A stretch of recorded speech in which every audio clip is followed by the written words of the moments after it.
Hey guys, KFARR back again once again. Brandon's here. We're slowly trickling in people from Blue Bear. So, we're live, bud. I'm live? Oh, yeah. Oh, hi. Hi, I started on everybody. time today. You and I Oh, match. You're blue, I'm blue. hey. But you're still better looking. There we go. Now I'm red. And it brings out the red and the Moorish flag there to our Oh, right, yeah, it your does. left. Rumor has it I have a very, very, very tiny fez incoming for the newest baby child. Uh-oh. Rumor Uh-oh. has it. Uh-oh. That's one more than you had, I think. I see what you did there. They let me warm up on Blue Bear stream, so I'm Hey. raring to go now. All right, Blue Bear will be here in a second. All right, so I think he and Miss Mandy wanted to talk about the fun for Klondike bars that she's setting up. Oh, good. All right, so we were scheduled to have a special guest tonight, but he had other business to attend to and will be here next Thursday. I will be holding on to who it is until next week. You guys will enjoy it. Is it a musical guest? Is it someone who can sing and dance? It is not. Disappointed. Apparently, what's going on, 90s Nostalgia Nerd? Happy Screw Flanders Day. It's somebody who can fight and can use the F word. I think someone like that could probably sing and dance if we applied them with enough apple juice. Did the auto direct work for everyone? Yeah, I think this would be like the first time we've actually tried to do that with one channel to another. Technology. Gotta love it. Okay.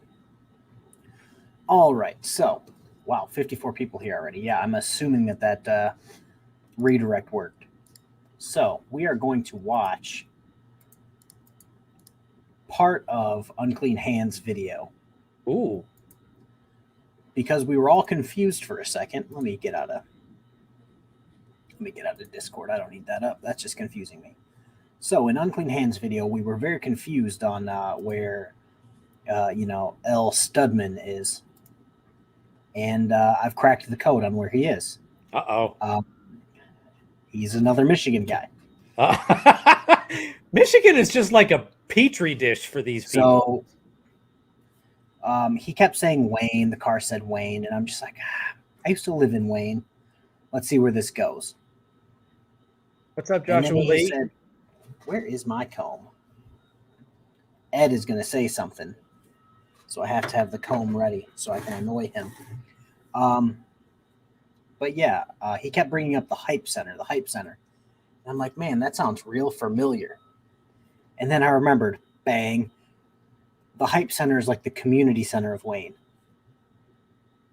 So, yeah, he was in Wayne, which is, again, all auditors in Michigan live like 20 minutes away from me.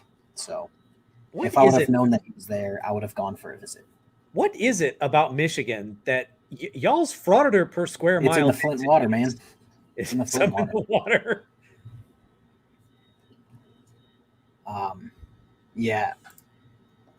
Yeah, I just happened to live like a couple streets over from the Hype Center when I lived in Wayne a little while ago.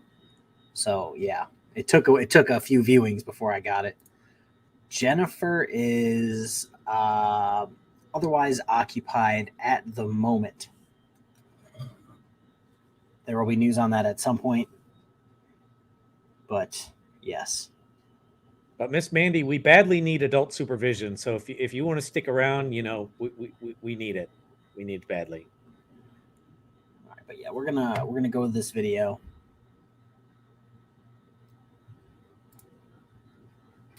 Sorry, I had to show that first. Right, so let's watch this video, and you were teething to show that comment, weren't you? Yes. All right, share screen, because again, every week I forget how to stream. And here we Go. Ultra ill Studman has moved back to the United States from Mexico. He probably got kicked out of Mexico. I don't know. But anyway, he's back. Let's check him out, see what he's up to these days. He just uploaded a new video. Whoops, I'm going to have to fix the video already. Hang on. What's Wayne Clown Cops doing now? Oh, I'm sure they're going to mind their own business. Because they blocked off the road because of an accident over here. That's my old Studman. I love this guy. I just love him. He's content forever. Always got content. It's always weird. And it's always fun to watch. Yeah, Wayne Clowns doing their job as public servants. Don't bother me. Don't ever bother me. Don't even say hi, because I don't want to hear it. I want to get your names and badge numbers if you harass me. Look at that car. Hit. Oh, let me There's 2 clowns over there. put tones up there. Yeah, so because I am who I am, I actually went to his page and typed, "Hey, is that like Wayne, Michigan?" I was reading through. Somebody asked him, "Hey, when are you going back to Mexico?" He's going back to Mexico at the end of the year, apparently. So that should be exciting. You know, paramedics and cops all look the same to me. Yeah, they all look the same to Mr. L. Studman here. Sovereign free man on the land. Keep on going there, Studman. I love you. That car is messed up indefinitely. Got a bad tire out, too. Yeah, bad tire rod. That's why it's all dented up like that.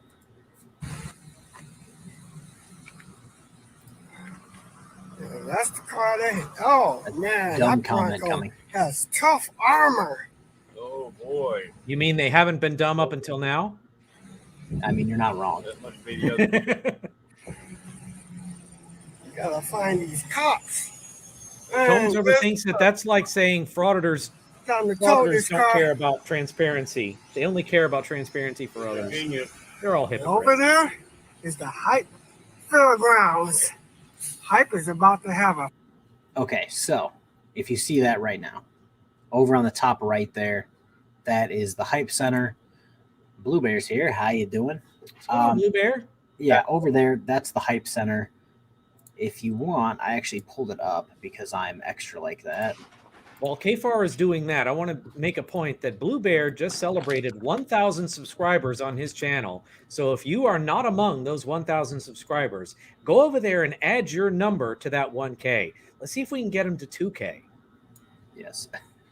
So this is the Hype Center. Can you see that, Brandon? I'm I not can. even on. Okay, so that's the Hype Center. In my head, he was on Howe Road over here somewhere. I lived on Niagara over here. So that was the place. And there's a Little Caesars right here. That was my Little Caesars. Good times. Good times were had by all at that Little Caesars. But yeah, that's all of that video that I wanted to show just because I found out where he was. Mm-hmm. And you figured it out as he can't accuse you of doxing because you figured it out based on information he shared on this very public platform. Hey, you're not wrong. It is very public. That it is. Let's see here. So, but you know he's good. But you know he's gonna yell, "Oh, stalking, stalking!" I honestly think he's too dumb. True. I don't email auditors. Ugh. I've commented on a lot of auditor stuff, and they try to like, oh yeah, that's really cool, blah blah blah, and it's like, no, I'm making fun of you. Like, I'm gonna do a video on you later. Like, calm down.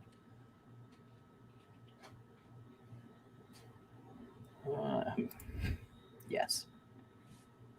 It was a kick glass decision too. Yeah, nothing happened. Yeah, they basically ignored him. He kind of did what Josh did at his kid's school, where he kind of just made sure he was out of the way enough where he didn't catch anyone's attention. It's got flamingos on it. Just for you. I'm gonna start combing my beard in a second. You should dance the flamingo since you're dressed for it. But yeah, he stayed out of the way enough where he didn't really cause that much trouble. He was just on the side of the road talking dumb. The officers probably got a good laugh out of it. Also, if you guys keep seeing me check my watch or check my phone, I made a terrible life choice and got back into the family fantasy football league. Imagine 9 of me just talking shit from 7 or 8 o'clock in the morning until 12 o'clock at night every single day. Hashtag no adult supervision. Yeah, the league started. It hasn't even started yet. The football hasn't even started, and they're already talking shit. So, but yeah, so we're gonna watch this. This guy gets released from jail, and then kicks a police officer, pulls a Jeremy DeWitt, and I'm assuming he goes right back. So here we go. Criminals. You and you and you, as many good things as you do, the people who run you, the government that you underneath, are pathetic criminal. Didn't take long for that video to go to shit.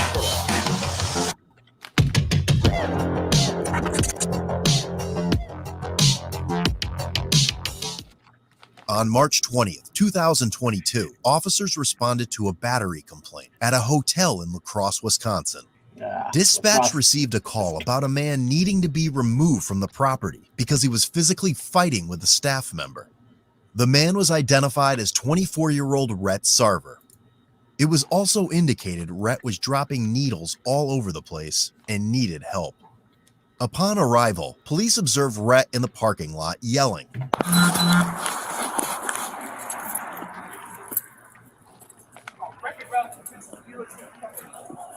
Hello. Rhett has had frequent encounters with law enforcement officers. He is a known drug user and can be physically aggressive with others. Rhett, what's going on? Somebody advanced on me. He also has a history of resisting law enforcement. I was already on my way out. 77. I'm here as well. I'm not going in with you, by the way. Okay, just hang tight for us, Rhett. If you are asking if I'm under arrest, I'm not going with you. I'm leaving under my free will. I'm not under arrest. Now here, one second. Angel Rivera, I did not see the video. I looked back. I did see the veterans thing that you sent me, but I don't have anything else from you. I checked the other one. Discord? Now, like the spam thing, didn't see anything there either. So if you would like to send that again, apparently my email hates everyone. So Angel, send that to me on Discord if you would. I've got my Discord open, so I'll be watching for it. All right. Okay, Rhett, were you physically fighting with somebody? Somebody fucking stepped up on me, and I defended myself. Okay, you need to stop while we just talk about it, okay? Sir. Rhett, you've always been cool with me. Yeah, and we will be if you fucking do not. Listen. All I need you to do is to stay here, hang out with my partner till we figure out what's going on. We're not figuring anything out. Rhett, yeah, we are. Okay? Okay. Rhett, you've always been decent with me. I want you to continue that decency, okay? I will continue to be decent. I've been nothing but fucking communicating to myself or fucking in relation to the people who walked around. Why don't you just set your bags down and we'll talk about it? Sure. All right? Sure. Yes. I need some water and I need some fucking, what do you call it? What's that shit? Okay. I don't have either of those, but I got cigarettes. You want a cigarette? Menthol? Maybe. I think. I don't know. I bought a pack from Quick Trip and it was a random pack. A cigarette without water, or insulin.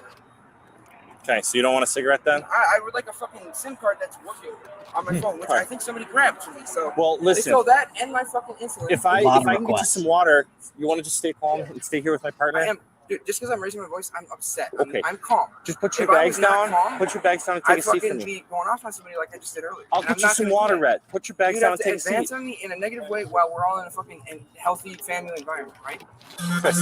You are my. Just put your bags down and take a seat for me. I'm not taking a seat. I'll stand up. Okay. Well, I appreciate you putting your bags down and hanging out with my partner. Okay. We just got to figure out what's alcohol. I'll go. I'm not. I'm standing here because I don't want to get hit by a car from behind me. What?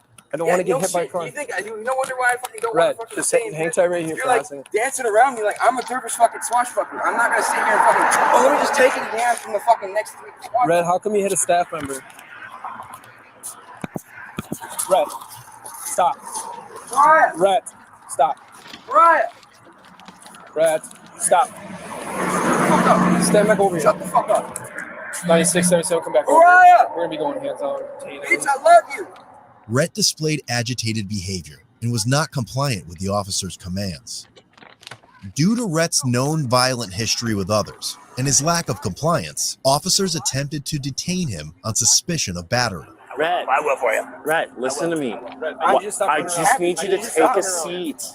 Take a seat and calm down. I need a bottle of water, and you're not gonna. We can go grab you one. I'll get you a bottle of water, but you gotta sit down first. Lower your voice. You have to sit down first. Hey, okay, I got it. Bottle of water and smoke. Listen, take a seat. I'll get you some water. He's getting you water. Remember, kids, meth is bad. Thank you, Rhett.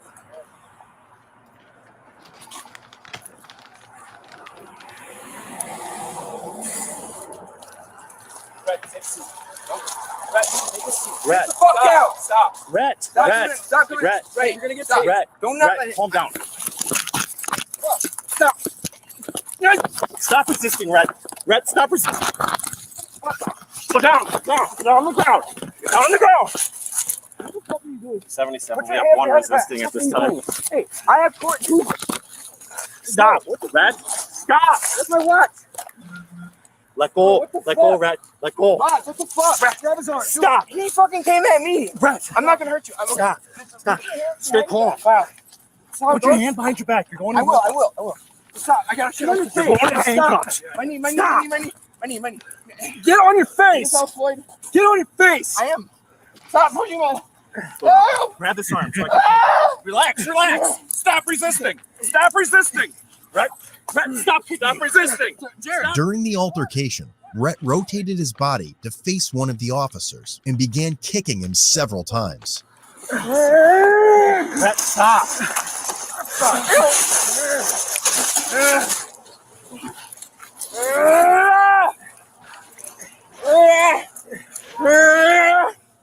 Rhett, stop. Keep going. Stop.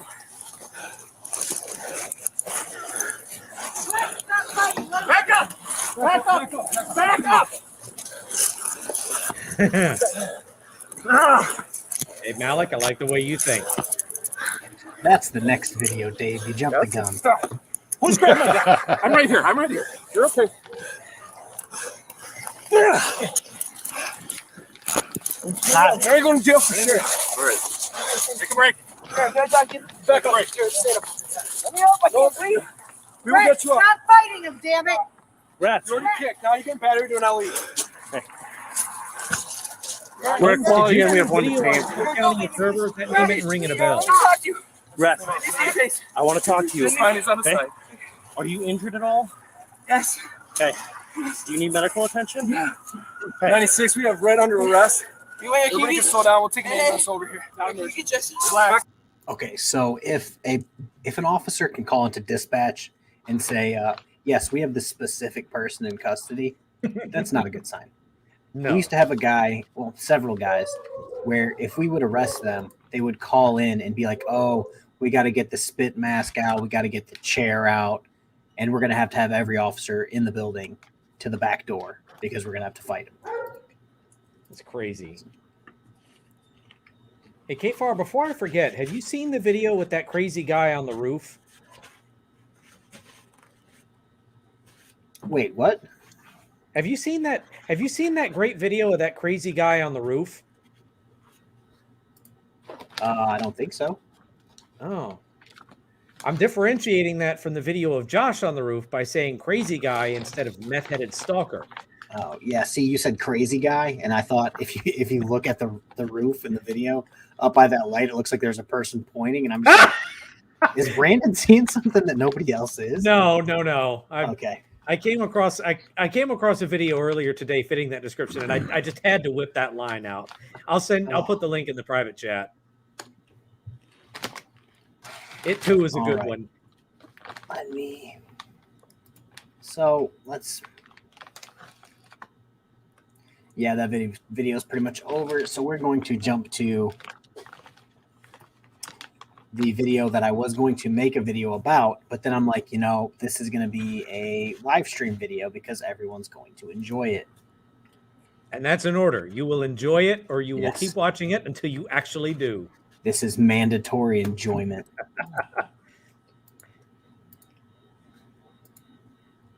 Script Cat is exactly right. Which one? There are several. I just sent KFARR the one that I saw. We'll see if we can get it. How to get kicked out of a casino and arrested. This is a good one too. Put your hands behind your back. I'm gonna tase you. Put your hands behind your back. Hey.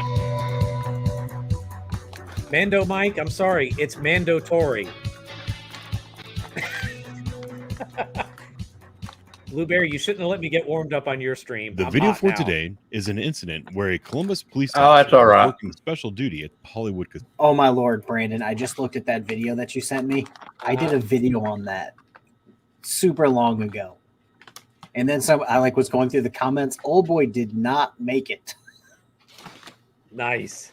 Yeah, so yeah, I'm like, okay, I guess that video is gonna be I'm gonna put it up and that's where it's gonna stay. Casino, and he was asked to escort a man off the property who was being drunk and belligerent. The officer attempted to escort this man off the property. The man became combative. He threatened to knock the officer out and said that he was going to embarrass this officer. Unfortunately for the man in the video, the only person being embarrassed today is him. With all that being said, I hope you enjoyed this video. I hope you learned something, and I'll talk to you soon. I just want to go. Look, let's go. They don't want you here anymore. All right, but are you? You want them out of here? Is that what we're doing? All right, let's get out of here. Listen, Hey, let's I walk. gotta leave for what? Don't touch me. I ain't disrespecting you, bro. They want you to Listen, leave. dab me. They want you to leave. Chill out. They want you to Don't leave. touch me. Listen, they want you to leave. Don't It's a touch private me. establishment. You hear what I said? Yeah, I heard what you said. It's a private establishment. You're a They want you to leave. I'm not. respecting you. We need to leave. Listen, You what's need your to name? leave. What's your name? You don't even know my name. What's your name? Let's go. I'm going to escort you out. Take your hands out of your pockets. I'm going to escort you out. Let's go. Bro, can I get my ticket? No. Hey. Stop touching me. Let me 277. pick my ticket up. Hey. Since they Do told that me again. always This give is going to be a somebody bad day way for out. you. Thank you, bro. That's going to be a bad day Thank for you. you. You come out with me. Stop Let's touching me. walk out. Stop touching me. Let's walk out. I'll embarrass your ass in here. Let's walk out of Yo, here. bro, can you please tell him? Walk out of here. Bro, it's all Walk good, bro. out of All here. right, bro. Why the heck is he fist bumping Just for everybody? today, man. He wants to dab everybody you know out. I'm good, bro. Why you touching me like that? You can't violate me. Run me in another car, please, to the valet. Whoever you want. Walk out of here.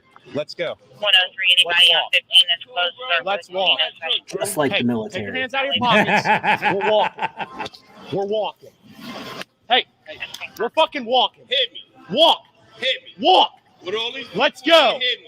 Walk out of here. I'm not pussy like Walk you. out of here. You pussy. Walk out of here. And you pussy. Walk out of here. There he goes with the insults. Put your hands behind your back. Stop Hey, touching me, bro. put your hands behind your back. Stop touching Put your hands behind your back. Let's go. Put your hands behind your back. I'm going to tase you. Put your hands behind your back. Remember Hey. tour guide Barbie from Toy Story 2? Put your hands behind your back. Put your hands behind your back.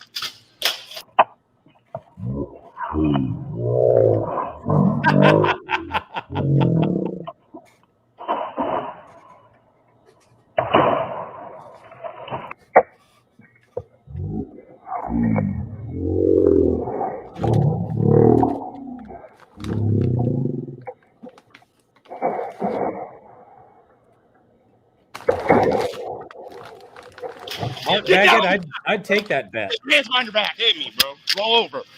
I Roll over. ain't doing nothing wrong, bro. Roll over. Bro, Put your hands stop, behind your back. Bro, you doing too much, bro. Put your hands behind your back. You're not strong. I'm going to punch you in Chill the out, face. bro. Punch me. I'm going to punch I'm you in gonna the punch face. you in the face. Punch me in the face. Put your hands behind your back.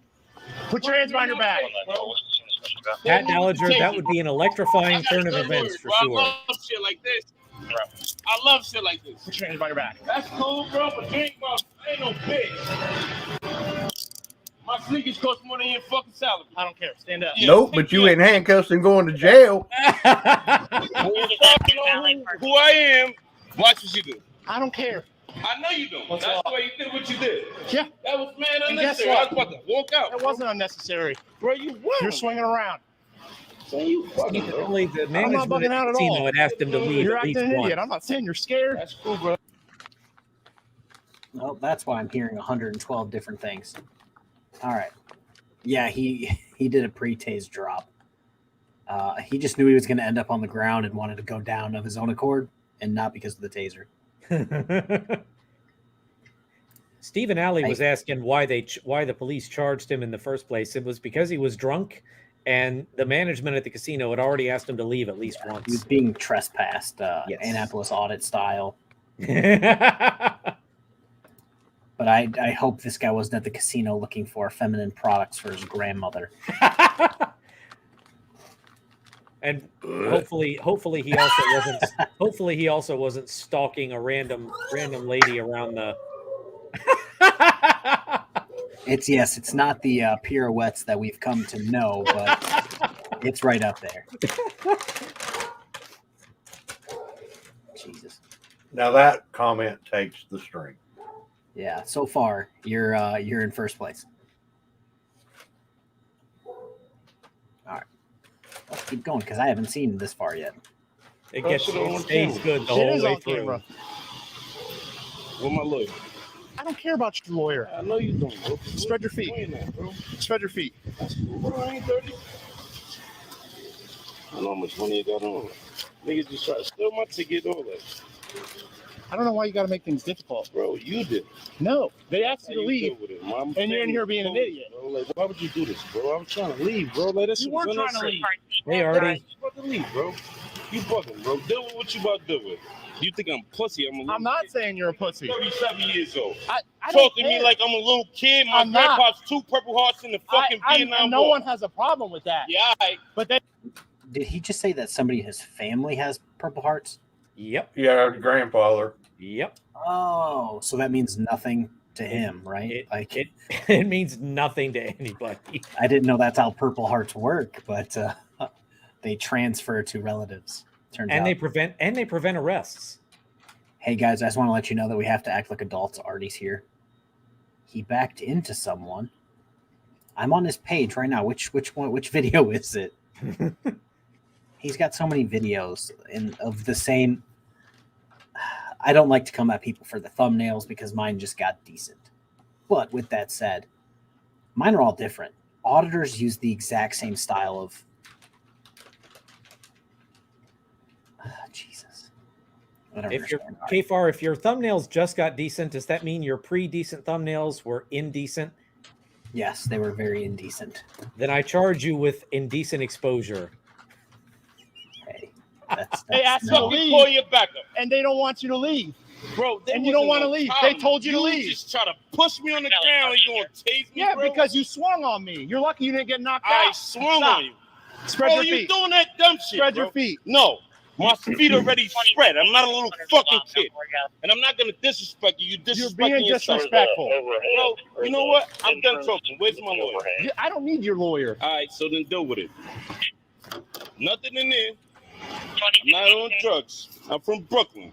Pussy. What does that have to do with anything? I'm not calling a sergeant. Can I get a sergeant, please? That's all Stop I want. turning around or you're going to go back on the ground. That shit don't work for me. That YouTube shit don't work, bro. I'm It's not not turning YouTube. around. None You of that. are when turning you try around. to push me on the ground, when you push me right on camera, I lay down, pull my hands up. Put your hands behind your back. Put your hands behind your back. Yeah, because you swung on me and you balled your fist. Okay? Bro, that shit don't work, bro. Everything in my pockets Oh, is legal, bro. I come here all the time, bro. You look like a dumbass, bro. Grab me like that. Play Archangel, football. I'm on vacation too. I'm good, That's bro. the real Like, reason you that's see from an him. avatar. That's from him. I'm fucked. I know. I mean, with my grandpa's 2 tours. Vietnam, like you're not for this is a military state. Where's Donald Trump when you need him? You know what the fuck I am? I don't care. Oh my God. Lock me up. I don't care who you are. Talking that dumb shit. Take it. It's just like that guy that was praying to Donald Trump to save him. This is very unnecessary. But I know you're not gonna let me out right here because you never had no balls. That's why I laid down like that. You laid down because you didn't want to get hurt in front of all these people. Well, dude, we don't need you. We're 60. I'm not like that, bro. Stop staring again. Shut down 60. You're a fucking bugger. I don't know what payroll you on, but you lost. Can I get my stuff? I'll get it for you. Come on, Jeremy, you know what it is. Come on, come Take a seat. I ain't do nothing wrong. You did. They wanted. Like that? I'm gonna check him. They wanted him to leave. He didn't. He didn't leave. We tried to escort him out. It obviously didn't work. He balls his fist. So put him on the ground and we'll just get him out of here. He can get some tickets and we'll get him out of here. Okay. Ticket. Well, if you're acting up and you're wanting to fight, and all that, we'll work through it all. Chase me. I didn't tase you because you got on the ground. Listen to what I just saw. Okay. I got no problem with you. Do you have a Everybody card tried here, to sir? take my ticket. Then I went to the security. It's so on camera. What? Can you explain what the ticket is? I'm telling you something. So when you play, He dropped a slot ticket. like, I think they picked it up. It'll give you a ticket. Oh, okay. Hey, like you won. Oh, so you get money on that low Come ticket. out. Okay. So I really got security. The security. They gonna fuck with me. It's not y'all. And I don't want that. I got understand you. what I'm saying? Yeah. So like all of that scaring me shit is not gonna work. Nobody's trying to scare you. My fucking partners is pumping, so here we are. That's going on out here. Brothers shooting brothers and all that. Away from everything. I got you. Are you with? Thank you for the $2 hairs. Wait for a different video. Possibly. I've seen way too many videos in my life to know anything about anyone at this point. But how many videos have you seen that involve pimp cops? You'd be surprised. Hey, please check on this channel, right, Blue Bear? I'm not even going to go into the things that I've seen on the YouTube machine. Well, you know, I've seen the sunglasses that Blue Bear has. He could be pimp cop for all we know. I've never seen Pimp Cop and Blue Bear in the same room, so I mean, exactly. The Blue Bear is actually Blue Bear, Pimp Cop, and Juan Galt all at the same time. That'd be scary. Property room, so I'm not getting nobody involved with this. no, I mean like you need to tell him what's up. Listen, the brother right there with the blue shirt, he told me, he was like, yo, he's like, you good, just leave me. Yeah, but it sounds like you didn't do that. I wasn't here. I don't here. want no trouble. He did. And he tried to grab me, tried to clip me. To escort you out, I Hold think. on, scammer. I got you. Scammer. And what's He scammer? said, Scammer, like, he's scamming the situation. Oh, I got you. I've never heard that. Hold on, I guess. Yeah, I remember how to say your name.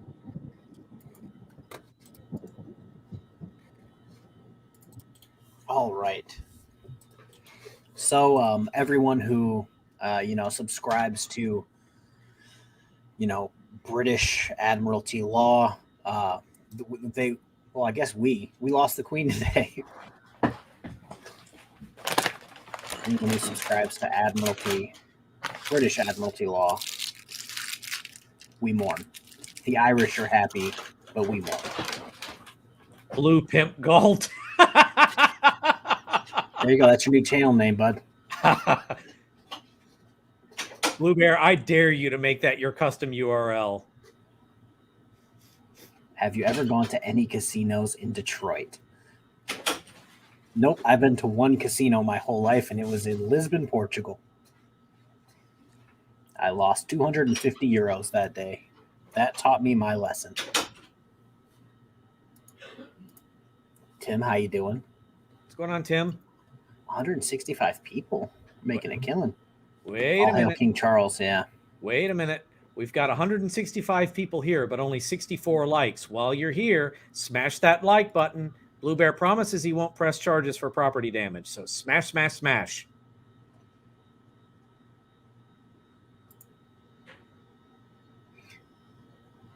I see what you did there, Tones. I see what you did.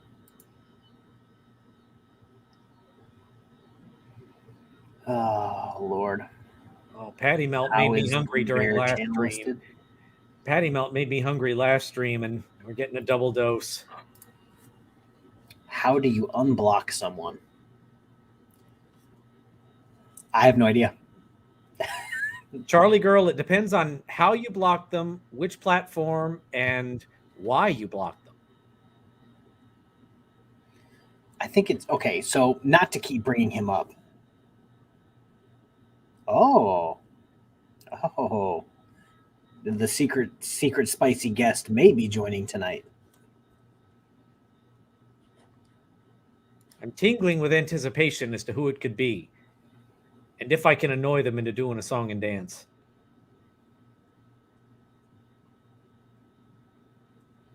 Oh God. No, but speaking of Josh, he, as you know, yeah, it's actually not Josh. No, Josh adjacent. Josh adjacent. What's going on, Erica? So Brandon, you know, if a content creator that has, I think it's 5,000 or mine is set to 5,000 comments on any of your stuff, you get the notification if they comment. Right. Josh commented on something 1 minute ago. Really? Like come on up, bud. Like you know we're streaming. He hasn't been here in a long time. He keeps sending that other weird guy from Alaska, El Chapo. Oh. Right, Tiffany Vita, don't you go putting words in my mouth. My mouth is already too full of nuts for that. I'm not even gonna try to touch that. So I'm just not. All right, so we're gonna watch one video, and then we'll see where we're at after this video on special guest appearance. We are going to watch. What's going on, Mrs. KFARR? I'm on vacation this week, so I'm on a vacation from my senses and from adulting. Oh, dear. Yeah, so I think this is another one from Michigan, just by what hat this guy's wearing, so we shall see. Looks interesting. I call those buses. School bus. Well. Oh, yeah. Were they with that gate? Miss KFARR, good point.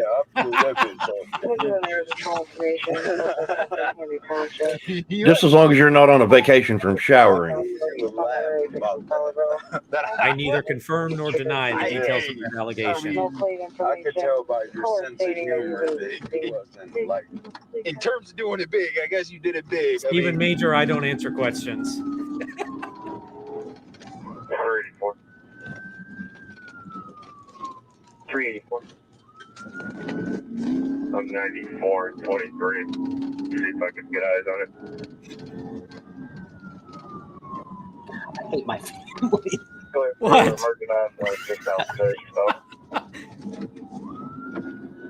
J-Car, you should know better than to expect better from me.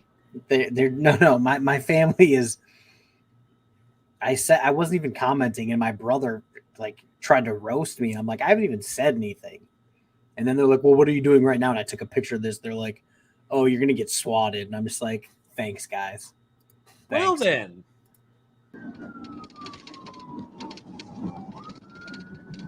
I guess we try.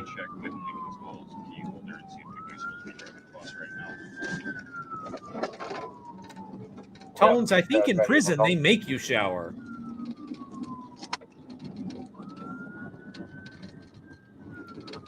Actually, pause it here, KFARR, because Mark actually brings up an interesting question. I saw that you see that stop sign on the hood.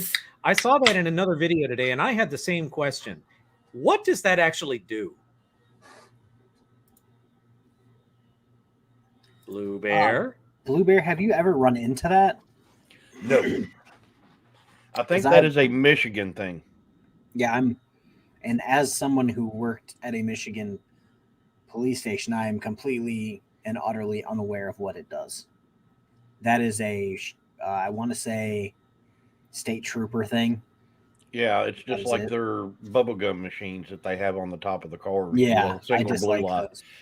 Those are specially made for the Michigan State Police, and I think these stop things on the hood are too. I think it's for cross traffic.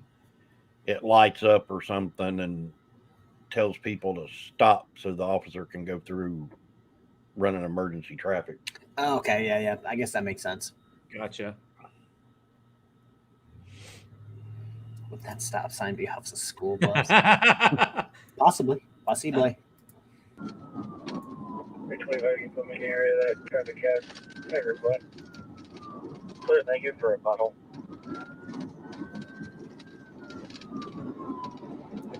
These yellow signs they keep passing because of the lights. I swear it looks like the trees are on fire. You guys are going to be very excited about the special guest.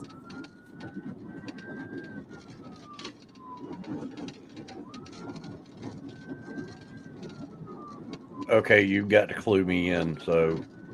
Can't do it. It's a surprise for everyone. Oh, God. 34. It's not a do I need to get the apple juice out? No, you should be fine. Our caller kept going northbound on 23. Is it baby KFARR? No, it's not.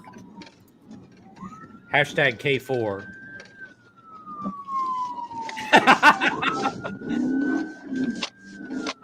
Is it Jesus? Okay. It's gonna be all the way at Michigan. No, Jesus will not be stopping by. Eastbound 94, Michigan F. Ed and Erica, I thought it was Cleveland that rocked.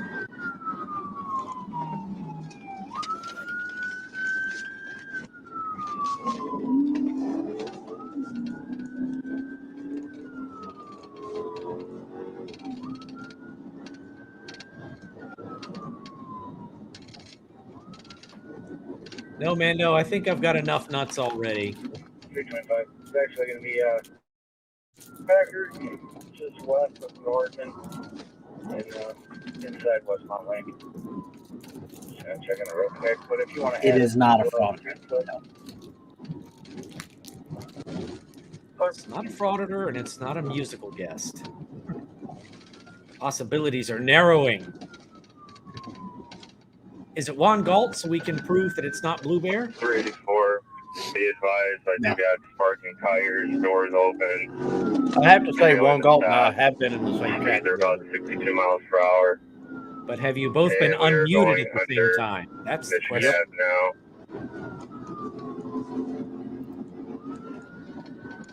Good guess.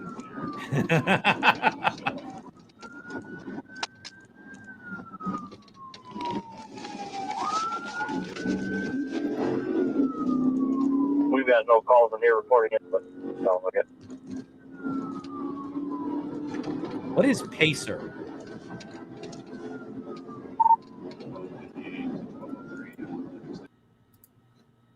Icus, if you would, Icus, right? I-kiss, there you go. If you would like to explain that, feel free.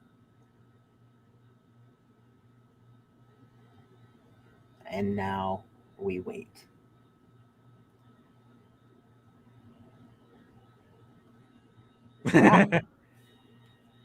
Juan is already on the panel. Queso cheese, that is a good guess. Right. Nacho cheese? They may make nacho cheese may make an appearance.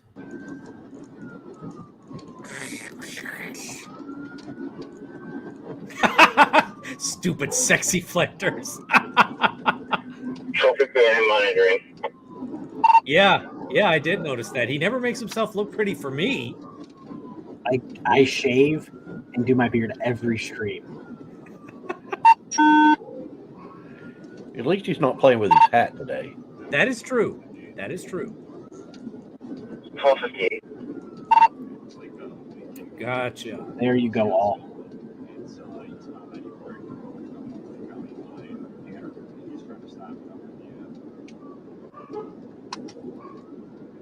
Eastbound 94 and Grove, 2230. Chuck, in the library, but was that with the rope or the candlestick?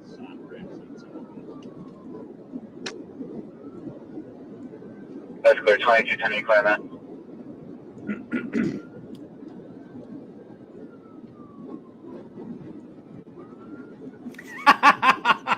#2213 is clear of Love it, Tones. I do actually have that.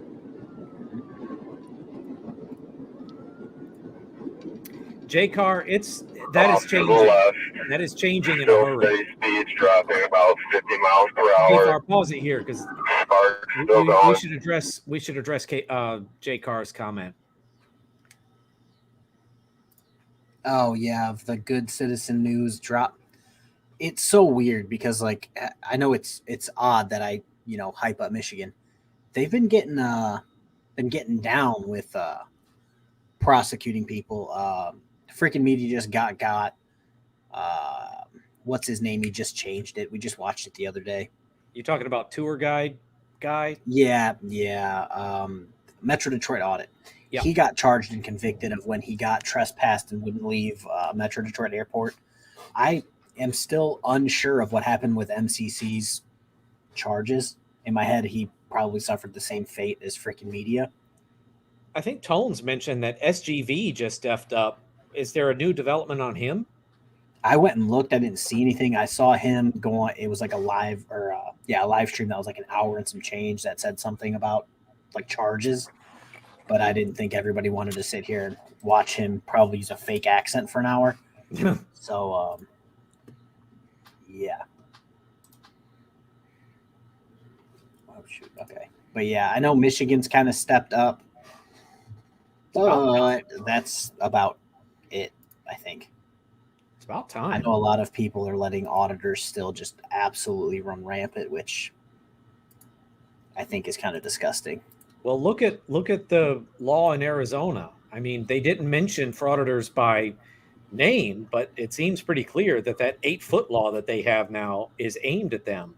And I'd be willing to bet. Paul said it back in April, but Paul said that we're probably going to start seeing legislation now that things are opening back up. People are tired. Yeah, I don't doubt it. Apparently, I don't know if you guys are aware. I'm running a part 1, part 2, part 3 of the arrest in Florida. Oh yeah, 2 auditors. They did try to delete their governor. Oh, in Michigan, yeah, we did. Thanks, what? FBI.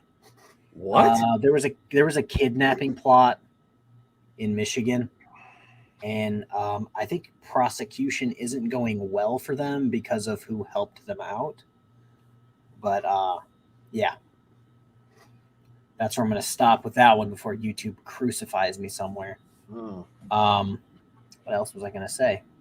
Oh, the Florida arrest. Yeah. Apparently, from what I'm being told, that went up all the way to. It was asked. They asked the Supreme Court, or they put it in to get looked at, and they're just like, "Nah, it's good." So the Florida, what is it? It made police departments not public forums or limited public forums for nonsense, and it was not public for the First Amendment audits. And I'm just like, oh, cool. And it went high enough where people are just like, yeah, that's just a thing now. Which is good. There's finally a precedent that people can cite. I want to say it went all the way up to like the 11th Circuit, which covers Florida, Georgia, and like a handful of other states. So in my head, if I were those other states, I would be like, yes, we are going to do that as well and push that through as soon as possible. Yep. I would try to jam a similar law through every single state that district covers and just be like, oh, cool. We're not going to allow stupidity anymore. But let me play this video. I'm going to jump on my email real quick. That was exiting left on the bypass? Yeah. Hey, firm. He's coming up to a red light. Traffic is medium. Drifting over to the right. Medium traffic exiting eastbound bypass. Door set. Door set. Okay, he is cognizant of traffic. He just drifted around a semi-truck. Speeds are 55 miles per hour. 61.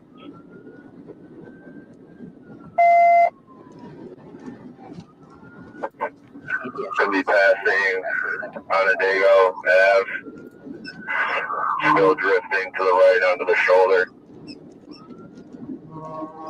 Passing Onondaga. Passing Wired. Passing wire. All right, hopefully that went through.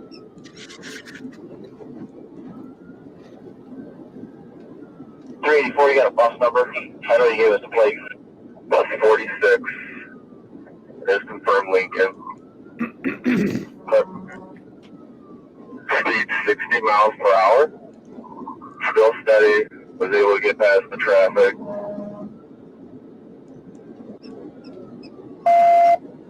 Clear eastbound 60 miles an hour. Canton and Van Buren side. Black winter hat on with the hoodie pulled up.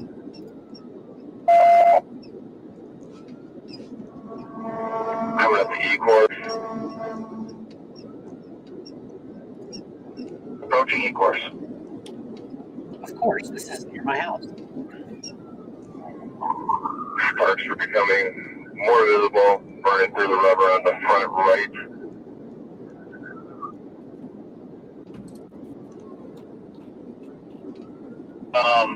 Horse speeds.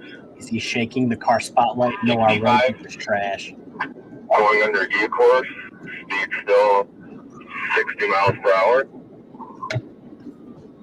Under E-course, 60 miles an hour.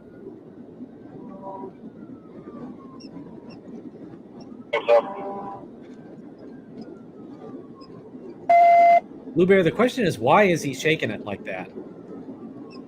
Get people's attention to get out of his way. Gotcha. 384 Canton's gonna be meeting you as soon as they can. Come on, move. Get out of me way.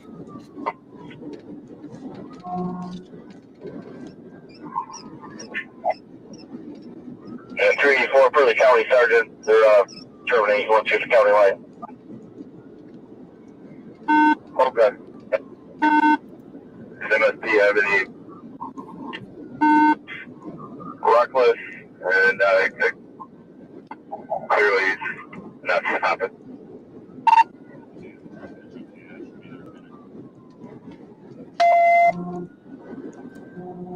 Okay.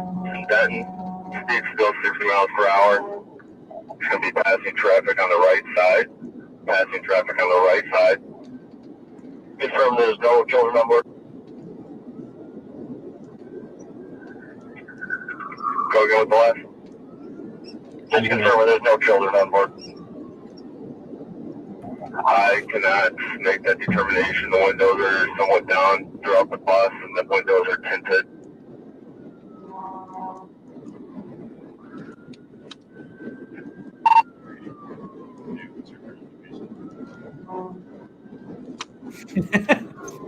Ed, don't act like you haven't yelled at other drivers in traffic at least once. They're approaching back, it looks like.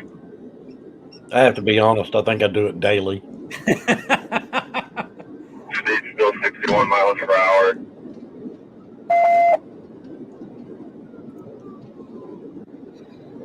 Just make a whole channel. Almost collided with a Jeep while passing to the right. Back No on context. the road now, staying in the right lane. For bedtime. He needs to spray that boy with some WD-40. Speed still 61 miles per hour. 60 mile an hour eastbound. Corrections 101, it could be worse. It could be one of those erasers that you Coming have to pick up one at a I believe time. he said back. We're going to stop this for a second. We are going to skip ahead because this is just too much for me. Mickey, the first step is admitting you have a problem. It's like the Hulk. Like, secrets, I'm always angry. Yep. All right, here we go. Let's see how far we've got. Have they gotten past my house yet? Canton has no units east of your location. We're calling Wayne.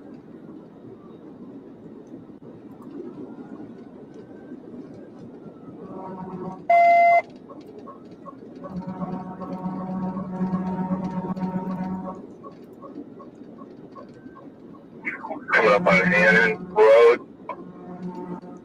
Approaching Hannon. There's a wreck at Hannon Road, up and over the median, drifting off onto the opposite side, coming to a stop, giving rescue at Hannon. He's bailing on foot. See if Canton can assist.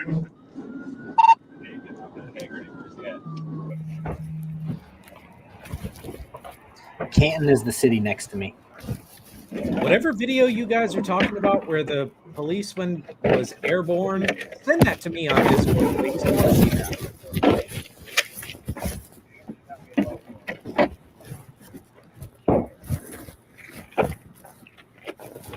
Yeah, see, these are the ones I'm used to. Missed stop quick.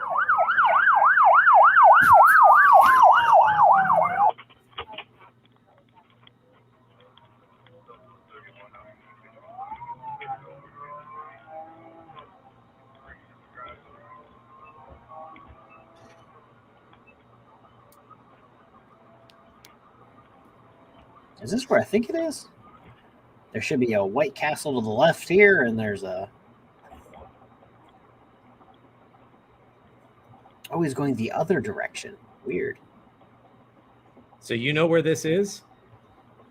Yeah, that they just passed on the right is like a laundry, washer dryer place. That's like a small bar.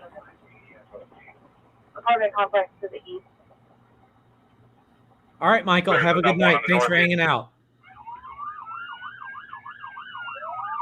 There's a Quiznos in that little thing over there. This is like one of those weird community churches.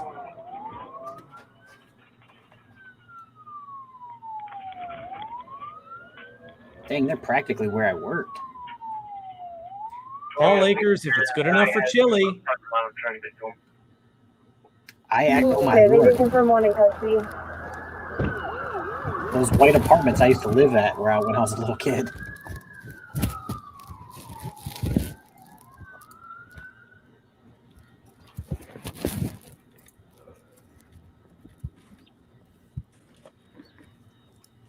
There's nobody over here.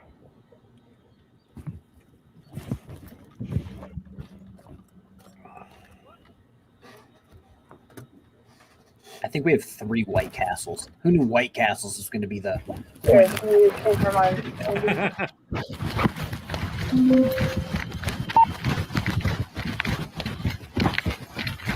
Delta 1 is consent FT just to check them out. No reported injuries right now, but there's nobody else here.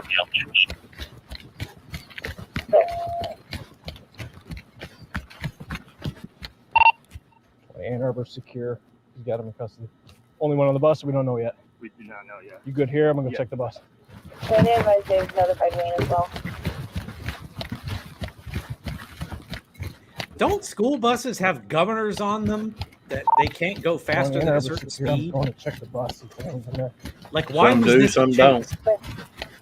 Say again, Blue Bear? Some do, some don't. No. Was that Society Red? Yes. Didn't we just watch a video?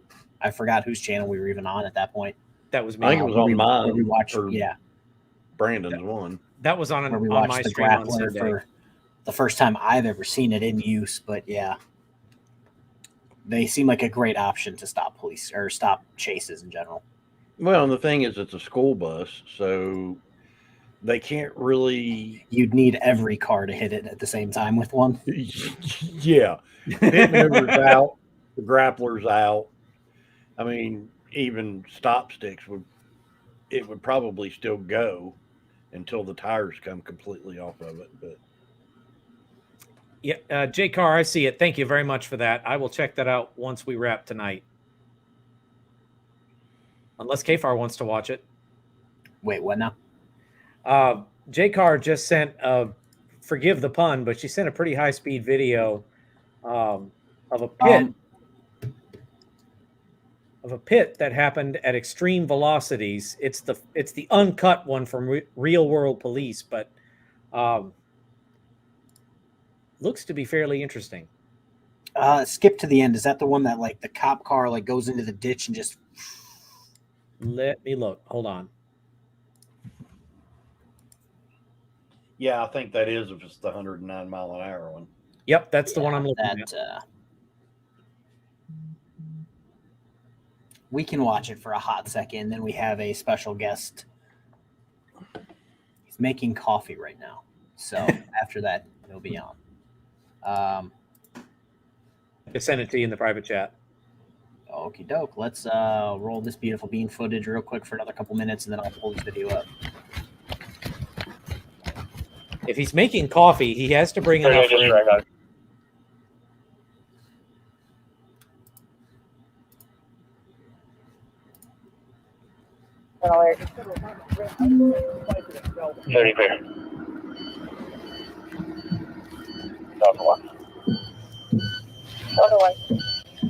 I just can't believe that this is all units are clear on Westbrook. An FT was staging. They responding to Michigan Annex. Hey, Carr, I'll take your share then. You did not need us to be on Woodbrook, correct? Correct. We've all cleared. Woodbrook. Prunes. 53 bucks is clear. Okay.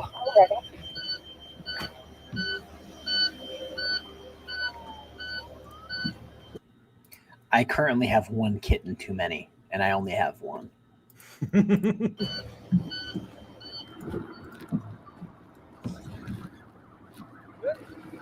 Yeah. Who's on Command Harbor tonight? I didn't catch his name. I think it's a command car. Where are you at? Right there. I dropped my flashlight here. You dropped it? Somewhere on this path. Catch on foot? He caught him. Wayne's coming code 3. Anyone tell him we're secure? My flashlight Hey, is on Malik, the I absolutely would. Charge of that. All good here. You dropped the flashlight. Yeah, I Dave did. Malik, I would happily share my nuts with anyone who gave me the gift of coffee. They're right here. I got it.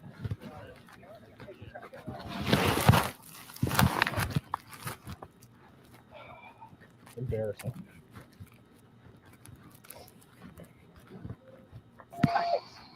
I'm so mad. I want a chance for a spike. I'm trying to see if I recognize any of these guys. There, you need one hub, and you're secure. God, it came so close to smoking a car. Kansas Clear. Center. I need 2 minutes to clear for the Shot morning. me. I've got to run on Brookport.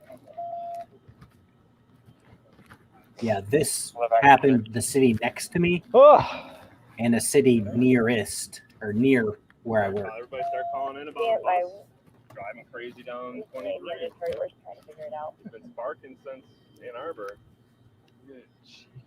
What school district is it? Where'd this start at? Yeah. That's the one is the hook for the bus or the truck. Oh, Tones, you're going to want to listen while you're in the car. Drive carefully. It's going to be good. Tones, drive carefully. For the pickup that was struck. I don't know if that's the bus. Let me check my phone. Jurisdiction chasing is gonna. Clear. Where's Lincoln at?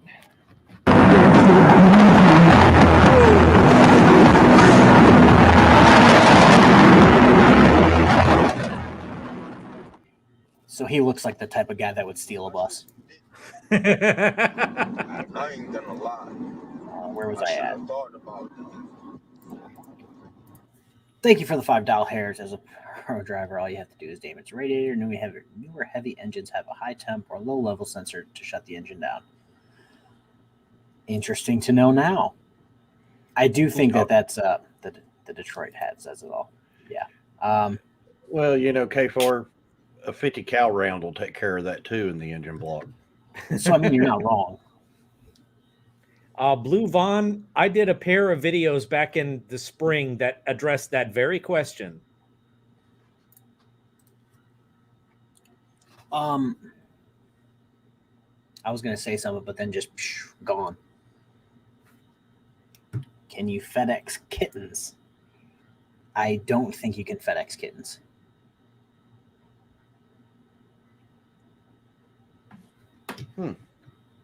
Interesting question.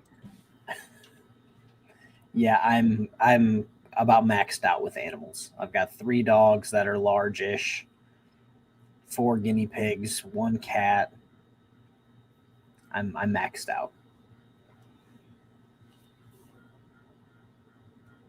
And the cat rules the roost. Am I right? It's literally like a kitten. Like it hasn't even met the dogs yet. Give it time; it will. Well, one of my dogs is just an absolute fluffball. Hudson, the one that I keep putting in my shorts. He's the only one that likes taking pictures. He's just a giant goob. He'll enjoy the cat. He'll try to lay on it. It'll be great. I would love to see how that turns out. We all remember what happened the last time I tried to deal with a feline. Yeah, your cat problems. I passed that off to another family, and they are welcome to it. What's going on, Irish Dublin? Thanks for joining us. Let's see here. Obviously, I don't want to watch the whole video.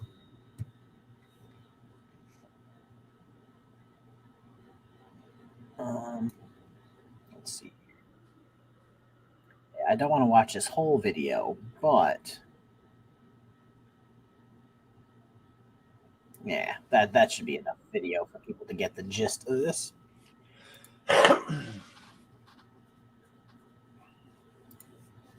Oh, did I just see this question pop up from someone who's in the Josh Lanto camp? Yes, you did. I wasn't going to say anything, but yes. Oh, you know how I am with this. What is an auditor? A useless human being, normally a terrible dad. Don't quote me. I don't think this is in Webster's yet. A useless human being, normally jobless, near homeless, or totally homeless. Forgot unemployable. Yeah, they've made themselves unemployable. Normally a bad dad. Normally have a significant criminal history because, again, they're losers. Yeah, it is what it is. Where is my pup? Yes, my dog's name is Dexter. I found him in the woods and named him after a serial killer on TV. Well, I was going to guess you named it after a character from an animated Nickelodeon show, but sure, we'll go with that. That is nifty, and I'm not mad at that life choice.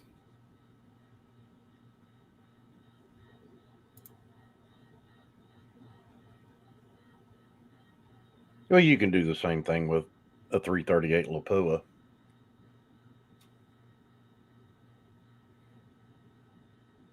And with the right shot, yeah. You can do it with a 308. You ever wonder why auditors come here and try to talk shit?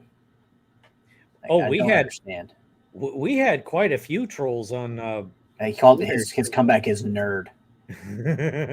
Like, good one. We had quite a few trolls on your stream, Blue Bear. You hang out in broken system, broken trust live streams, so you really don't have any room to talk to anyone. What were you going to say, Blue Bear? I said, yeah, we did have a few. I missed that Alaska guy. He was at least funny. All right, let's watch this video real quick. Dang, it's only been an hour. Oh, you know what? I'm not maxed out for animals. I plan on getting chickens in the spring. Fresh eggs? Buddy, you know it. I thought, you know what? I don't think I can have chickens. And then on a walk down the street, one of my neighbors has like 4 big-ass chickens. And I'm just like, game on, bud. That sounds like an excellent plan to me. Yeah. Just a little yoke there for you. Ed is not a troll. Who is calling Ed a troll? I love Ed. He keeps me in check when it comes to touching my hat. Ed is not a troll. No. I'm not seeing where anybody called him that. KFARR, I read it. Did you oops again? Me? I just read this, and I was... I'm talking about the next comment down. Oh no, for the dogs. Yeah, the dogs.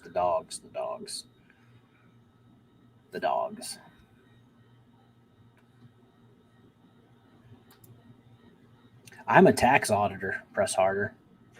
That's a different category.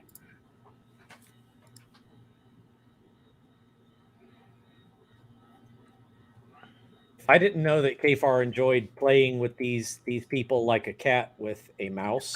Yes, some channels decide to block them. What I enjoy doing is humiliating them in public. Alabama Tyrant Trapper. Channels like this are the reason police brutality thrives. I'm sorry, I don't record myself actively breaking the law, so eat a dick, I believe is what the term is. Bluebear, did you send KFAR what you sent me? Do what now? Bluebear, did you send KFAR what you sent me on Discord a little while ago? Oh, that my was lord. epic.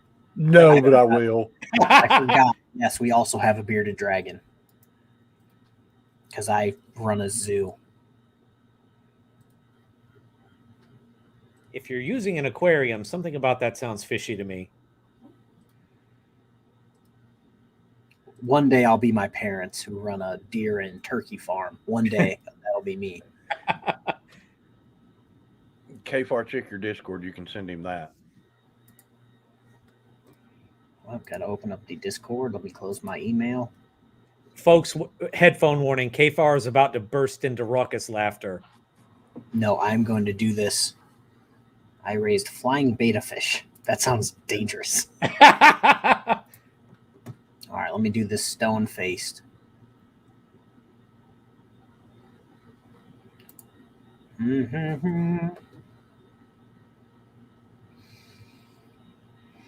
If I could make that into a thing that I could post in the chat, I would do that. Just add it to StreamYards as an overlay, and you can show it that way. What? People are laughing, and I wasn't trying to be funny. But I try to be funny, and nobody laughs. Let me do this.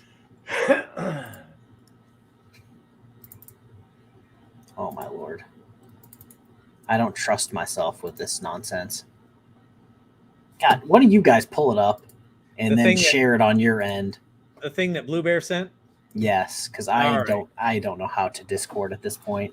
All right, I got you. I got you. Give me just a second.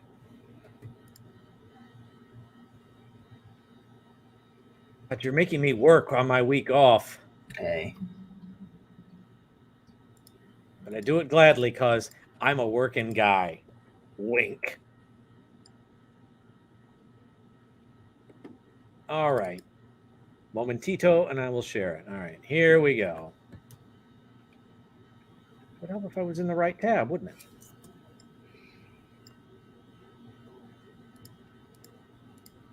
There you go. There you go. Press harder. This is for you, champ. Just for you, bud.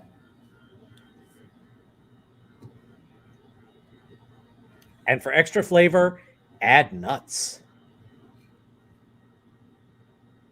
Well, it does say healthy chicken recipes with balls. It does. It does.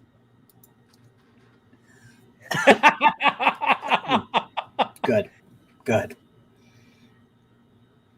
All right, let's see here. Are they gone yet, or are they keep popping up?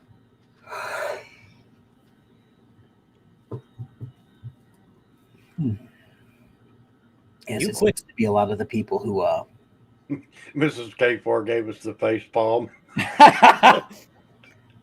Mrs. KFAR, you should know not to expect better from us by now.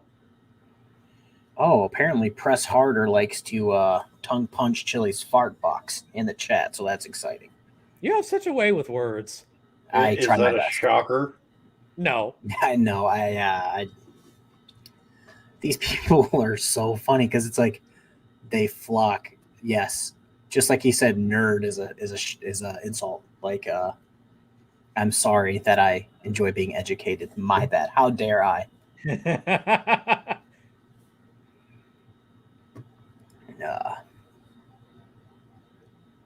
All All right, let's watch this video, and then we'll see where the special guest is at coffee. So let's load this up. I see it as I'm. You got it, JCar. You got it. I'm disappointed I didn't make that one. Well, you should have. All right, let's see here. And go.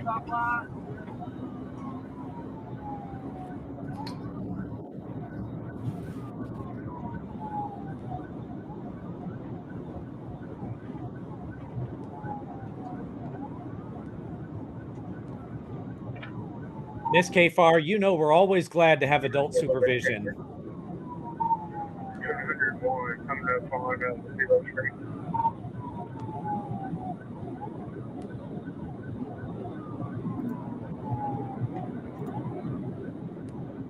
I don't think I'll ever recover.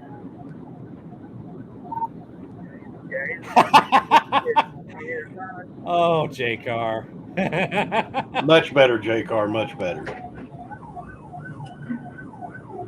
Blue Bear, it's like we said on your stream. You just can't take us anywhere. Oh, I know. Get up there to keep me from blocking you 14. That didn't work. Oh my God, where's brain bleach when I need it? I needed it yesterday. Were you watching that video of that defendant stripping in court again? No.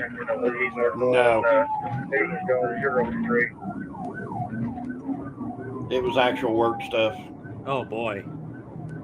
You want to tell us about it? No, I can't.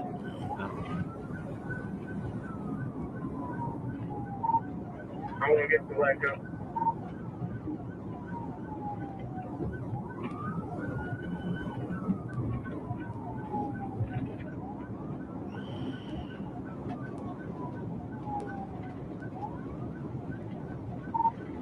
Tiffany Vita, his IQ isn't high enough for that. Hey, we're not going to accuse people of eating crayons. That's a Marine thing. That would give him a little bit of credit. We don't do that here. Okay, lead paint. Lead paint is fine.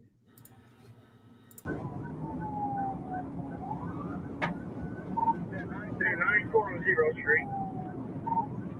Headed toward Barley. He wants to know if I'm a tax auditor because he's getting nervous.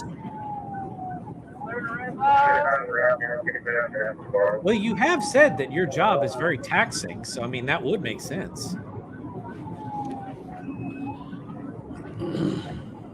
Hey, if they can identify as an activist, I can identify as a tax auditor. There you go. I don't think we need the volume all the way up for this part. Mission control permission to launch.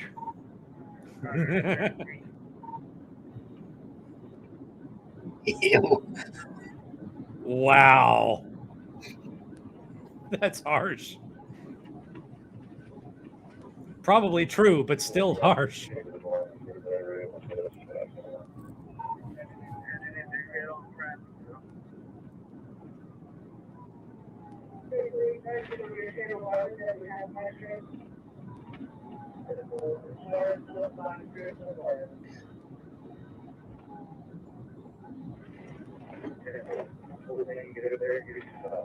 I'm confused about which one is the housewife in that comment. That would be KFARR. All right. I didn't want to leap to that conclusion, but yeah. All right, guys. So the special guest is here. So we're going to close out of this. Oh, boy, this is going to be exciting. Okay. Welcome, sir. Thank you. Can you hear me? Can you hear me all yeah. right? Okay, good. We're good. So this is introduce yourself, sir. Introduce yourself. My name is Brendan Bedini. I am the brother-in-law of one Joshua P. Lanto, otherwise known as Numbnuts to everybody who knows him. Broken system, broken something. Do we have to act like adults because he's here, KFARR? Kinda. Oh, Lord. Welcome to you, sir. All right, sir. Well, how is your night going, sir? Not bad. Beautiful weather here, and I went golfing. I shot like crap today, but not bad. Other than that. So if you don't mind taking us through the timeline of Josh here. It's a long timeline. Yeah. You mean from the beginning? Start where you think it got interesting. And by interesting, I mean it started going downhill. Okay. Well, I mean, it's been interesting for a decade. Josh met his girlfriend, Shannon, who is Addie's mom. Met her at a hotel. Josh lived in a little scumbag hotel for 6 years. That on the side of a ski mountain here in White Lake, and he met this girl, Shannon, who just was fresh out of Oakland County Jail for some reason or another, probably after many times in there, and someone in jail said, "Go see Josh at the hotel. He'll hook you up. He'll set you up. You can move in there, and he'll help you. Help you." So that's how they got connected. And it was a tumultuous relationship, to say the least. It's a drug-infested hotel. The cops know about it. They can't do anything about it. It's terrible. And he lived there for 6 years in a motel, in a motel with no bedroom.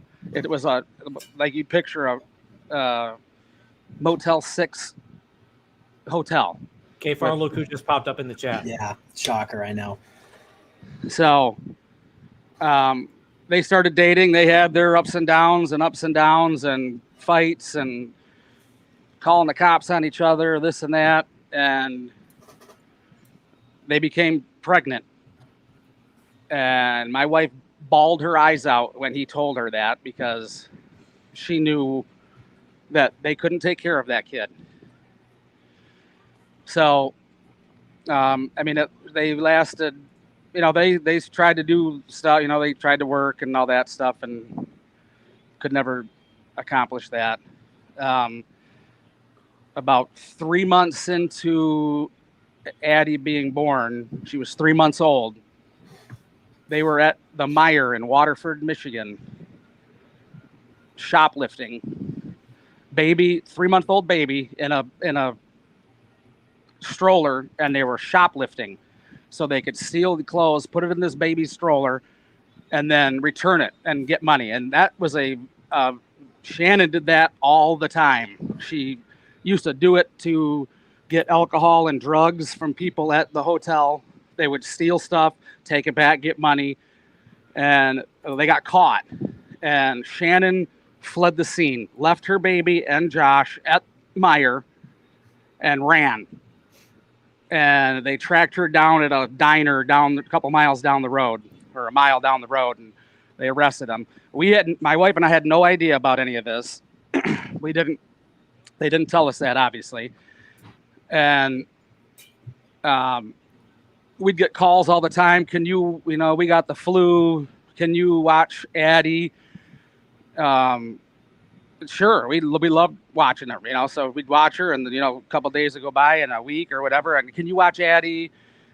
And one time we had Addie because they both had the flu of some sort, and a friend of ours, who Josh has tried doxing several times because she won't cooperate with his bullcrap, she went actually to pick Addie up at a little apartment complex they lived at in Waterford, and drove by a state of Michigan car as she was leaving with Addie. She had just picked him up. They were both laying around on the couch or in bed at 3:00 in the afternoon with the flu, and she left with Addie, and she told me that, she goes, I looked at this guy, he looked at her, he was driving. It had like a state of Michigan car, you know, with the state of Michigan emblem on the side, a little sedan, and she drove by and she looked at him and he looked at her, and it was CPS. Hey, Brendan, you're starting to break up. You're starting to break up just a little bit. Okay. Let me see if my mic are here. I'm not sure. This is one of the kids' gaming mics here, but it's a bit of a clicking sound. There is. It might be this fan. Honey, there's a fan on here. Maybe that's making some muffling some stuff. It could be me rocking back and forth too, because it brings up bad memories. But it only happens when you're talking. So okay. There we go. The fan's off now. Did that change anything? No. All right. It's not. Yeah, I'm not the professional when it comes to equipment. Can you see me, honey? Find me another mic.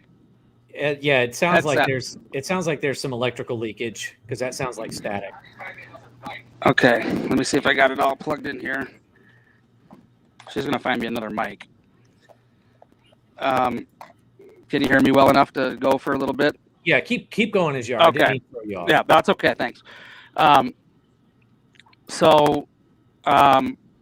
Within an hour or so, we got a phone call from Josh and Shannon that the CPS wanted to see the baby, and the baby was with this person. I don't want to say her name. I mean, Josh knows who I'm talking about, but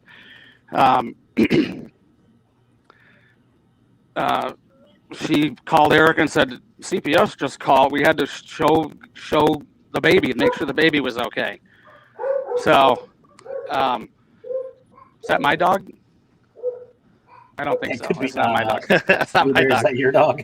Blue Bear was having some issues with his dogs earlier. It's probably his. All right, hold on. I got another mic here. Let's try this one.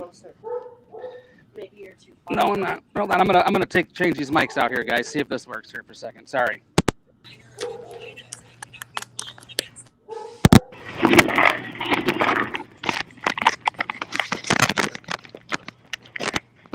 All right, can you hear me there? You got any? We can. You can hear me?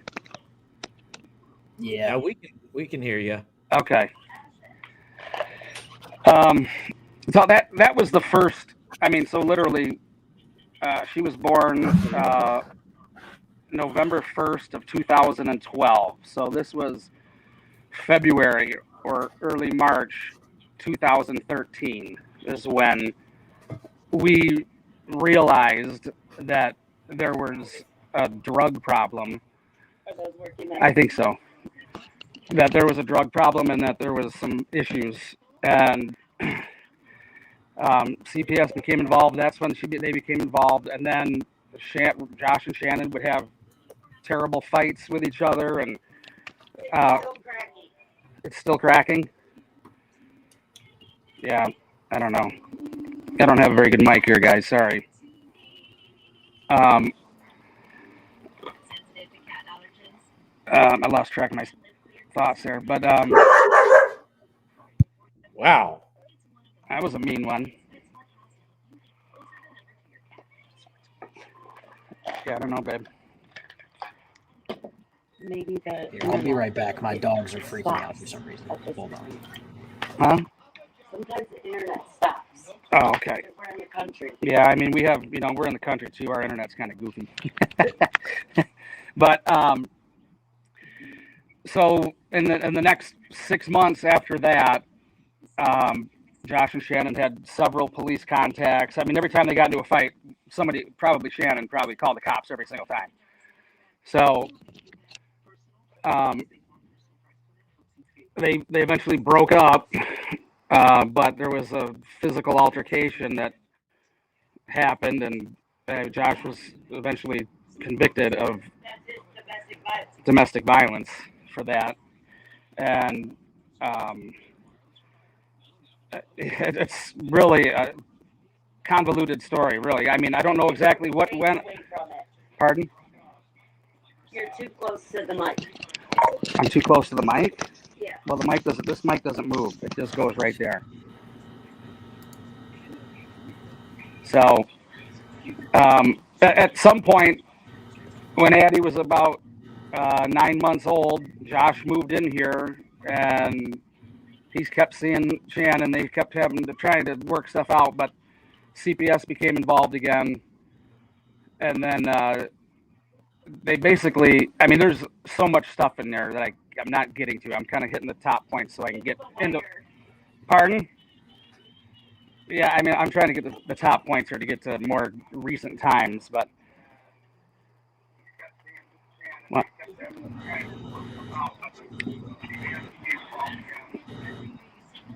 I'm going to turn off my keyboard. Maybe that's getting mixed up in here.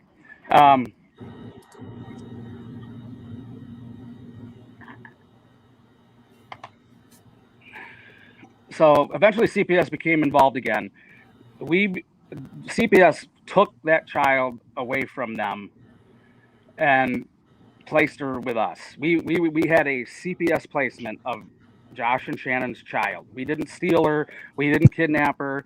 We didn't walk out and just say, well, we're just going to keep her and throw her out. CPS removed that child from them, and it was either placed with us. She was either going to be placed with us, or she was going to. What, honey? I can't do this when you're. I can't have that in the background. I can't hear.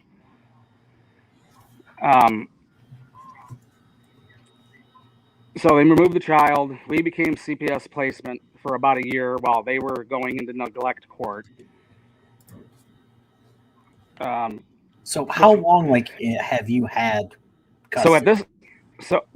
Addie has lived with us since she was 9 months old. Has not stopped living with us since she was 9 months old.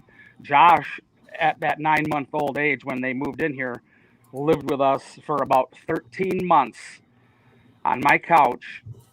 Did not work in 13 months, slept on my couch, ate my food, ate our food, did not lift a finger to do anything in here because he was so depressed about him and Shannon and the situation he was in. And I remember having these conversations with him back then. I'm like, Josh, you are in a hole. The only way you can get out of the hole you are in is with money. You need to work. You need to walk out on a pile of money. You sitting here for 13, I finally had to kick him out after 13 months. I kicked him out of the house because it was not good. But he didn't want to work. And we'd have CPS would come over, they'd come and do, I think monthly, they would come and do a home check. And they'd ask Josh, have you found a job? Nope. And Josh would say, I'm a stay-at-home dad. I'm a stay-at-home dad. I can remember, and that would piss me off so bad. So I'm technically a stay-at-home dad, but I've got 3 going on 4 kids. Yeah. Baby. You're not mooching off your brother or your sister, right? You know what I mean? He was not doing anything. He wouldn't shovel the driveway. He didn't do dishes. He didn't do anything. And he kept, hi, boo-boo. Honey, you gotta go, babe. Oh, dear Lord. Huh? That's Addie over here. She just snuck up behind me here. Thank you for the $20 hairs. Oh, my Lord. Addison. So, it was a very hard time. It was very stressful for my wife and I. We have lost years of our lives from what we went through with these two in court. They were in neglect court for 28 months in Oakland County, which is not legal. I think the legal maximum time that you're supposed to be in that court is 18 months. But they kept doing shit. I'm sorry, I'm not supposed to swear, but they kept doing stuff, getting arrested, doing just enough not to get thrown in jail, getting thrown in jail, pissing dirty, several occasions, both of them, getting caught drinking. Shannon was in Grace Centers of Hope for, I think she had a 18-month sentence to go into there. And in lieu of jail, because she got in a drunk driving accident and ran into an off-duty Oakland County sheriff and injured him, drinking, no driver's license, just out driving around drunk at 11 o'clock in the morning. And in lieu of going to jail, which she should have been, they gave her some light sentence in this Grace Centers of Hope in Pontiac. And Addie was about 2 years old at this time. And I mean, the stuff that we had to deal with, we became licensed foster care parents at this time, by the time she was 2. So it was either that or she was going to go into foster care. So just so you know, Josh is in the chat. He just said that he might sacrifice fatherhood to go on a free speech journey. You mean right now? Yeah, he's sacrificed his whole fatherhood anyway. He said it multiple times before that he would just give up his kids, and if they came back to him later, he would. Oh, I've seen those. I've seen him post that before. I mean, this is the sad part about this. This is not something that my wife and I set out to do when it started to get really bad between Josh and us 3 years ago. We didn't, we're not like trying to keep him from seeing his daughter, keep him from doing anything. We went out of our way for the last 8 years to make sure that they had a relationship together. I mean, he has never paid one dime. My brother follows him, and a couple other people that I know follow him, and they post stuff, and they laugh, and they send me stuff, and he's like, I think it was a couple weeks ago, maybe on your channel or his, he said something. I have raised my daughters both financially, physically, spiritually. He has done none of that, none of it, and it's sad. It breaks my heart. My wife's heart is crushed. She cries. She's been crying for 10 years over this. This is not anything that he's not a victim of anything except his own idiocy. This is his own doing. Nobody did this to him. Nobody stole his kid. I would drive her, when we got into the guardianship. So we were in neglect court for 28 months. Might have been 27. It was a long time. There's an article. We have an article. There was the Lansing State Journal did a expose on the Michigan foster care system, which is a complete joke. Not the story, the foster system. They were taken over by the U.S. government about 10 years ago because so many kids were dying. Brendan, hold up for a second. Yeah. There's a comment in the chat that I'm not going to read, but all I'm going to say is, if you want to stay in this chat, mind your language. For the most part, we don't care what people say, but if you cross the line, I'm in a mood. Yeah, if you cross the line, I'm in a mood tonight. I will get you. So this is what I do, Brandon. Josh is clearly just getting worked up in the chat. Yeah. So I let him talk, and then I just screenshot everything. Yeah. Well, the 4 hours we were in court and Zoom court yesterday in the breakout room, it's my wife and I, our attorney, and Josh. And Josh, the whole entire time, I have a mute, so I didn't listen to it all. My attorney did, so she could write down stuff and, take note. But his entire time, he sat there and played his idiot videos. And, he was calling, once he found out that we had our attorney, he tried calling her to retain her as an attorney. And he would call her office several days in a row. And, can you have Lori call me back? This is Joshua Lanto, my phone number. I would like to talk to her. And, everybody knew who he was. He was just harassing people. But my point is, he's had his forum and his pedestal and his channel and his venue to speak his crap for 3 years. My wife and I have been drugged through the mud, lied about. Stuff said that is just so bizarre and not even true. I could sue him. I've talked to lawyers. We've been defamed because he's mad, because and it is all about money. I seen your broadcast.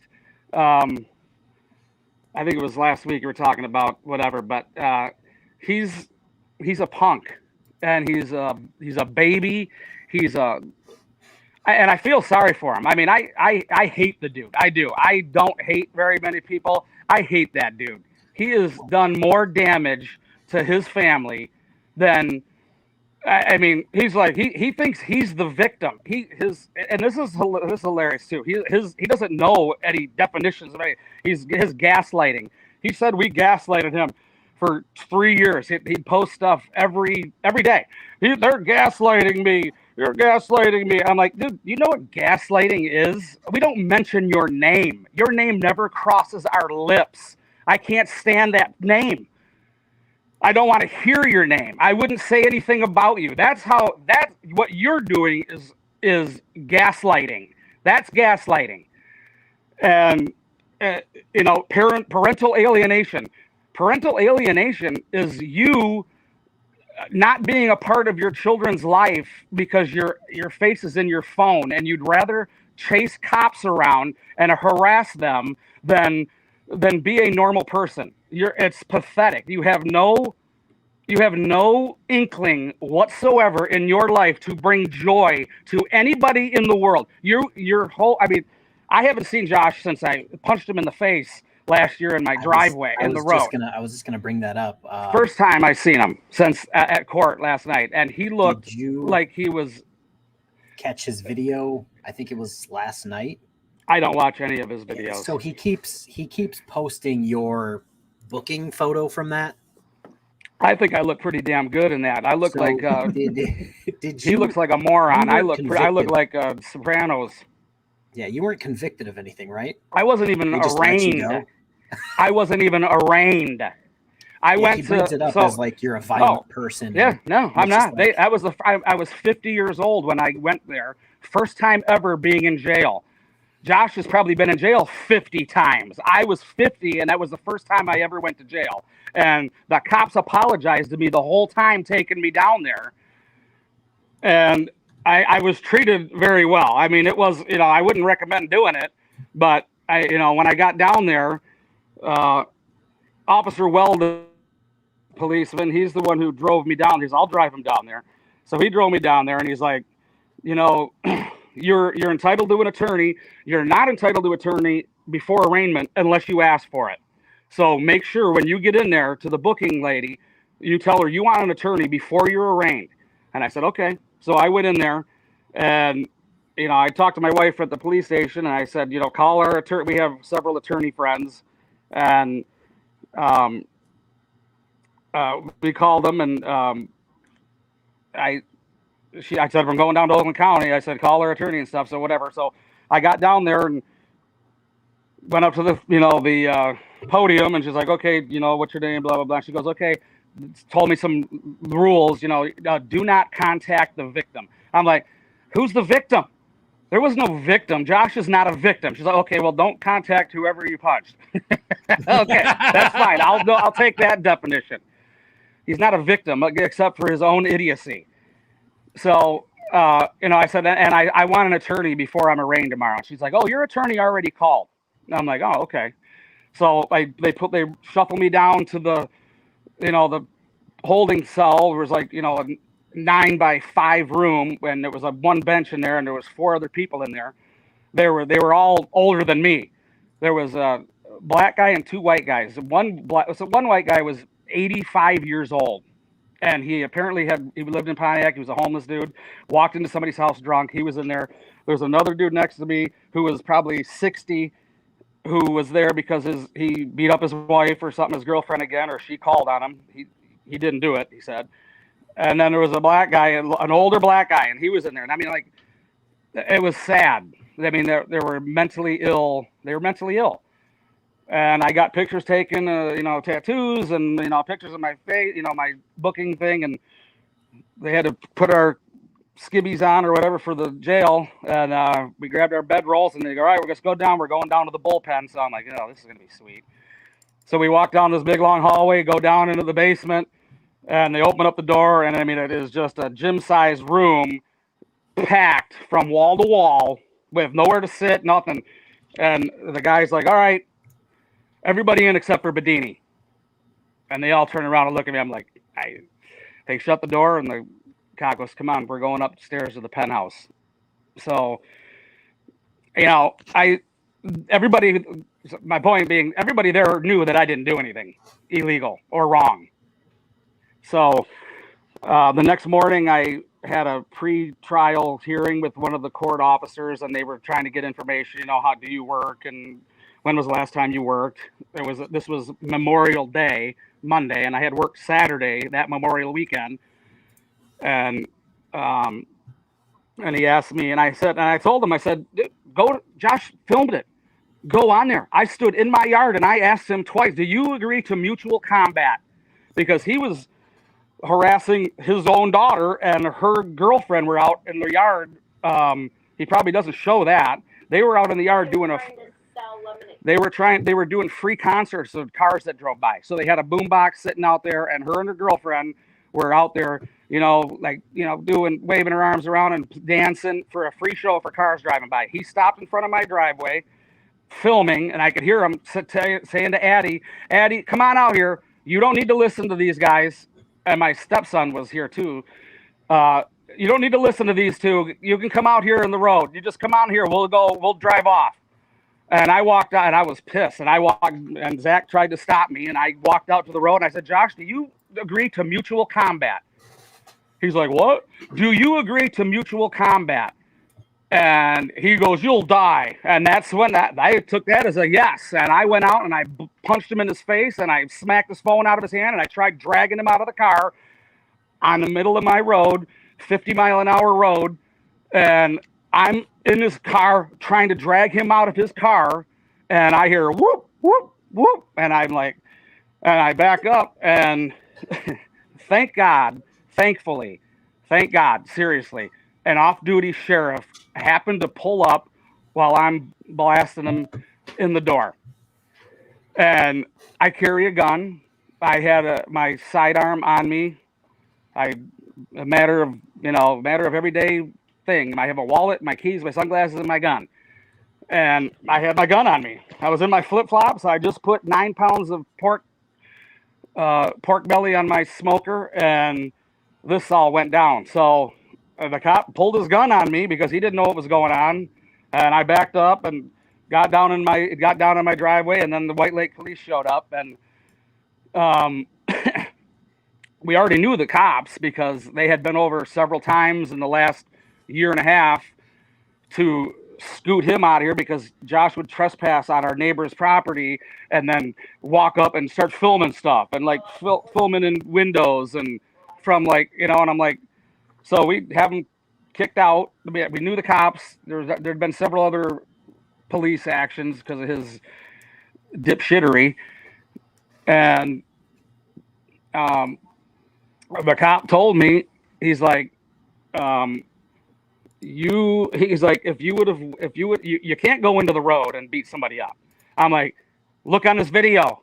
He agreed to mutual combat. He's like, it don't matter, Well, 6 weeks prior to me punching him in the face, they changed the law in Michigan. If you fight somebody that it's domestic violence. 6 weeks prior to that. He's like, if you would have punched him 6 weeks ago, would have just drove off and separated you and you're gone. But they changed the law. And that was why they had to arrest me. So, but when I went to jail, the next morning, the prosecutors came in at 9 o'clock, and the pre-trial lawyer told me this. He's like, they're gonna review the stuff, and if they want to press charges, you'll be arraigned about 1 o'clock. If not, you could be out of here at 10:30. I'm like, hey, KFARR, check the private chat real quick. I'm working on it. Gotcha. So I went to I went back into my cell and prayed, please, Lord, have these people make the right decision. And an hour later, I got a call from I don't know what you call it. I was in a pod. So they were like, Bedini, come on, you're out of here.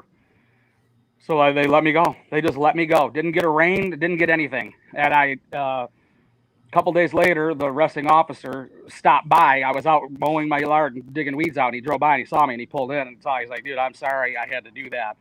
I'm glad it turned out like it did."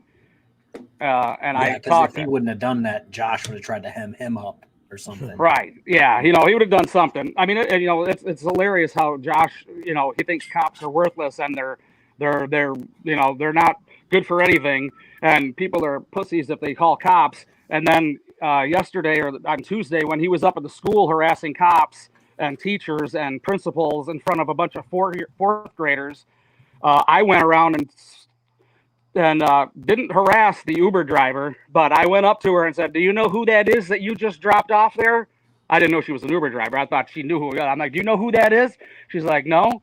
I said, "Do you know what he's doing?" She's like, "No." I'm like, "He's up here to harass these cops and these teachers. That's what he's doing." And she thanked me. She's like, "Thank you. I'm just the Uber driver." And she took off. So that night, Brendan, Erica says, "Take a breath." Erica says, "Take a breath." Okay. Thank you. And while you're taking a breath, we've got someone else on panel that I thought might be a good participant for this conversation. So, Kick, if you wouldn't mind, introduce yourself, and then Brendan, tell Kick who you are. Oh, Brendan knows who I am. Yeah, I know who Kick is. I've spoken with Brendan and Erica for quite a long time, and you know what? When I saw you up here, I had to at least come up and tell you, and tell KFARR especially. KFARR, I'm proud of you for hosting this. Brendan and Erica have needed they have needed a voice in what's going on, and you, myself, Brandon, Blue Bacon, Tones Overthinks It, even Schrodinger's cat when he was alive, God bless him, have all tried to do our best to carry their message, and who's going to carry it better than the people who have experienced it? So, Brendan, I want to tell you, I'm glad to see you up here telling this story, sir. Well, I appreciate it. You know, my wife and I have not engaged in anything on Facebook. We have been made to look like we're criminals for taking care of somebody else's kid. I mean, it's mind-boggling that you know. And I remember back when Shannon and Josh were in neglect court, and I have a friend who I went to high school with. She's a great family attorney. She works for the Oakland County for Family Services, and she clerks for the judges in family court and does all sorts of stuff. For them. But you know, I'd call her and I'm like, what the F is, you know? And she told me, she deals with this all the time. She's like, do not try to rationalize how these people think, because you cannot do it. Your brain does not work like that. You cannot put those two pieces together and come up with the same conclusion that these people come up with. So don't even try to do it. And I mean, it was great advice, and it's hard to do because I lost many nights of sleep, and my wife has cried 1,000 nights over this. Not only because it's hurtful from what this dude does, and what his whole purpose in life is to be a jackass to everybody. He has it's mind-boggling how much effort that it must take to get up out of bed and think, how can I fuck somebody's life up, or how can I harass when we had the mask mandates, which I don't agree with, and I didn't agree with them when they were out. It's junk science that I knew was junk science back then, but it doesn't matter. You know, there's societal things that you have to do to move along in life. And how he could go to a party store and he'd bring his little boy, who was about, you know, Jackson was probably about 2 at that time. He would go into the store and they would both go maskless on purpose so that somebody would say, "Sir, can you put your mask on?" And then he would go on a 45-minute bitch session with these people and he did it several times at the White Lake library. 75-year-old lady in there, probably working for free, and he'd go in and, sir, can you put a mask? Oh no, I'm not, dude. I just don't. It's mind-boggling the effort to be a dick. That sounds like what he did when. That sounds like what he did when he got Michigan Constitutional Crusaders car towed. He sat there and tried to argue out of it for almost an hour. Well, I mean, I know you guys argued with him. I know you. I don't know if you've ever had any live on one, or it's just texting. No, I've tried to talk to him before on someone else's live stream. I asked him. It was regarding him trying to get custody back, and I asked him. I said, "Listen, do you have a job, a place of your own, a car insurance, this, that, and the other?" And he just wouldn't answer any questions. No, he answers another question of a question you didn't answer him, or he'll ask you a question. He avoids, and he can't lie worth a crap. Neither can my wife. It must be genetic. But you can tell the idiot's lying through his teeth just by his equivocation, his sidestepping this way for this question, talking about something. Well, what about this? It's. So you just raised a point that I know a lot of people who know who he is are dying for one of us to ask. Kick is about to go nuts when I ask this, but the thing that we all know Josh for is, I'm going to try to say this as kindly as I can, but flaming hypocrisy. Like, he's one of the crowd that will push so hard for 1,000% transparency for others, but scurry away from the light like a cockroach the second you turn it to him. Now, part of me has wondered if that wasn't just a character that he was presenting on his YouTube channel.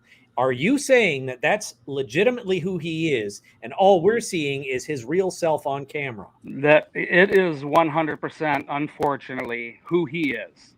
He is. It's sad, and I mean it's hard. I still, to this point, I haven't gone as far as I wanted to with him. I mean, I'm 51 now, I think 51. I mean, 10 years ago, it wouldn't have gotten this far. You know what I mean? But I feel sorry for him. As much as I can't stand him, there's something wrong with him. And I don't know, he's got a drug problem. I mean, it's undeniable. He doesn't deny it. I mean, when things really started to go downhill, it might have been when CPS was called a couple years ago, when he got a CPS called on him, and we'd have conversation. He'd call, and because he'd want to talk to his kid, and I would still let him. And he wanted to know why you're not bringing Addie over your house. I'm like, dude, you have an open CPS case against you. We are guardians. We would be held liable if something happens to her. We know that you have an open CPS. We're not doing that.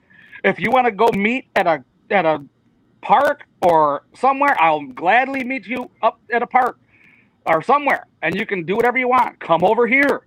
But if it wasn't on his terms, it was, you're just the worst person ever. So let's assess his fitness to define terms. If we did a poll of the people just on this panel, of the 5 people on this panel, we all have families. I think it's safe to say that of the 5 of us, all 5 can visit our families freely without the intervention of the courts. I know that's true for KFARR because he cohabitates with his family and his CO, the missus. Kick also cohabitates with his CO, the missus, and his kicklets. I don't know what Blue Bear's family situation is, but I live alone, but I have parents that I can go see anytime I want. And Brendan, I'm going to guess that at age 51, the same age as Josh is, Josh, I believe, is 46 or 47. Yeah, he's up there. He's not quite 50 yet. He's close, but he's old enough to know better. My fault. Yeah, I thought you were the same age. Well, my point still remains. You, at his age, could visit anybody you wanted to without court intervention. Is that a fair statement? Absolutely. So, Josh, if you're out there, let the record show people at your age are much better off. I'm younger than you. Kick is younger than you. KFARR is younger than me, so he has to be younger than you. And Blue Bear is younger than all of us. So we're all better off than you are. So I just want to put that out there and put it on the record. So when you try to come at us like somehow the rest of the world is wrong, yeah, evidence doesn't support that. Here, let me say something real quick. J. Carr's statement. Where does he live? Motel ? I know his exact address. Have I ever put it out on anything? No. I don't dox people, but yes, I know exactly where he lives. I know whose couch he's sleeping on. Yes. But I missed a super chat. I think it was Joshua Lee for $20 hairs, I believe. Joe Trogan gave you something Joe after just that. hit us with the super sticker, $50. Like, wow, Joe, you do not have to do that, but I appreciate it. But yeah, it's just the difference between people. Like, I know where he lives. I know, again, as everybody knows, I know a lot of things about him. I don't put a lot of the things out because I'm an okay person. Right. Josh has doxed me like 3 or 4 times. Yeah. Of course. He's threatened to go to my kid's school. What was it, 2 days ago? Yeah. Tried to track the where I was live streaming, because I live stream from my kid's school after I drop him off. He tried to track where I would have gone, and he had me like jumping fences through my neighbors' backyards or something. And I'm just like, that's not where I go, Josh. And he's like, well, people might need to find him one day. Well, that's what like, criminals do, is they jump fences in strangers' backyards. So I mean, Yeah. you're my expecting kids him over to the think fence. like a decent human being. It's really sad. I mean, that's what the sad part is. And I thought of this in our Zoom meeting when I looked at him, and he looks haggard. I mean, he is, the wrinkles on his face are not of a 47-year-old person. The stress that he's put himself under, the stress that he intentionally is. I mean, most people avoid confrontation because of his adrenaline. He must have. I mean, he's probably aged because of his adrenaline. He's probably had so much adrenaline pumping through his system in the last 3 years that is, they're probably like raisins, his adrenal glands, and you can tell the way he looks. It looks, and he's got nowhere to go. He has nobody to call. There is not one person in our family who thinks that he's right, or that he's doing something right by trashing us for taking care of his kid. And he talks about work, I'm a good worker. And, I remember after the CPS incident a year and a half ago, or whenever that was, his former renter, his former landlord, who I got Josh and Dawn into this house 7 years ago because they had nowhere to go. They were living in, one small little hotel and one little cabin here for 3 months, and then they had to move somewhere else. And a friend of mine lived on this road where this guy had a little 900 square, I don't even know if it's 900, it might have been like 650 square foot, 2-bedroom house for rent for $750 a month.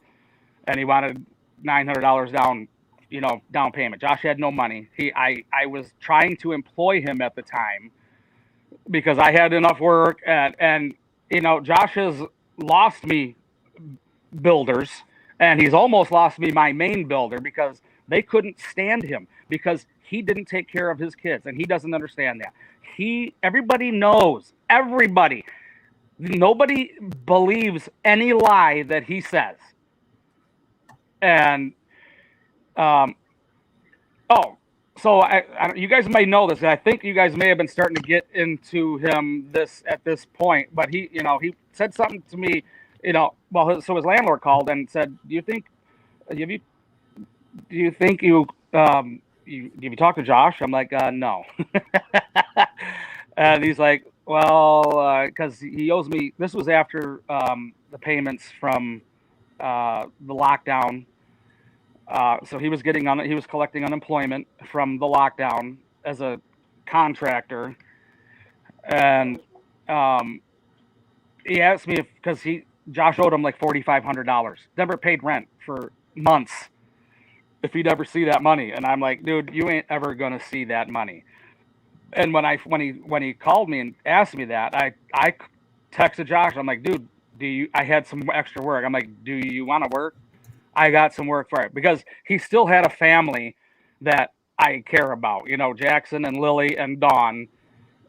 He was the only breadwinner, which was a pittance breadwinning, but I offered, and he's like, oh, if I'm such a terrible worker, why are you offering me a job? I must, and like I said, his mental, how he thinks is so far off center. It's mind-boggling. I don't understand, and I go back to that attorney. Don't try to understand, because you can't, and you will, you'll get a headache because you can't explain that. It's terrible. And like I said, I feel sorry for him, because he does not have one person to go to call, to talk. I mean, I don't know who he's living with. The last person he was living with when Dawn and Lily and Jackson were with him was a dude that he met in jail. Surprisingly, he met this dude in jail at one of his stints, and he was staying at his mom's house, right? Pardon? His mom's house? Yeah. He was staying at a dude he met in jail's mom's house with 2 kids and a fiance in one bedroom, and all their clothes and everything were in. I don't know who the MCC, one of those guys, let him borrow a Ford Excursion or something. I don't know whose car that was. It was another auditor moron. And Josh, what? He won't give up key to the storage. Oh yeah. So, it's it's been interesting, to say the least. Not fun either, and expensive. Yeah. I mean, I can imagine. Our little court foray on Wednesday, and the pre-trial conference with our attorney, that is probably going to cost us $1,500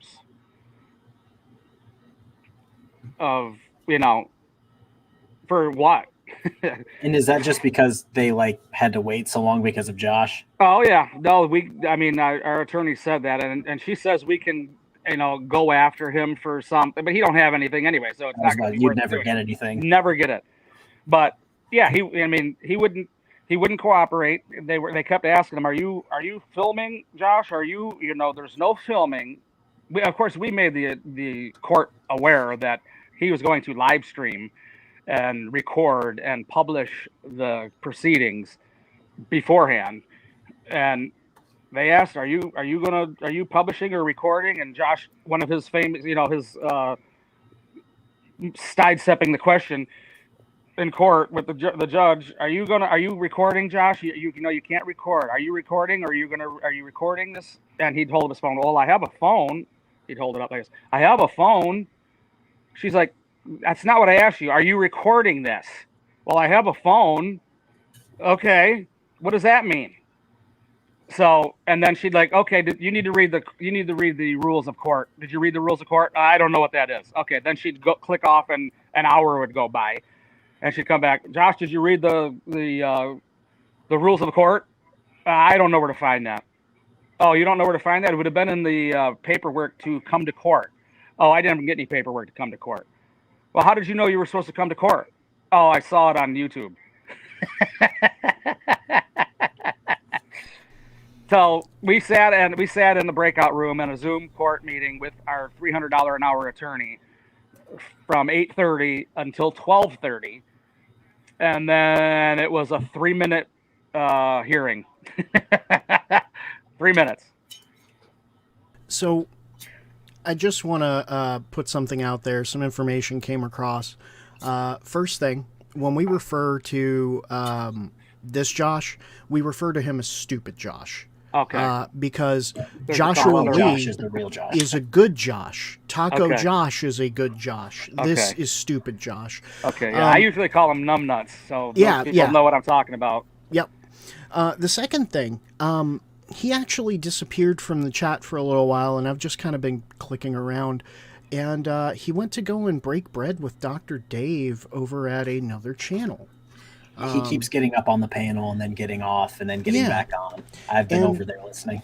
Yeah, so you and I are kind of on the same page.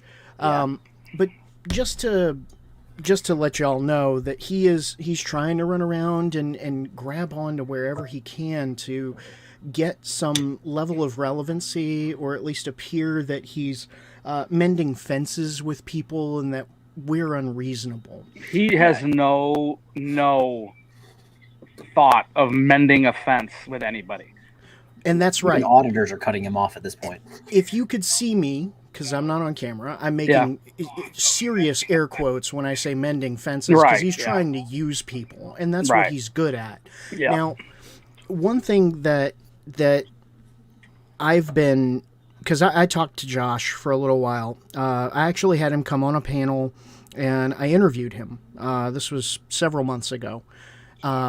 After I started talking, before I started talking with Erica. And he came up and he just couldn't answer any questions that I thought were in, a legitimate way. And afterwards, Josh and I had a Facebook chat before he blocked me. And I tried to reach out to him and let him know, look, you're making a mistake living the life that you live. There are things that you're doing that people don't like. There are things that you're doing that you shouldn't like, that you shouldn't have to accept this kind of behavior from yourself, and that you're a better person. And of course, now he pulled a lot of the messages that I sent him out of context in order to suit this narrative that I'm just this awful person that's trying to harm him, instead of the person who I really am, which is, hey, you need help. I want to be here to help you. I mean, I've offered. I told Josh, Stupid Josh, that I would go to get a psychiatric evaluation with you. If you think I'm crazy, I could be. Maybe I am. I don't know. Let's go get a psych evaluation. I'll pay for it. I will go with you. I will go to counseling with you. We can start on me. You can just go there and sit and not even open your mouth, and let's let the person or the That's a doctor tall or whatever order. Evaluate me. And yeah, he wouldn't be able to sit still for sure. But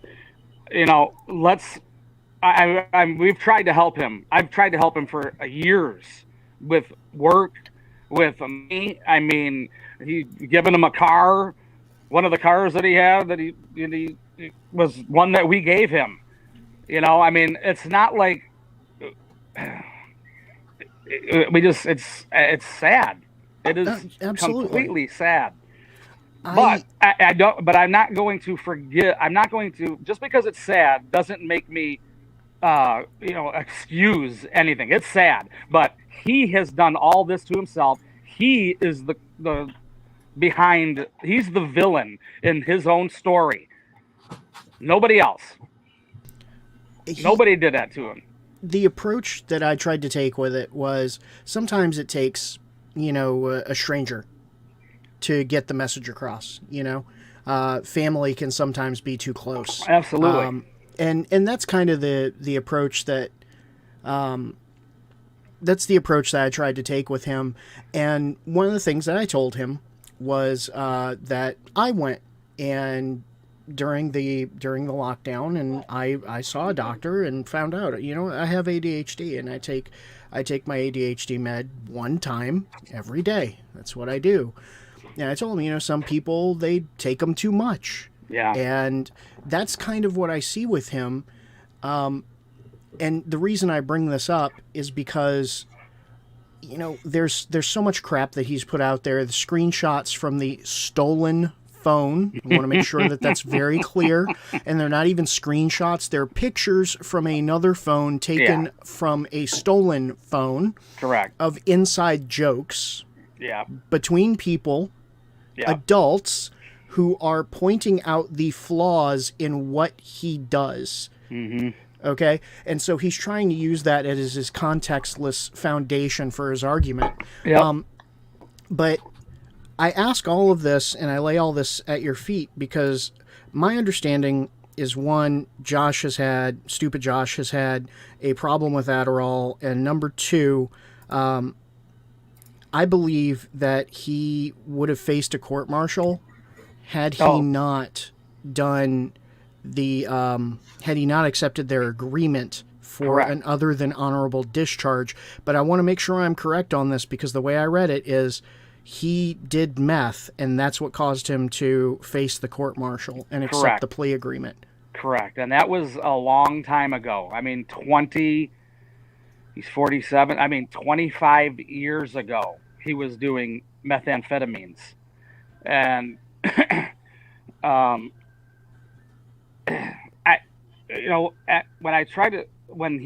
CPS got involved a year and a half ago, it was his own buddy, his own drug-taking buddy, who reached out to Erica and told her that, he's got some serious problems, and who called CPS. I don't know if you know the story. He thinks our stepson, his nephew, called, or was one of the people who called. See, that was a complete fabrication by us, because he had totally blocked us out of his life, which would have been fine except for the kids, Lily and Addie and Dawn, Lily and Jackson and Dawn, and they were on an island with him, and I fabricated that story to him, and because he wanted to know who called, and I'm sure there's been videos on that, because he came to my job site one time with the stolen phone, and we had a conversation about that, and I told him that Zach did, and we talked to Zach prior to that. I said, we have to do something so that we can not push that boat out with all those kids and Dawn out into that ocean with Josh, where he's trying to go right now, because he doesn't want anybody around, because he just got, CPS got called on him by his own confidant. I approached Zach. I'm like, Zach worked in a home for mentally challenged people, so he kind of considers himself a mandated reporter, and so that was our in, and that's what I told him. I said, Zach overheard the conversations with this person and your mom and Erica about your drug abuse, and he took it upon himself to call CPS. It was a total, complete fabrication. He never called CPS. We never called CPS. The person who called CPS, who I still have not revealed to them, and I won't, had agreed to go to court and testify against him, and because he was doing it with him, and he's like, this guy was not an angel himself, and he said, but it is not good. And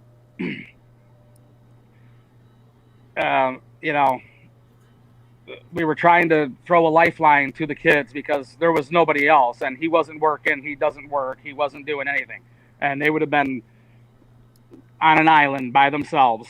And I fabricated that story just to take the heat, because he thought it was us. He still thinks we conspired with CPS, we conspired with DHS, we conspired with the judges, we conspired. I have, he knows my friend works in the courts. We have an inside source, and they're getting blah, blah. I'm like, dude, if I had this much power, we wouldn't be here right now doing this. Nobody's conspiring against anything. So, I guess one of the things that I'm wondering is, and not to go too far into the past, I know that he was with a fiance previously.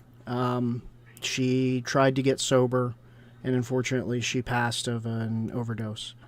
That's Addie's mom. Addie's mom. Correct. Was she living with Stupid Josh when she fell off the wagon, so to speak? No, they've been separated for years. Okay. She fell. I mean, she was missing for. I mean, not missing, but she was like non-existent for many years. I mean, so after they were out of neglect court, which was like 2016, so she hadn't been around since like 2016.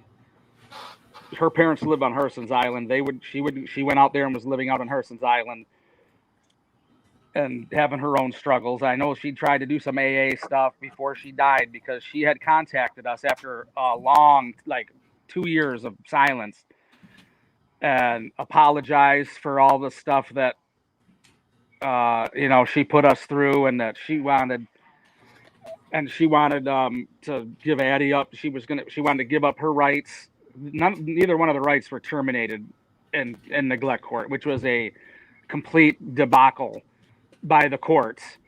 I mean, the evidence we were there for 28 months because they could not do anything right. They couldn't get a job. They couldn't stay off of the drugs. They couldn't stop drinking. They couldn't stop getting arrested. And the judge still, at 28 months, is like, I got to get you guys out of here. We can't be in here. So I'm just going to give Josh custody. And then, but that referee, the prosecuting attorney, Josh's attorney, the guardian ad litem, all, pretty much said, Josh, you need to put her in a guardianship with the Bedinis. And at that time, Josh was the least of the evils between the two of them, believe it or not. And we had a decent relationship as far as it could be. I mean, he was still a dumbass, but he wasn't quite as big a dumbass as Shannon was.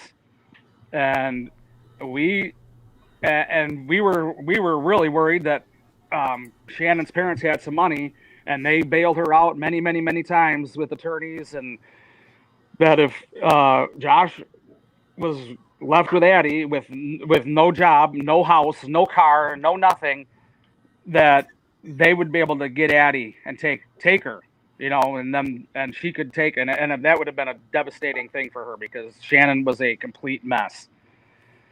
So we said, let's get a guardianship. We will take care of her. We set that up. So it was such a sweetheart deal for him. He did not have to do anything. Usually you have to get payments. You have to set up child support. You have to go through visitation stuff. And we didn't do any of that. We just got Addie safe. And Josh lived 5 miles from us for those years. And I would drive Addie over whenever she wanted on the weekend. Josh used to come over here and hang out, but I mean, he's always been an antisocial person. He's got antisocial disorder. If you look that up, there's like 12 bullet points of antisocial disorder.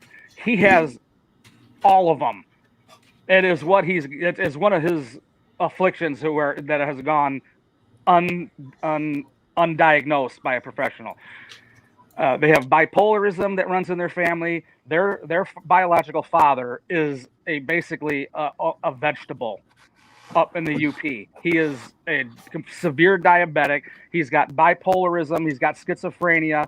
He's on all sorts of drugs to keep him from, doing crazy stuff. And it's hereditary. I mean, Brandon, what did you just share before I pulled up? Brendan was just talking about antisocial personality disorder. I have the article on that from the Mayo Clinic. I thought it might aid the discussion a little bit. Can you zoom in a little bit for the people in the back? Absolutely. Yeah, I can't see. I can't see it either. I'm sitting 6 inches from my screen, and I can't see it. To go completely off topic, this was addressed a million years ago in the chat, but it's about how aged Josh looks. Just from the time I've been covering for like the last 6 months, it looks like he's aged 20 years. No, I mean, when I saw him, it was on a Zoom, and it was like his face on my computer, and I'm like, Jesus, dude. I mean, just shared a video somebody did from like 6 months ago, and they had his picture on there.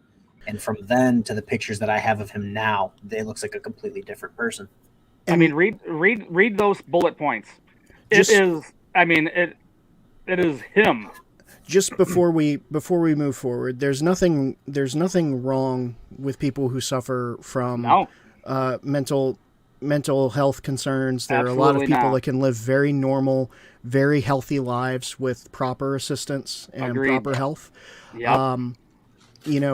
And if you are struggling, check out the Scars Foundation. Check out 988. You can text or call if you're feeling suicidal or you're harassed, or if you don't know where to go about mental health issues. September is Suicide Awareness Month, so it's very important that if you need help, that you get it.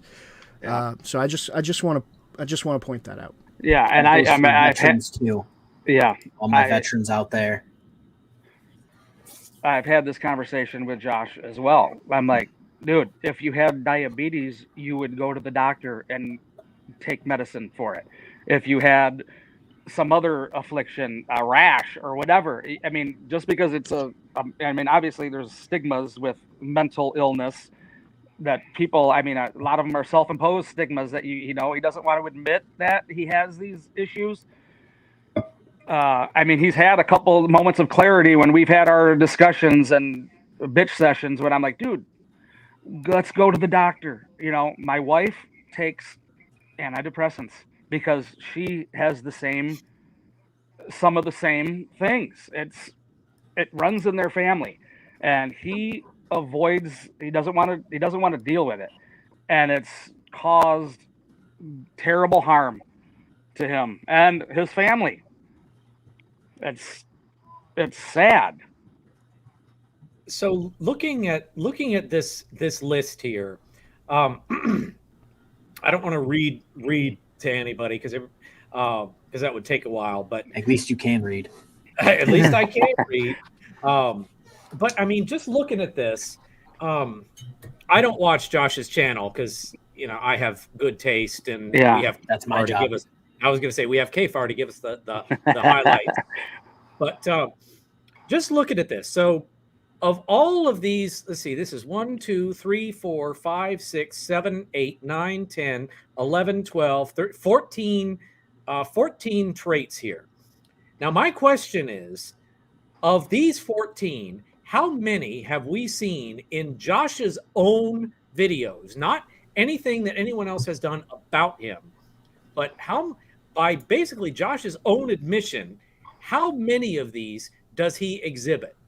All of them. All of them. All of them. All of them. And we aren't psychiatrists. We're not psychologists. We're not doctors. But if we look at all of these things, I'm one to go through stuff individually, and you guys know I'm verbose, so I'm not going to go through this list. But based on the behavior, especially if I look at near the middle, hostility, significant irritability, agitation, aggression, or violence, the fact that he has done violent acts, that he's done harassing and aggressive acts, and he lives so close, would it not be a benefit to see about a 72-hour mental health hold? My wife and I have struggled with that for 3 years. I have talked to several attorneys. We downloaded a petition, a non-agreeing petition to send to the court to have him picked up because he will not go himself. We have downloaded the petition to have him evaluated on more than one occasion in the last 3 years. So, I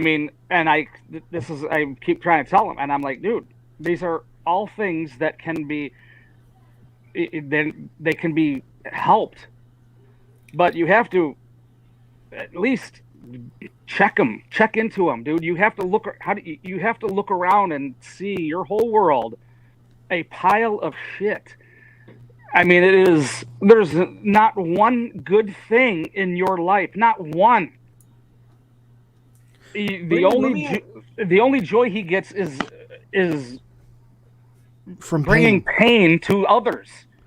Brendan, let me ask you this. So one of Josh's more recent statements to KFARR, and KFARR, please correct me if I misquote you on this, was something to the effect of, I might just go, quote unquote, audit your children's school. That could easily be interpreted, knowing Josh's history, as I'm going to charitably say as a threat, but Blue Bear could probably explain better what that actually sounds like. So knowing him as you do, and the second time he's done it. And he's done it more than once, so it's a pattern of behavior. So this is why we called the cops on Monday night, because somebody sent us a post that he posted, and it was paraphrasing, I'm gonna go meet them fuckers at the school.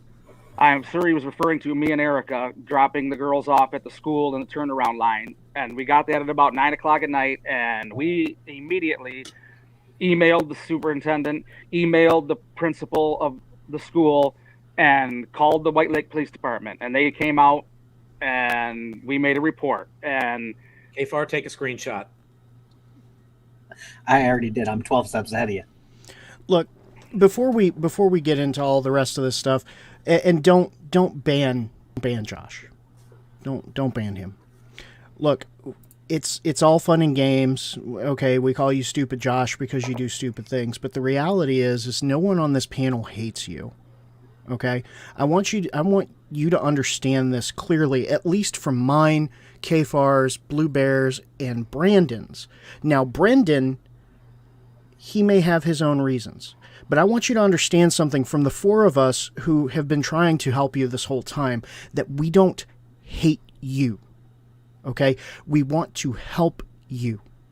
We've done nothing but try to help you. And the old saying goes, you can lead a horse to water, but you can't make him drink. Yeah. And unfortunately, you don't have a self-preservation circuit to remind you to drink that water, to remind you to take care of yourself in a way that's healthy. And all of these people, all 110 right now, the 130 plus that were here before, want the same for you. This is your chance to turn yourself around. And it's not about your ideals. It's not about government. It's not about politics. It's not about law or interpretation or court or any of that shit. Okay? What this is about is you need help. And everyone cares enough, strangers care enough for you to get it. And Josh, we've all tried at various junctions, Kick probably the most of us all, but we've all tried at one stage of the game or another to give you the right advice to maybe start fixing some of these problems. But your answer has been the same every single time, as far as I know. You immediately say, we're wrong. We're coming at you. We're coming at you in some kind of way, and blah, blah, blah, blah, blah. You never want to admit that you legitimately may be the one with the problem. And Brendan, this is something you may not have seen, but not that long ago, on one stream or another, we were watching Josh, and he made a point about, well, what I really care about is the court of public opinion. And he took a poll. The poll was so heavily canted against him.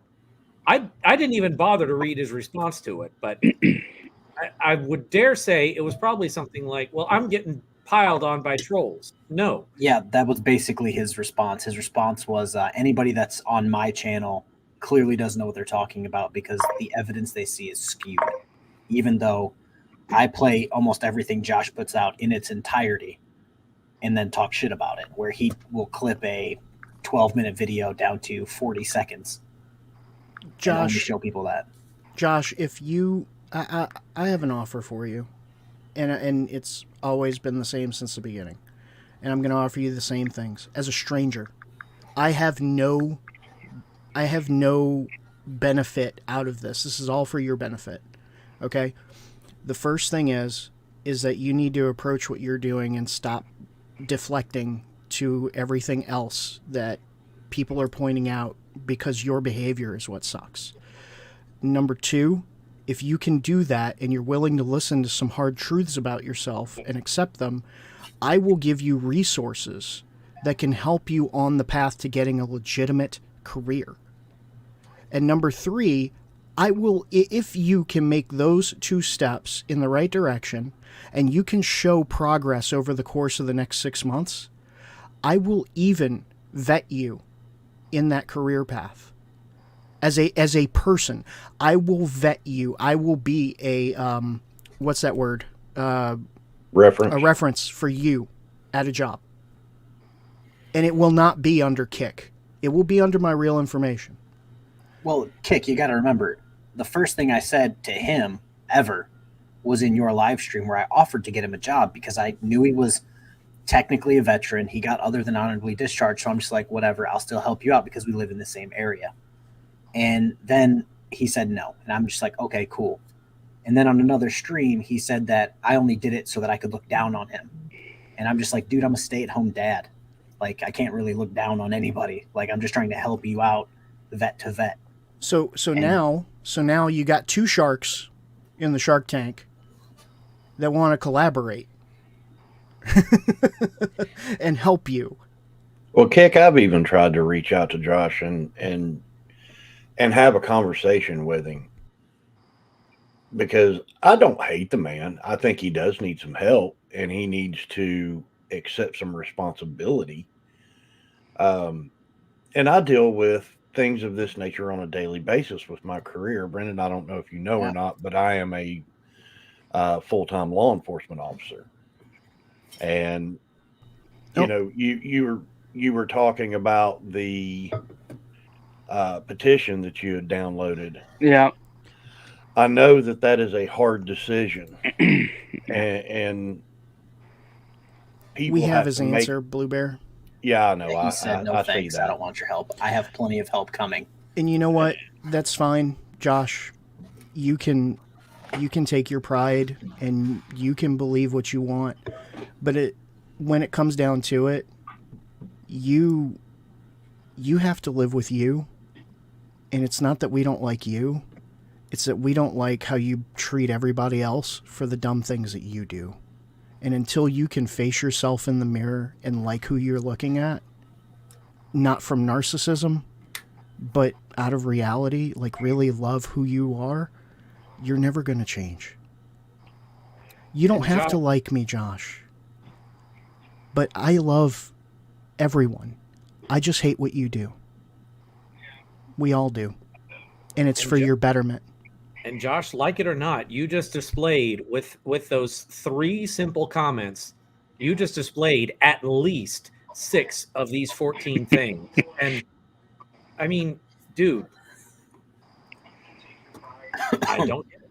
If you're going to be that strongly worded and argumentative, I don't think KFARR would want you up here. And I'm not here to speak for KFARR.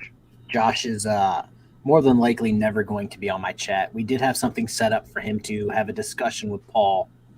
And then like a couple days later, I think he doxed me. And I'm just like, oh yeah, no. Like, why would I put somebody on my channel? Like that may get him views. You guys look at his channel. He doesn't get that many views anymore. He had those 2 shorts that got him a lot of views. Yep. Nobody else is watching. Like nobody's watching his content. So I'm not going to give him a platform to.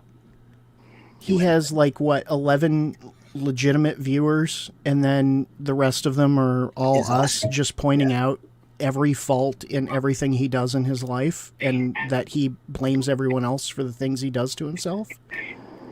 Backgammon, Josh, it's just like you to take small clips and take them out of context. And again, this points out exactly what I said. You refuse to look at yourself, and you decide to use these small, nuanced things to make yourself look good.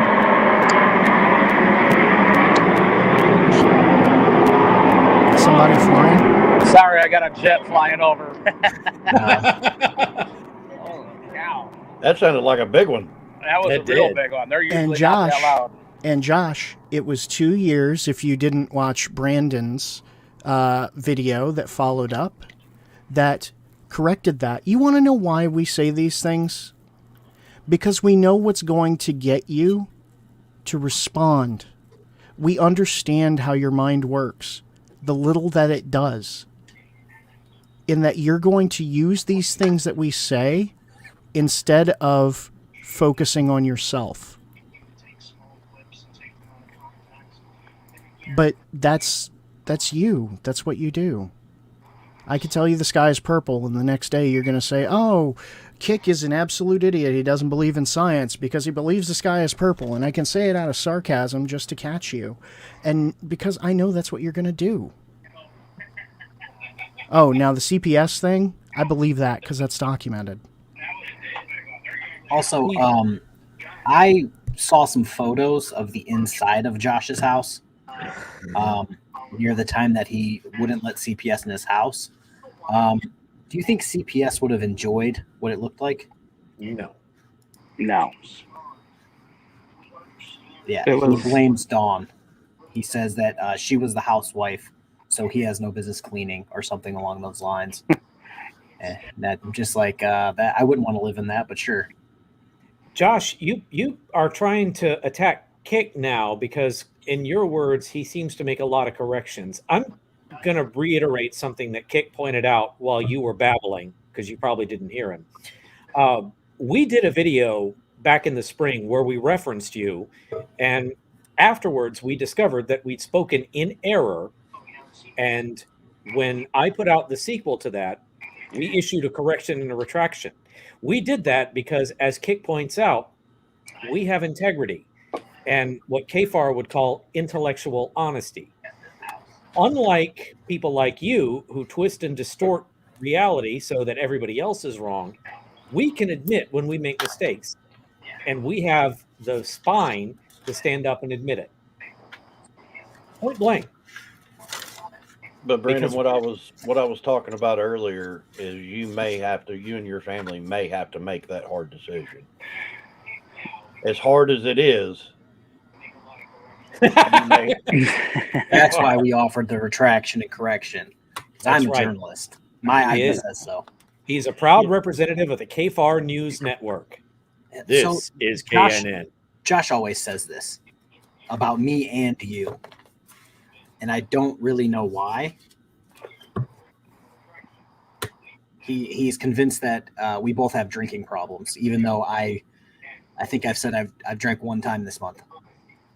Who's the other person he thinks has a drinking problem? That would be you, good sir. Oh. Well, I can tell you that I had 3 bourbons last Saturday, and I had 3 bourbons the previous Saturday, like this big. I've been kind of collecting some bottles. I made a mistake of being on YouTube and following some bourbon junkies, and they're from East Lansing area and a couple other. I just find it interesting and cool, and it's interesting. You know, I also smoke a cigar here once in a while too. I'm a terrible person. Brendan, if you had that much, why didn't you invite us? You'll have to come over. I have some good bourbons. There you go. Brendan, I have that same hobby. Do you? I actually just picked some up at a distillery in Georgia on vacation. You did? Yeah, we'll have to talk about that at a later time, though. Yeah, for sure. Yep, Ooh. Fern here from Miss Rudinger's cat. Yeah, exactly. Well, so this reminds me of a funny story. When I got into an argument, I believe it was after CPS, and I was out in the yard arguing with him, trying to get him to come back from the dark side, and we were talking about drinking came up about something, and he's like, well, what about drinking? And we were talking about something. I was talking about doing meth. I'm like, dude, you cannot do crystal meth in a 600 square foot house with a 2-year-old and a 8-year-old at the time, I think, and think it's okay. And I'm like, it's illegal. And he said, well, at one time it was illegal. It was illegal for the slaves to escape slavery from the South. I'm like, Oh, okay. That's great logic right there. Dude, I mean, it was such. I was like, my mouth went open. I'm like, you're comparing it to that. He thinks crystal meth is better than drinking, and he said it on more than one. He said it to me before. Yeah, crystal meth is better than drinking. It's better. For one thing, it's illegal, and that's when I said, I'm like, dude. First of all, it's illegal. Is that the only reason you don't like it? I'm like, well, it's a good reason not to like it. And he's like, back in the day, it was illegal for slaves to escape. And I'm like, let me just address this from Josh real quick. Josh says that this is boring, or this is going to be boring. Josh, go calculate your last 15 videos that you dropped, add them together, and then come back, and I'm still going to have more views from this one video. So eat a dick. Thank you.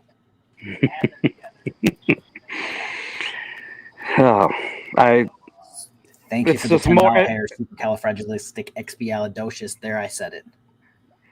It's just more of the same from it. He doesn't want to accept any responsibility. He's the victim. Everybody's out to get him. My wife and I have conspired with the whole of Oakland County sheriff's courts, attorneys, police departments to screw him over. I don't know how you can't. How do you argue with that? How do you argue against that? Or how do you? I don't know. I just don't know. Well, Josh clearly doesn't want any of our help because, of course, we're all against him. We must be Vatican, reptilian, Illuminati agents. So, Josh, how about this? I am willing to foot the bill. I'm willing to pay this bill. I have a psychologist. That's somebody who is capable of diagnosing mental illness. Okay? And she does remote sessions. And I will pay for a remote session for you, Brendan, and Erica at the same time. Dang. He shot that down real quick. Oh my God, Miss Schrodinger's cat. And I will not be involved. You do not have to do that. I will not be involved. I don't know this person personally, but I will pay for y'all to sit down and have that session, all three of you, or individually. I'll pay for individual sessions, and that way she can come back with information, and she's not related to any of our channels. She doesn't know any of the people here. She has no idea what your story is. She's completely unbiased. That's what you want, right? You want unbiased. He wants that until he realizes that an unbiased opinion would disagree with his own worldview. We've seen that time and time again. Let me talk about something. He claims that he's already right under the care of a psychologist. I don't believe that. Mrs. Total SC, lie. thank you if for that. If you were, they'd have locked you away. I think from what I'm being told by secret sneaky informants, I think what he means is he's got a doctor that will write him a prescription for Adderall. It's exactly what it is. But yeah, he says it's on me 100%. I set up guardianship when Dawn told me not to. I confronted him with this because I have the paperwork that he signed, and he wanted to tell me that it was false.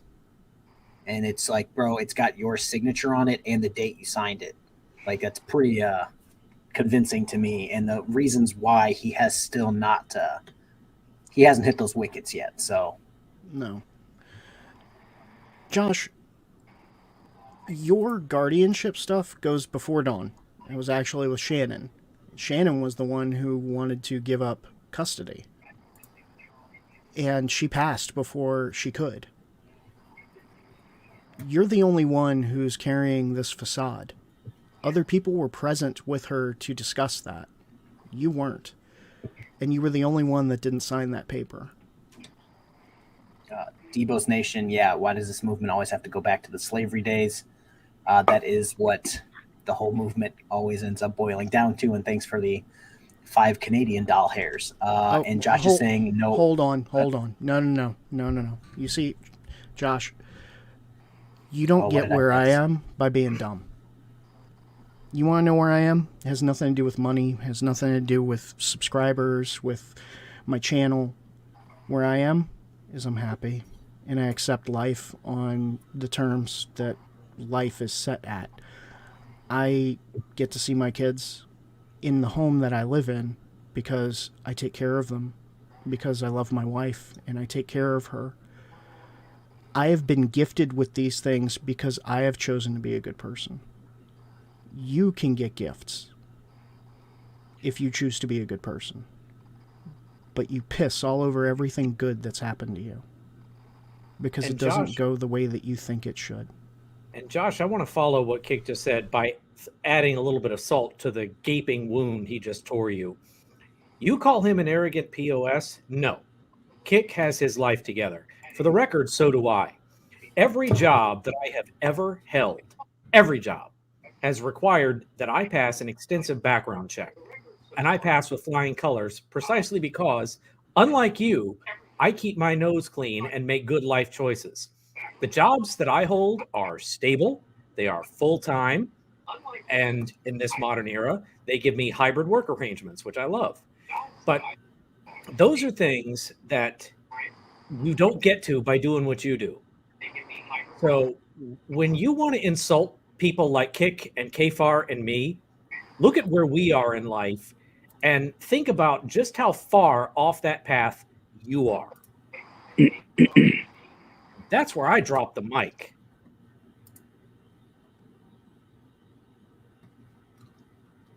Oh my lord. Brandon, king of computers, how do I zoom in?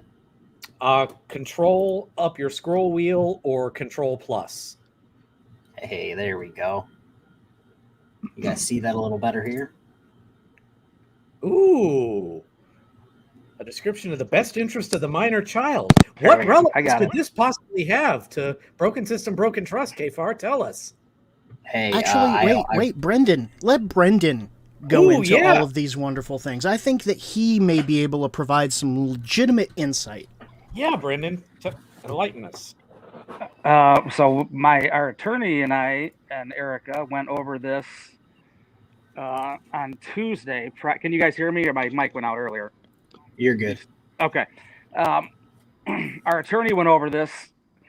There's certain stipulations for transference of custody and transference of guardianships and ending, government involvement in your children. And this is one of the things right here that we went over. And we actually went through each one of these things the other day. And you only got to go through the first one. And it's obvious that he can't do any of these. He can't. If you ask any of these questions and place Erica and I against stupid Josh, the check mark will be on our side on every single one of them.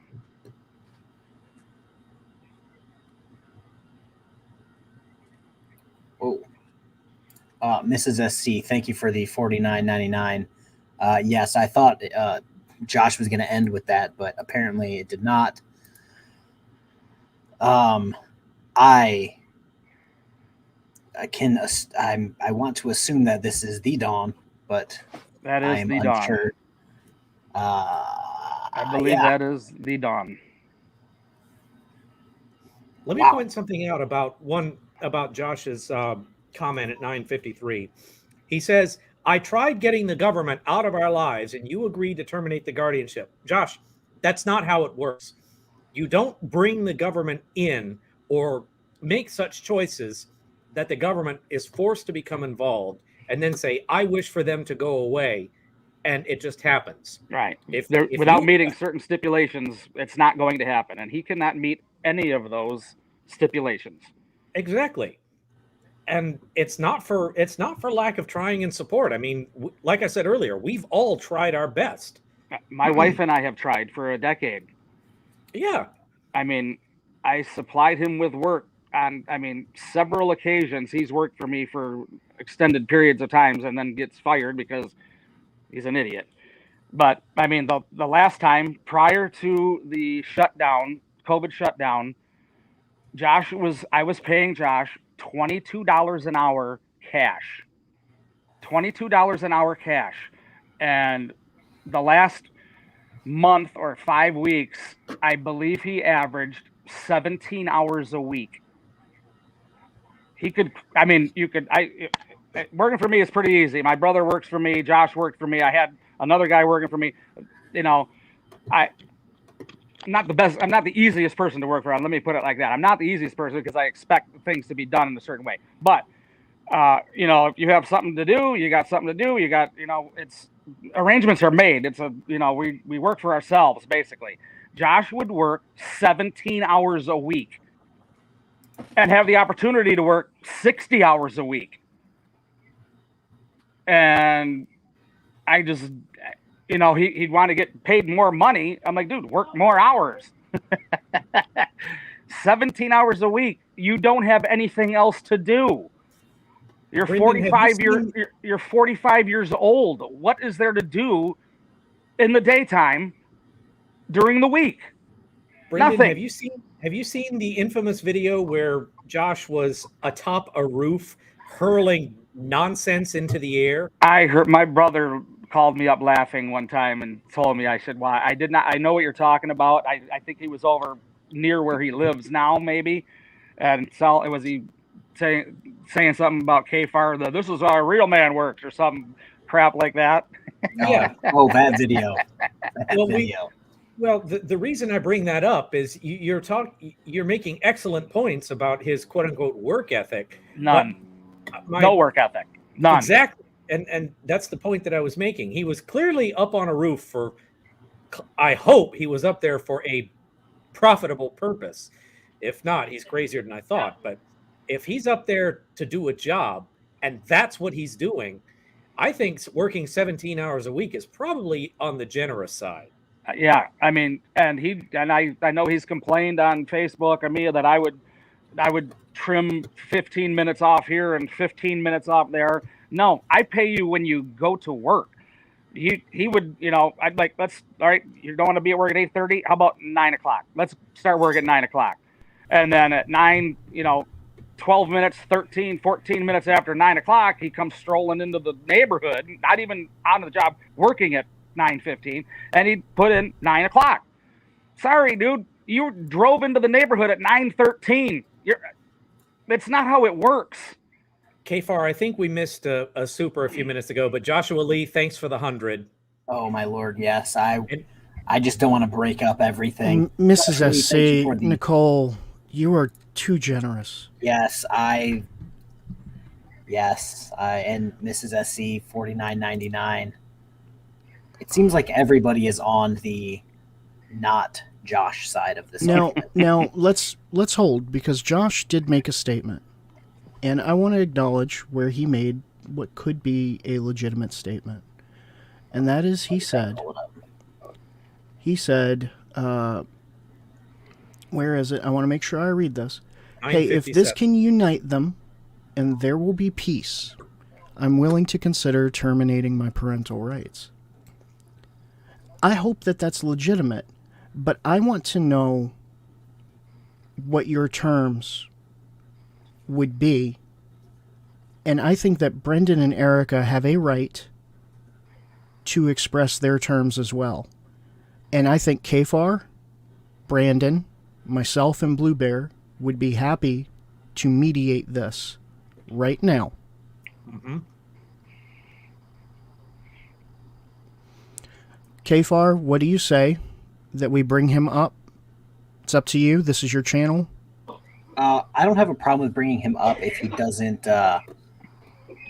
Josh. I would prefer not to. Not to? That's absolutely fine. That's fair. I just had to look at his face for 4 hours. You can stay in the chat. Wednesday. So I just had to look at his face for 4 hours on Wednesday and listen to his BS. I don't really want to fucking do it right now. So okay, that's okay. That's okay. But I'm not against that. This is, and before we go into any further, this is, want to couch my statements about, hating him, and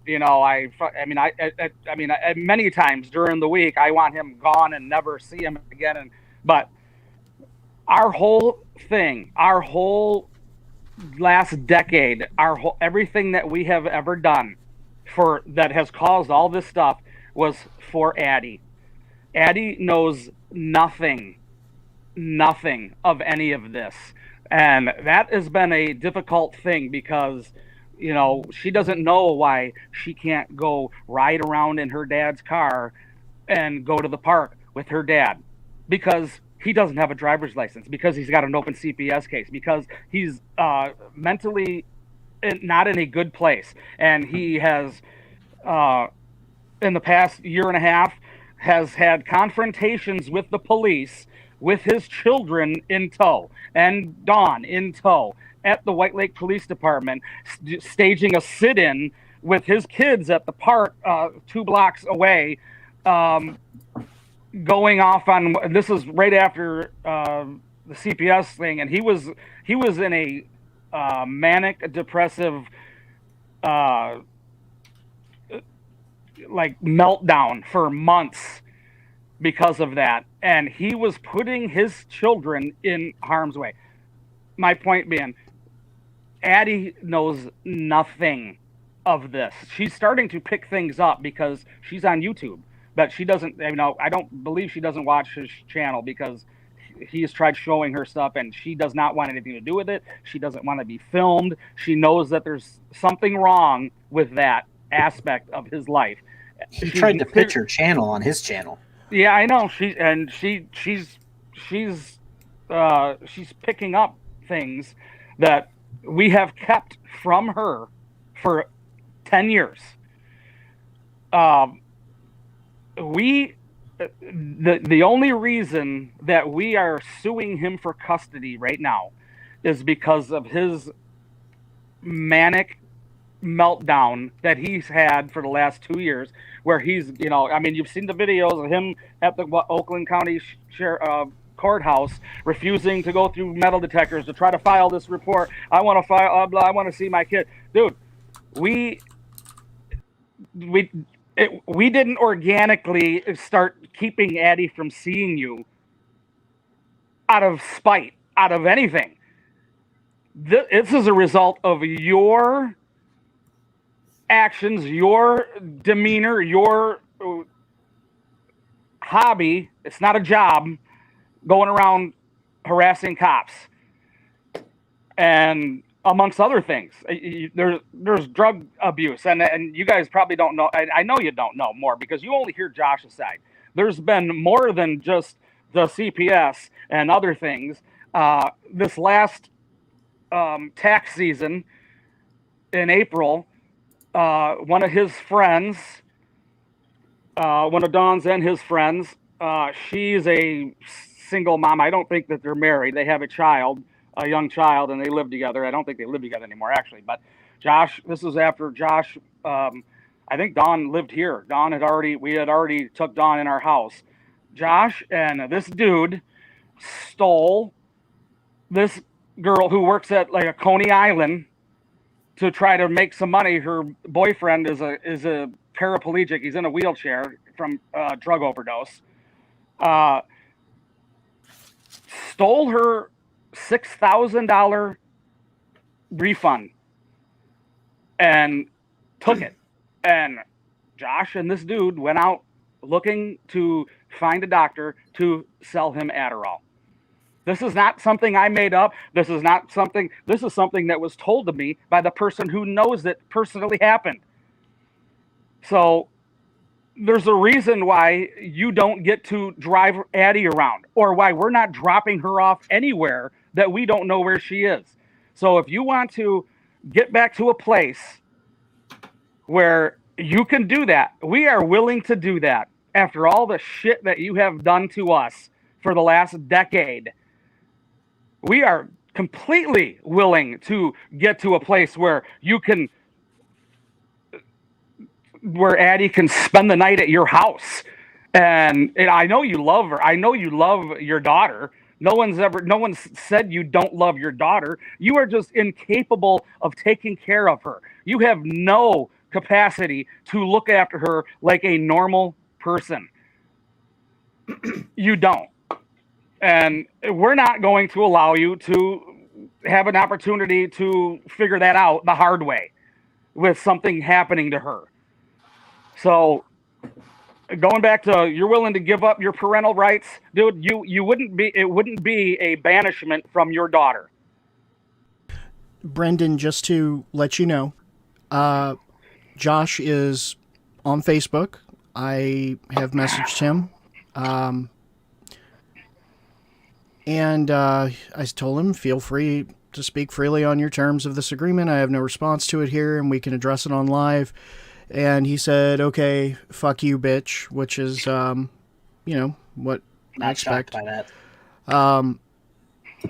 To you or to me? I mean, it's probably all of us. I'm a piece of shit. I mean, I can post this up on screen if we all want to look at it, because, again, I want to make sure that there is nothing that's taken out of context. So let me just... I want to address something real fast before we get to that. So I'm a lying scumbag. Go ahead.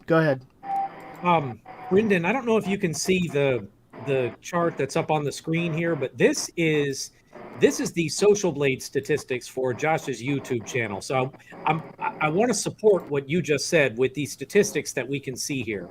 So when you said get a job, not an obsessive hobby, right? At this point, what he goes out and does with his cell phone and with his YouTube channel barely even qualifies as a hobby, because look at this. If we go back up to the top, these are his estimated annual earnings here at the top. And as you can see, it's not meager. A lot.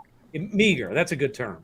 But then you start looking, then you start plowing through some of the actual estimates for recent days. I mean, what's today? The 8th? Okay, so this is yesterday, the 7th, between 67 cents and $11. My channel is very, very modest, and I did better than this yesterday. I did better than today than he did. So this does not a living wage make, Josh, No. just so you know. Also,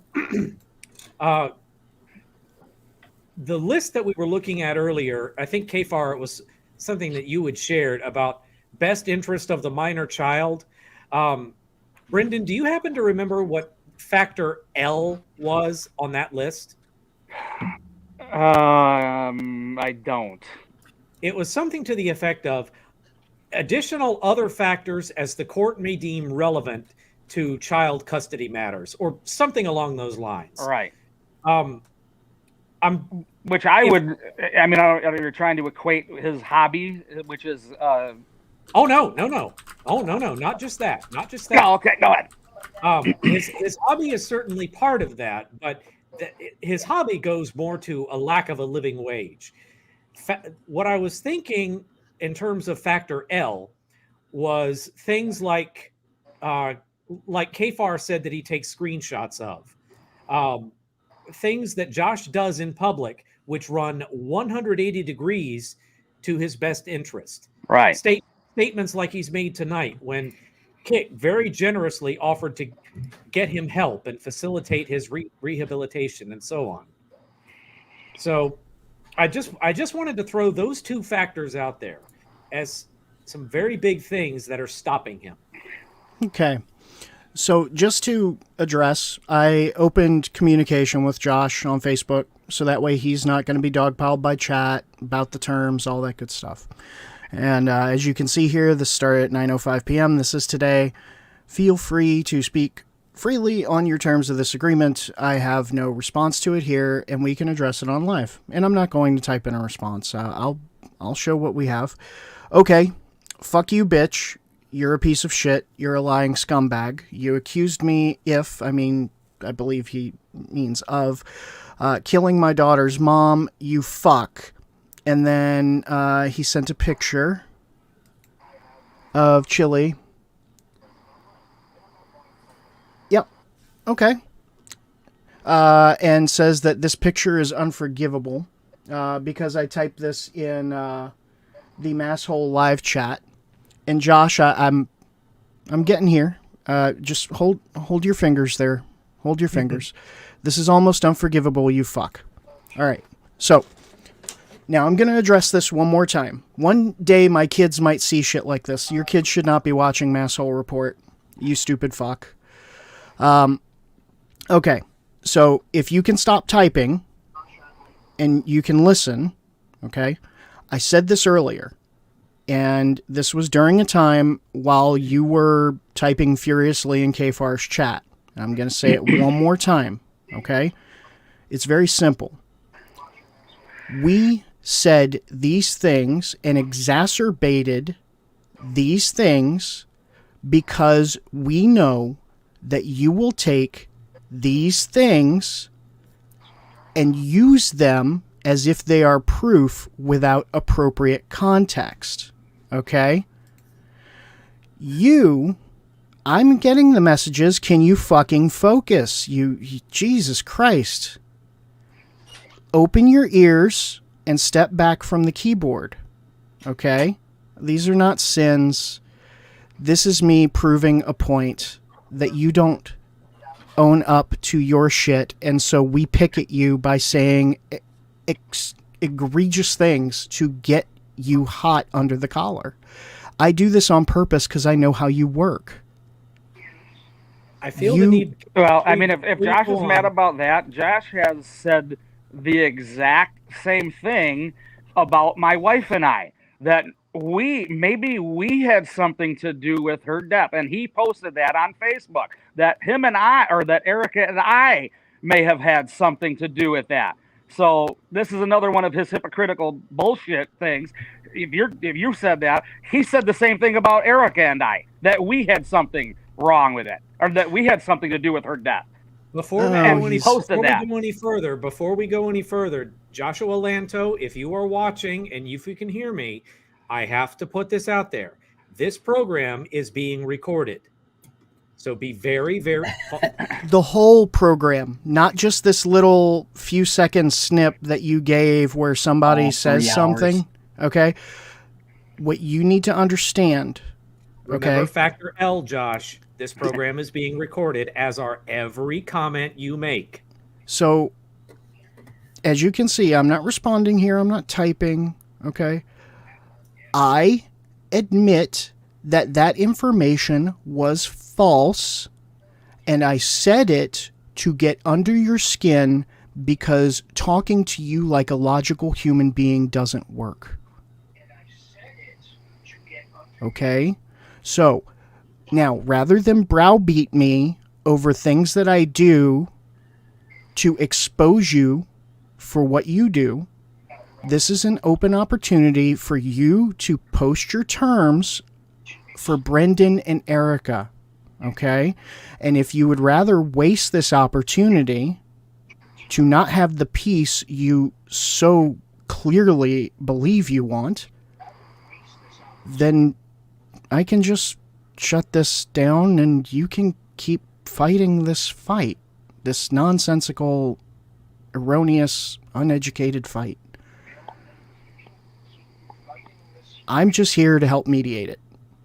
That's what we're all here to do, and I don't hate you for the things that you're saying. I hate the things that you're saying, but I don't hate you. I just want better for you, and I would hope that you would want the same. And I have a serious question for everybody who's here. So it seems like the results have been fairly consistent when it comes to assessment of Josh's position and beliefs. I think that's a fair statement. In that, nobody believes that he's doing the right thing in any sense. My question is, and Brendan, I put this one to you first of all, if basically the entire world was saying that something you were doing was wrong, would a rational person be more likely to say, okay, world, I get it, I'll change my ways?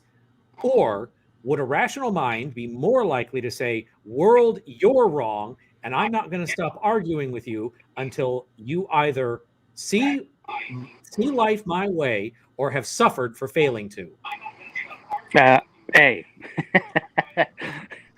I mean, this is the whole crux of his problem. And I've been, I mean, for at least 3 years, this has been going on where he's gotten, you know, I don't even want to say trolled. I mean, just the comments that other people make to him, and like, dude, what is the matter with you? And dude, you're fucked up. You got something wrong. You know, that beating, verbal beating that he has taken for the last 3 years by 99.9% of anybody who has any interaction with him, how someone could go back to, you know what I mean? If I don't know how, I mean, people kill themselves for that, you know, like they're bullied. If they're bullied by somebody or a whole bunch of people kill themselves for that. And he has taken, I mean, he's been called every name. He's been told he's wrong for 3 years by 99.9% of people. The 1% that, the 0.1% that don't do it is because they only know his side of the story, and it's bullshit. So how he can, I can't, I mean, that's why he's looks the way he does, because he's internalized. I don't know how you can internalize all that negative. I don't know how anybody could do that, to be honest with you. Well, how and go on doing it, and still, you know, he'll post something and he'll get 500 comments that say you're an idiot, and then he's like, well, and then he only, you know, does he only focus on the 2 that say, yeah, good job, because they want to see him get tased or something? I don't know. I don't get it. Well, Brendan, what I see is he's been handed opportunity after opportunity, and he doesn't want those things. And this is to go with what Brandon said earlier. Brandon said that, you know, generally when everybody tells you you're wrong, you'll probably change your behavior. But when you feel like you're right, sometimes that is legitimate, and there are legitimate ways to change things that are inherently wrong. The problem is that the hill that he wants to die on is not about doing things right. Yeah. And so, Josh, I'm going to give you a few more minutes to either speak your terms or here. Let me break something this up real quick. Okay, because thank you for the $12. Josh is one effed up fucker, of course. In the chat, somebody just said that he's now on with Dr. Dave and Joey over on his channel. That might be why he's not responding. That could very well be self-serving. I get it. So, Josh, I don't really have to. I get to go and tuck in my kids and go hang out with my wife for the rest of the night. So I don't need to be here to help do this. And if you're going to abuse this opportunity, this further proves what a person you are. And unfortunately, it's not a good one. And I pity you. I really do. There are other people out there who could really get some help, and they deserve our time. And I don't think you deserve anybody else's time at this point. I can only tell you that there's going to come a day where everybody you associate with is going to walk out on you, including the people who believe some of the stuff that comes out of your mouth. And when you're alone, you still have to deal with who you are. So, since you wasted my time, that's okay. It doesn't hurt my feelings. But, bless your heart. Damn. That's a mic mic drop. Bless your heart. So I was going to talk about, you brought up bullying earlier. In almost every chat that Josh is in, even when he was at the school the other day, he tried to yell as loud as he could that I was a bully and that he was going to come out at my kid's school. And it's like, I've never threatened to assault Josh. I've never threatened to come to his house. I've never done that, but I'm the bully, according to Josh. Yeah. And then Well, also, I've talked to people. Go ahead. Sorry. I've talked to people in his chat because that's what I did until I was blocked. They straight up said, "Oh, we don't watch your channel," and it's like, well, that's why you support Josh. Like, if you're only hearing his side, of course you're going to be like, "Oh, a father being, kept away from his children." Yeah, but then if you find out why, you're like, "Oh no, that makes 1000% sense." And if nobody go harass him on Facebook, but his Facebook, to me, is a lot more wild than he is on YouTube. Because I go over there and take ganders and some screenshots every once in a while, but yeah, he just says whatever on Facebook. And nobody likes what he has to say. Nobody. No. There's not one single like on anything that he posts on Facebook. He's literally screaming into the void. So, I've got to run. But Josh, this was your intervention, and unfortunately you chose not to participate in it as a decent human being. So I'm going to go be with my children because I can, and because I've done things that allow me to be in their lives without the court being involved. And then I'm going to go hug and kiss my wife because she loves me and because I do things to take care of her rather than myself, because that's called, not being selfish. So thank you, Brendan. Thank you, KFARR. Thank you, Erica. I love you guys. Y'all be well. Be good to each other. And if anything, don't be Josh. Thanks, Kick. Thanks for hanging out with us. Bye. See you, Kick. Well, I'm trying to think here.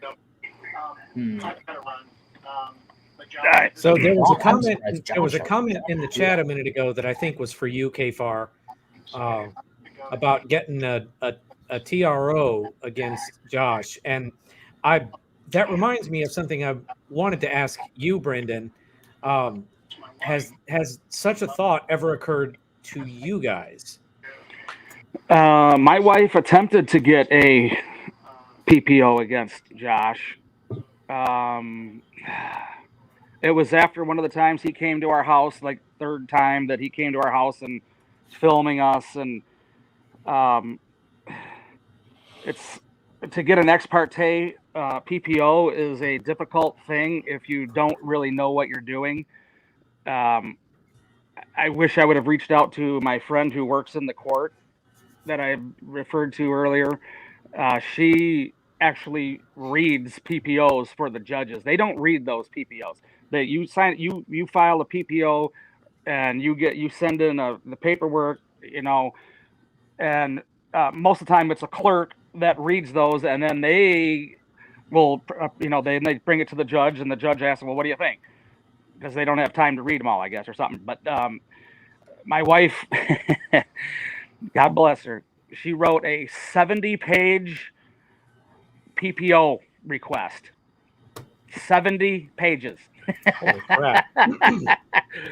And I told my friend that, and she's like, "Oh my God, they won't even read that. They don't have time to read 70 pages." And we didn't know. We'd never done it before. We did it. My wife was going to do it. I was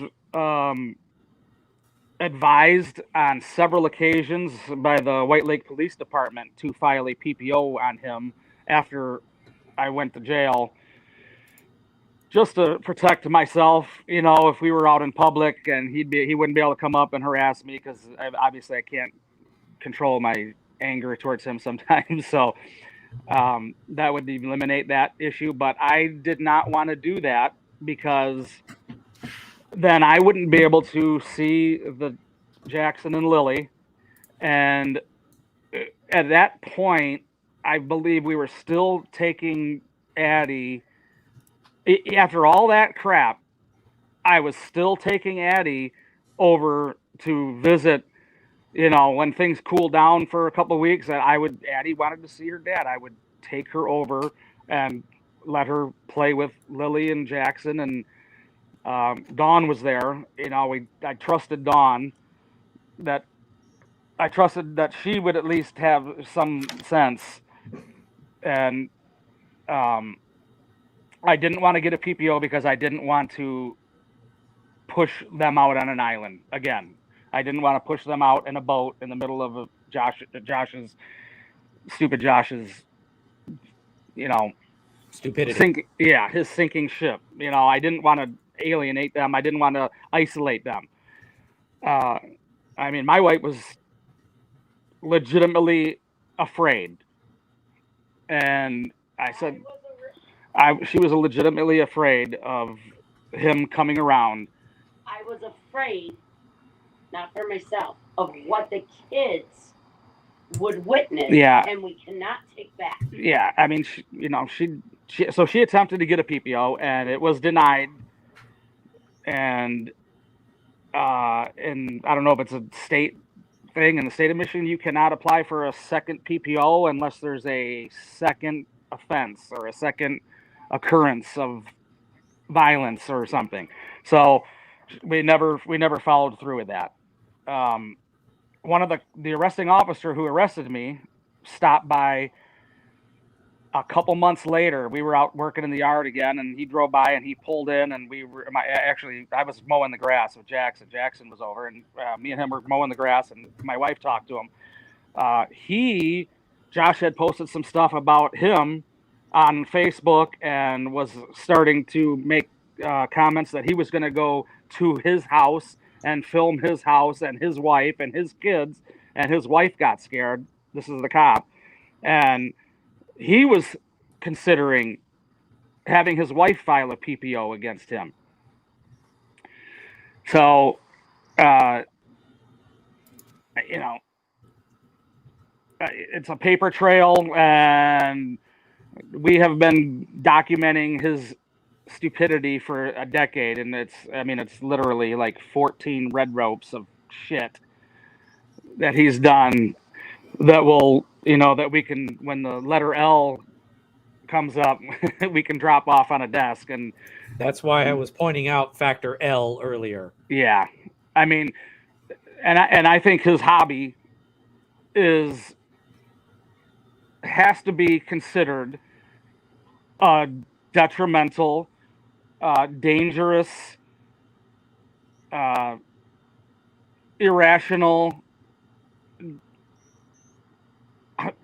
activity.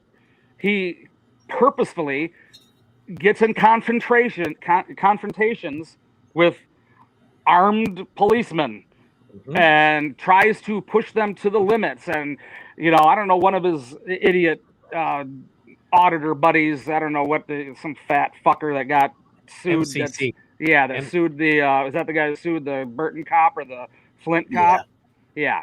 So that's Josh's hero, because he's thinking he's got, Josh thinks he's got some, he's got some $70 million or $70,000 lawsuit or $95,000 lawsuit. Like Josh doesn't realize, MCC was convicted of trespassing at a special needs school or something. In Holly.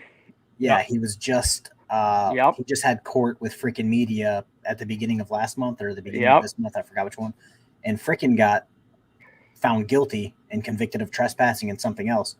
And I believe MCC was facing the same charges. So I'm assuming he was also found guilty. And it's like, is it really worth it getting a criminal history, making yourself unemployable for a one-time lump sum of money that you're never going to see ever again? No. KFARR, that's part of it. But reiterate for us, if you would, the point that you made on B Squared back in May about something that wasn't happening during the pandemic, but is starting to happen now. And tie that to Josh's hobby. Yeah, and it's especially happening now in Michigan, where back in the day, I worked at a police station closer to me, and I worked back desk, did booking, the whole warrant process, court officer, that type of stuff. We were bringing people in and just kicking them out. Like, you're arrested, bye, personal bond, bye. But now that everything's starting to open up court-wise and jail-wise, auditors are just getting roped in and found guilty. Especially in Michigan, it's like Josh is facing all of these things. I know he had a court case, 2 days ago? He was supposed to be in court on something. I don't know if he showed up or what. Yeah, and then he's got a court case in December that I want to say is that's driving while license is expired.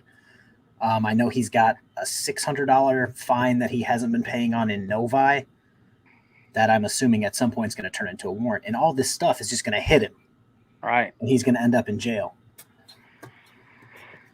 And it's mind-boggling. I don't get it. I don't get it. The effort he puts into being an asshole, if he put that into something else.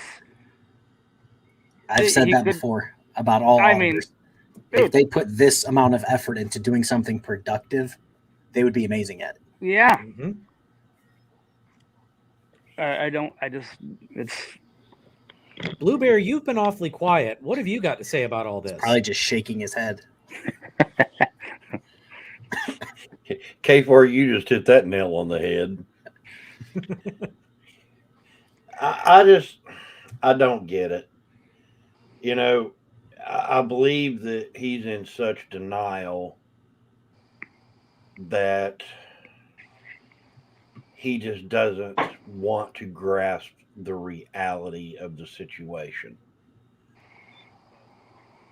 I think he is living in his own world and just doesn't care anymore.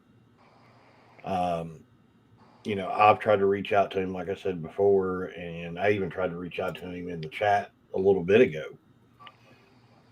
And he's just to the point that I believe the only way that he is going to get the help for his mental instability is if the family signs that petition and takes it to the judge. And Brennan, I hate to say that. I know but and like I said before, that's only a decision you guys can make, and it's a very tough one. You know, it's not an easy decision. But I feel that, in my opinion, if that does not happen, either his anger is going to get the best of him and he is going to try to hurt one of the family members or try to hurt himself. I've seen this way too often. That's what I was worried about, honestly. For like myself, even with all this stuff hitting him all at once, he's just going to lash out at anyone he can. He's going to snap. Yeah. You know, the pressure is going to build and he's going to snap. And whether that snap is outward or inward is going to be the scary factor. You know, and that's something that you need to consider, you know, you and your family, because we can sit here and talk about it all day long. Yeah. But that is something that you all have to decide. We can't do that for you. You know, it's something that you all will have to sit down and have a serious conversation about and say, okay, is this what we really want to do, or do we want to take that chance? But I believe he is on the cusp of exploding. And whether that be at me or at KFARR or at Kick or at you and your family, that's the question. You know, I'm not worried about me and mine. I can handle that. I deal with it on a daily basis. And you seem like you're a man that can handle your own as well. But just from looking in your room, from what I see and hearing you talk here recently, you know, I'm sure you can take care of yours as well. But I mean, I'm not afraid. I'm not afraid for myself, but but you're not home all the time, right? I'm not home all the time. My wife is not. You know, I'm not afraid. I really wish Paul Carroll were here for this, but he could probably give you some pointers about how to protect yourself via the legal system. But KFARR and Blue Bear, what would you guys recommend that Brendan do to maybe protect him and his family in the event that Blue Bear's prediction comes true? Well, you know, security systems, security cameras. Yeah. You know, got a big dog that likes biting people that come here. Yeah, you know, a big dog. Big dog. I'm sure if you live in northern Michigan or in that area out in the country, you know, I'm sure your wife can handle a firearm as well. But she doesn't. She wasn't. She's coming around to my like of firearms. But best answer ever. She is. She was not raised. She was not raised around guns though. So yeah, I've taught her some things. It could be more for sure. Because I'm going to tell you the average police response, and I'm not sure about your area or how rural your area is. I live. I can tell you. I'll tell you where I live. I don't care. I'm not. You don't have to. Okay. But, yeah. You know I'm outside of Waterford, Michigan. I'm in White Lake, Michigan. Okay, because here's the thing, in cities, okay, in metropolitan areas, the average response time is 12 to 15 minutes. Right. So nothing beats the speed of a 9mm. I can tell you that. Well, how close are you to Josh's current address? Probably about less than 15 minutes. Okay, so you're. I'm 26 on the dot. Okay. You know, here's my thing. If you think that is the best course of action for him, I would highly recommend doing what we talked about. Yeah. I mean, he needs to get help. And I've talked with several officers over the last 3 years. I'm like, I just talked to the one that was here on Monday night. Where is the line? I mean, why isn't public nuisance a reason or disorderly conduct a line to cross to arrest somebody?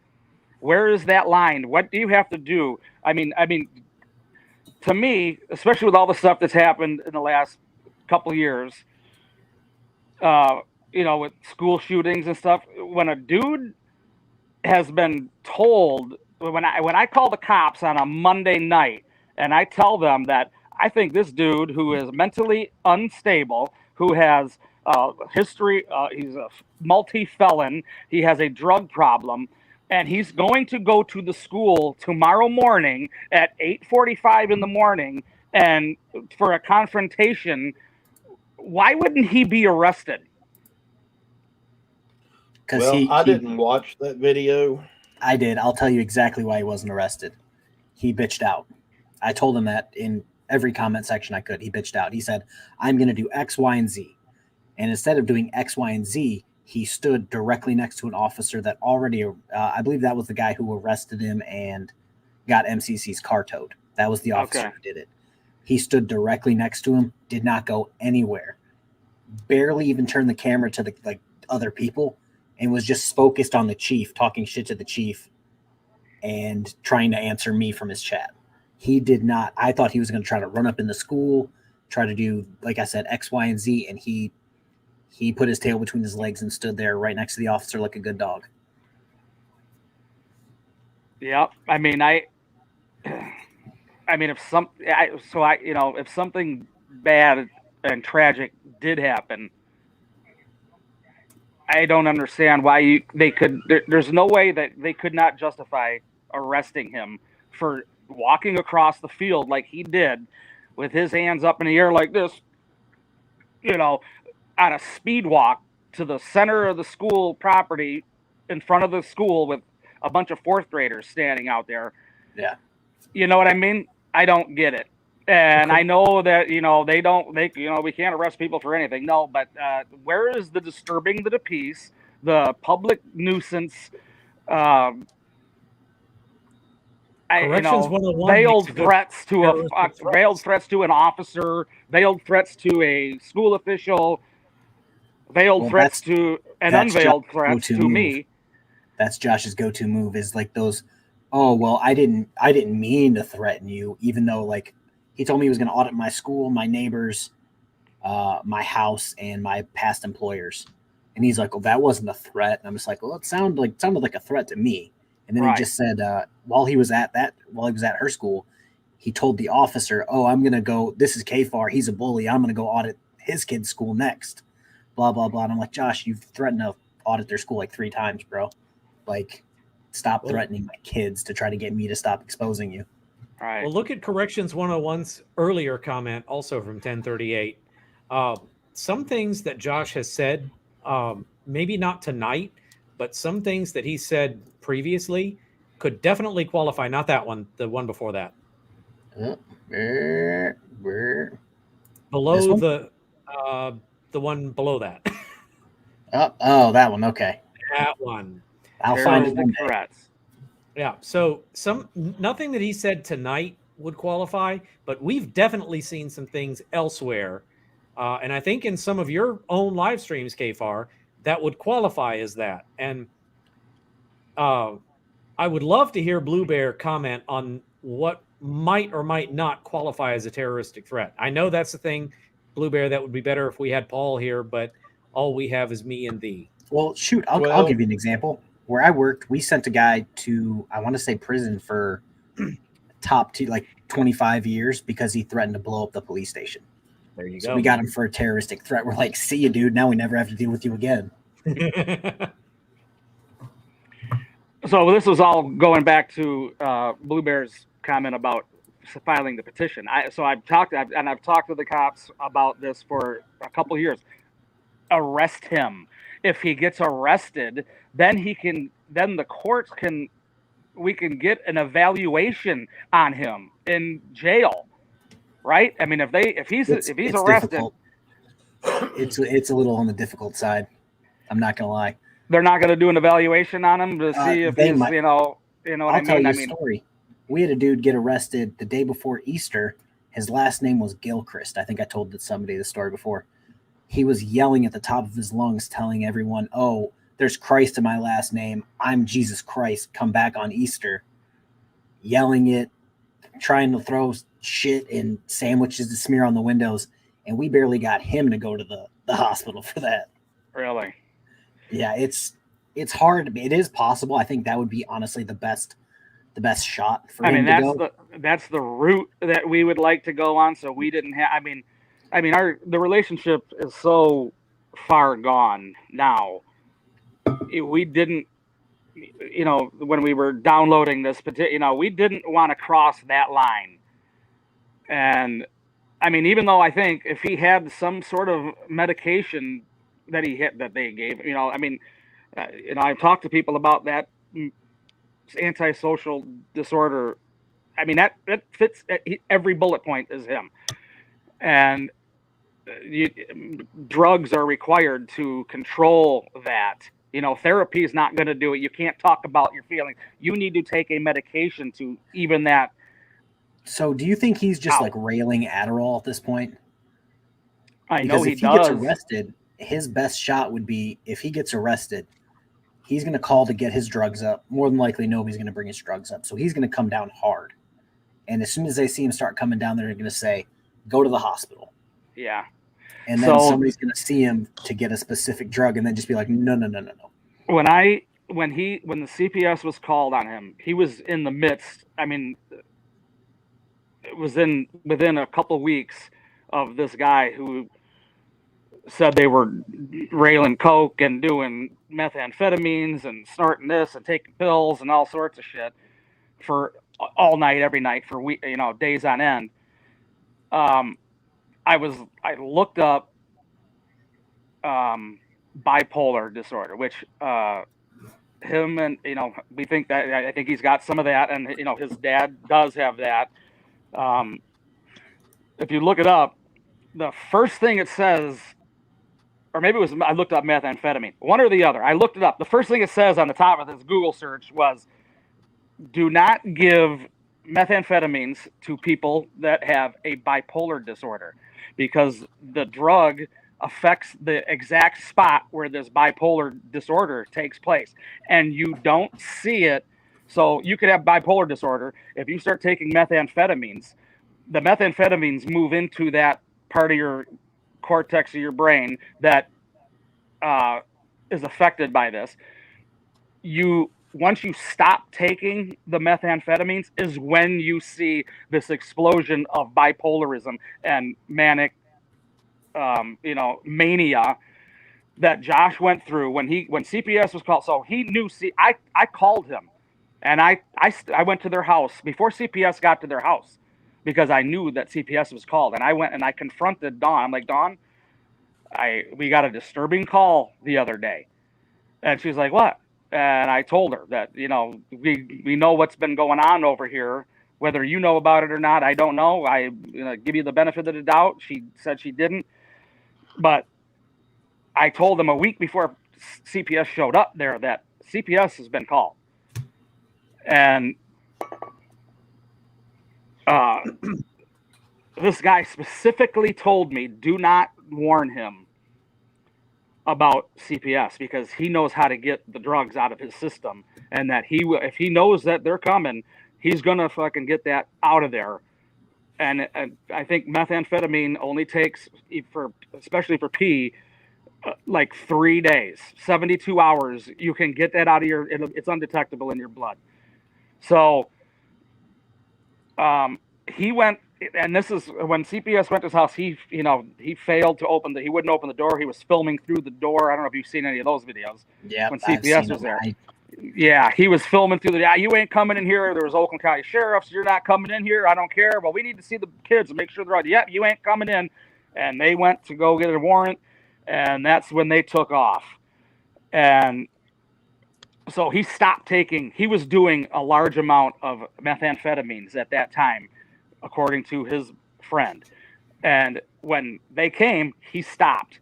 And for 3 months after that, he was a blithering lunatic. Some of his videos where he did a sit-in at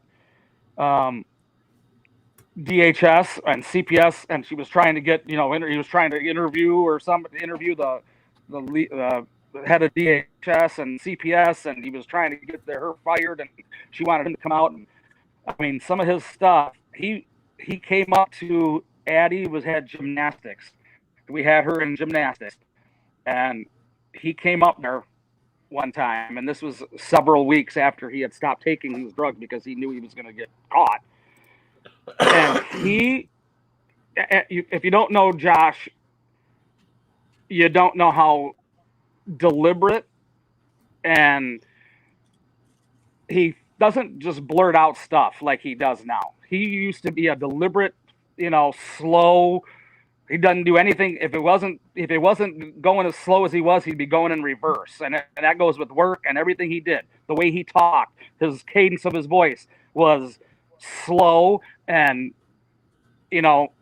methodical. And he came up there and he was like, I'm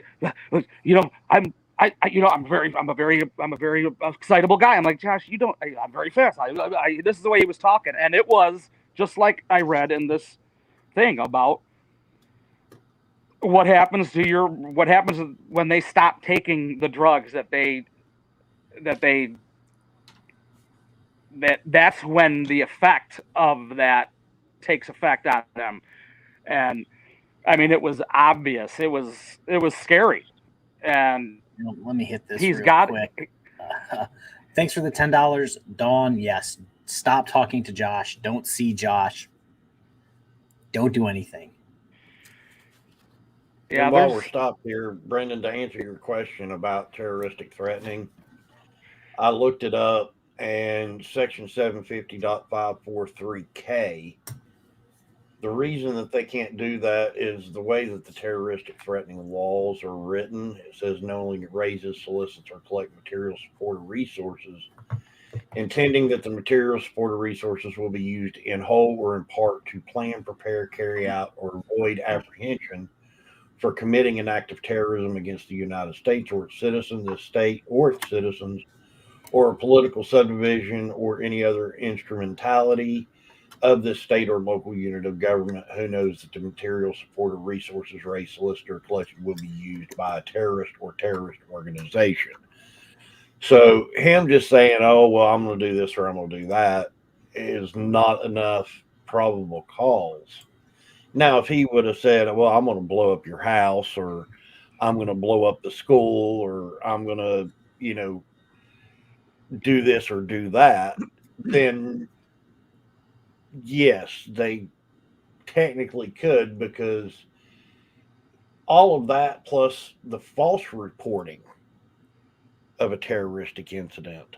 So say he made those statements and didn't follow through with it, but yet they utilized all these resources and had extra officers there and had the fire department on standby and the EMS on standby because of a potential threat that he has told someone else, hey, I'm thinking I'm going to go blow up this school, or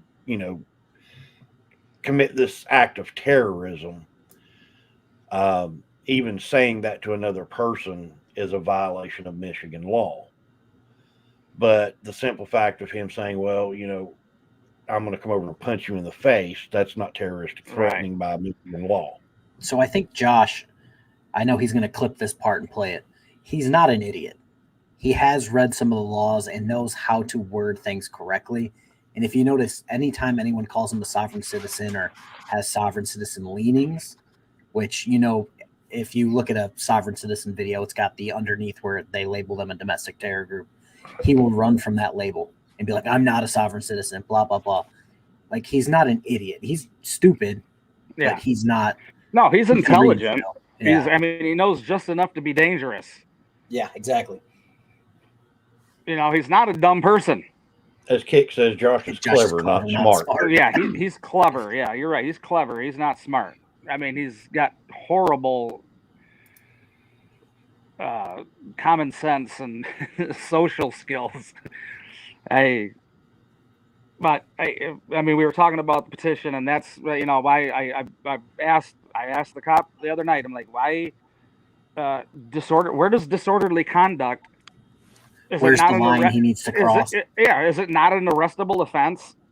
Depending, obviously, a party. If you have a party and you don't, and you're so loud that your neighbors call 10 times and you don't stop doing your partying, I guess they just give you a ticket. I don't know if they arrest you or not. I don't know, but it's. Paul, real quick, Brendan. Paul Carroll is here. Paul, very glad to see you as always, but I'm particularly glad to see you tonight. So just to catch you up, we were talking earlier about broken system, broken trust, and his pattern of behavior.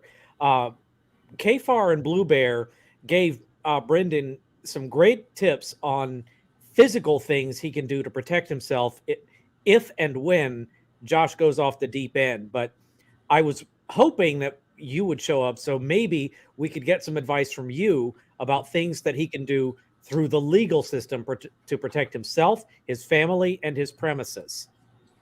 So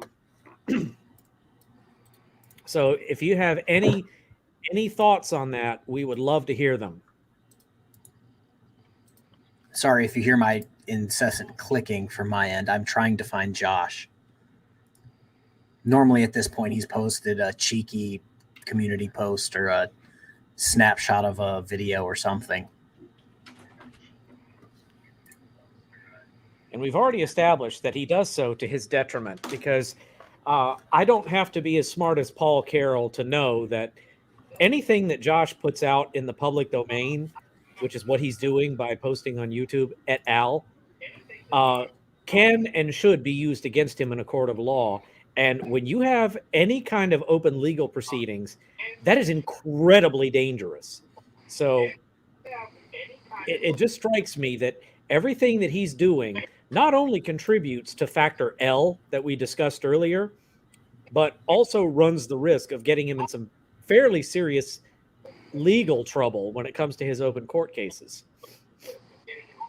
But again, Paul Carroll could comment on that better than I could.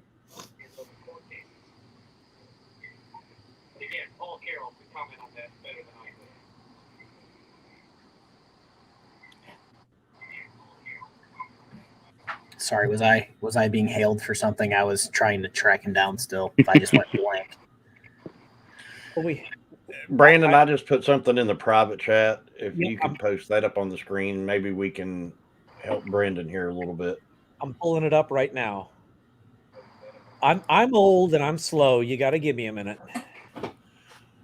You're younger than I am, you pup. Hey, if Paul wants up, then we will bring Paul up. I just don't know if Paul wants up. Yeah.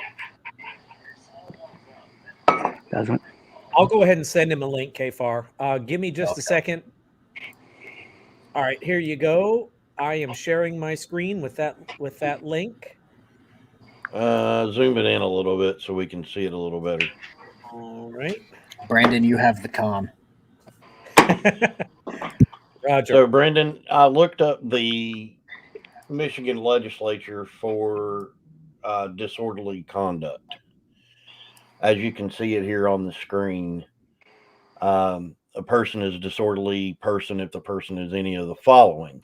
And you can see all those. I'm not going to read through all of them. Yeah. But, you know, one thing that caught my eye is number K, or letter K.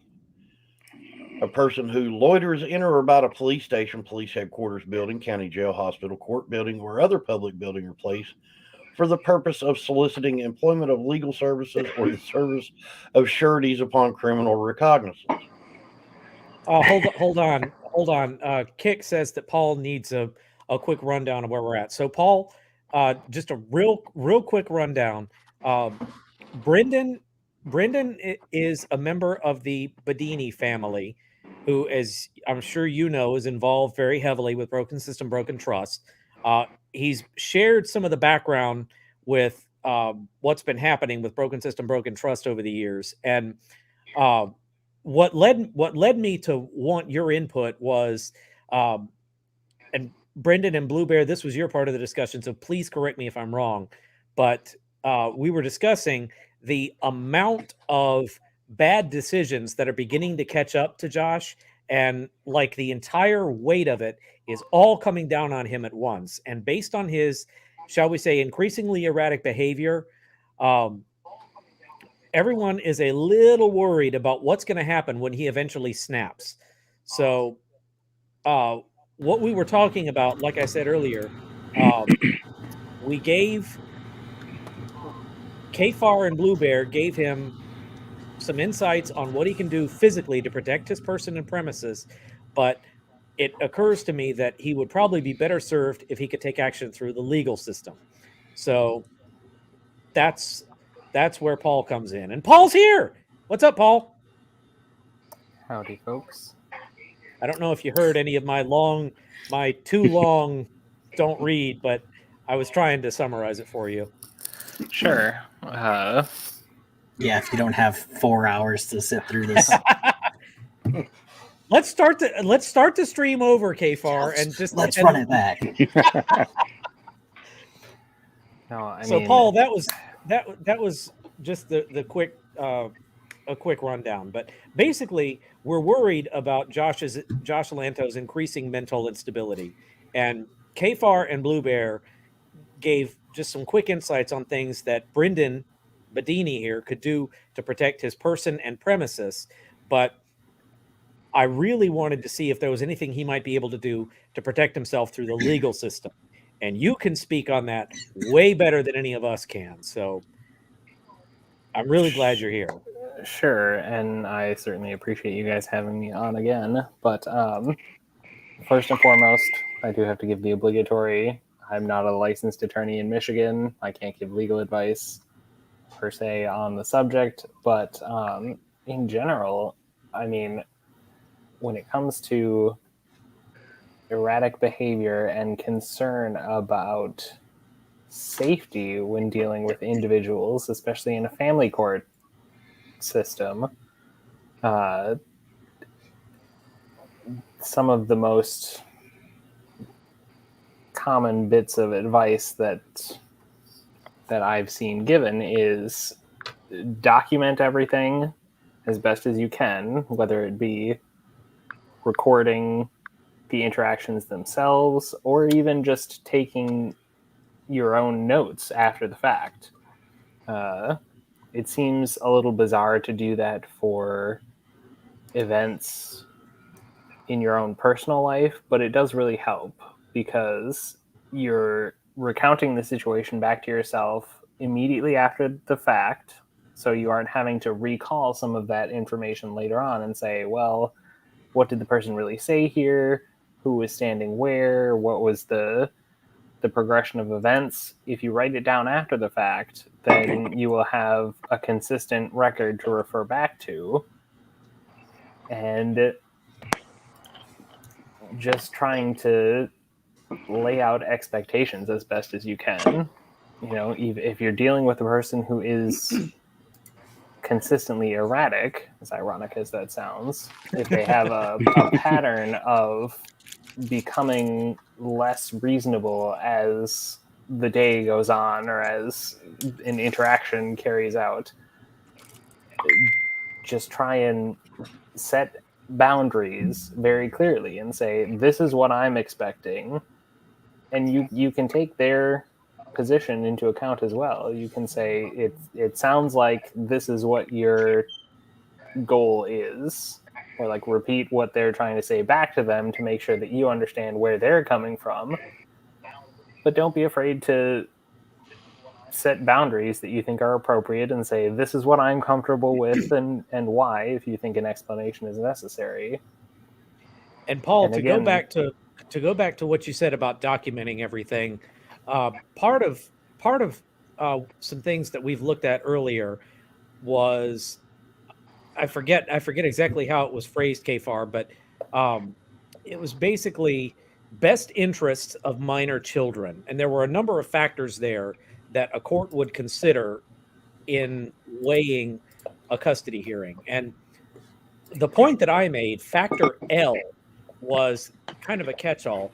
Any additional factors, such as the court might determine to be impactful on a custody proceeding, or words to that effect. And my advice to Brendan, exactly as you said, document everything.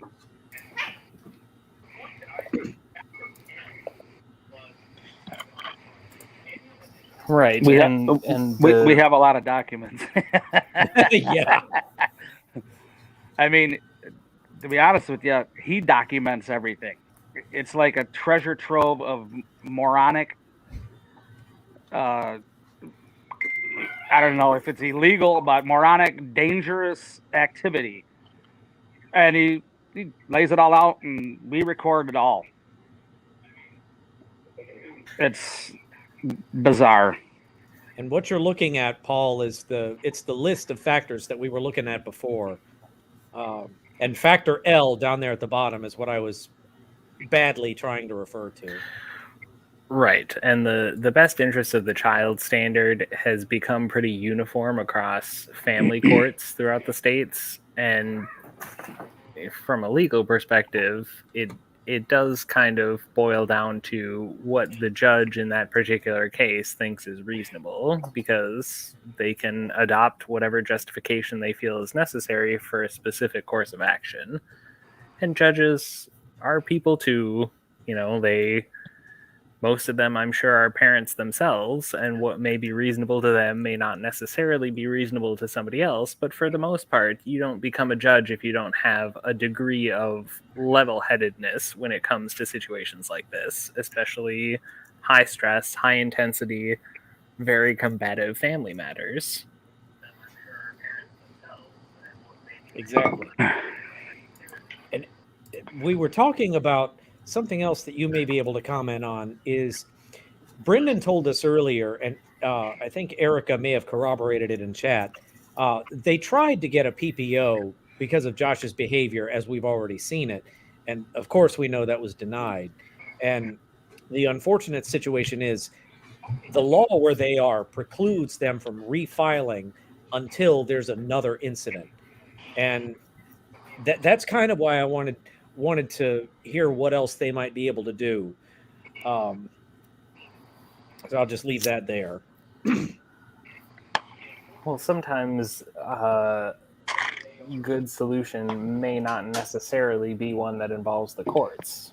You know, when you have an individual who becomes more antagonistic, the more court involvement there is, sometimes it is helpful to try and take a step back and approach the situation as open-mindedly as you can and just say, here are our expectations, here are our goals, we'd like to hear what yours are and see if there can be some compromise reached. Because anytime that there's conflict in a familial relationship that has to go before a judge, the more compromise a judge sees between the parties, the happier they're going to be, because that means they're not having to make more and more intricate decisions about a person's life. You know, judges want to be able to make rulings as not as vaguely as possible, but with as little necessity to come back and argue over the minute details as possible. They want expectations to be clear so that it is less likely that you're going to have to come back and relitigate things. But sometimes I admit that's not always possible.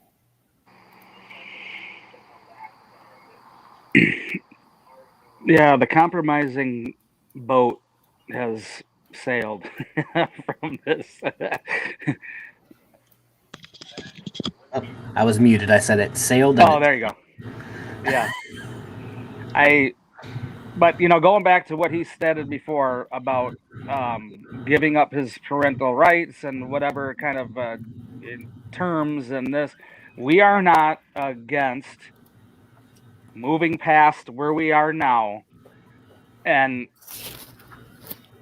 having a situation where he can interact with his kid.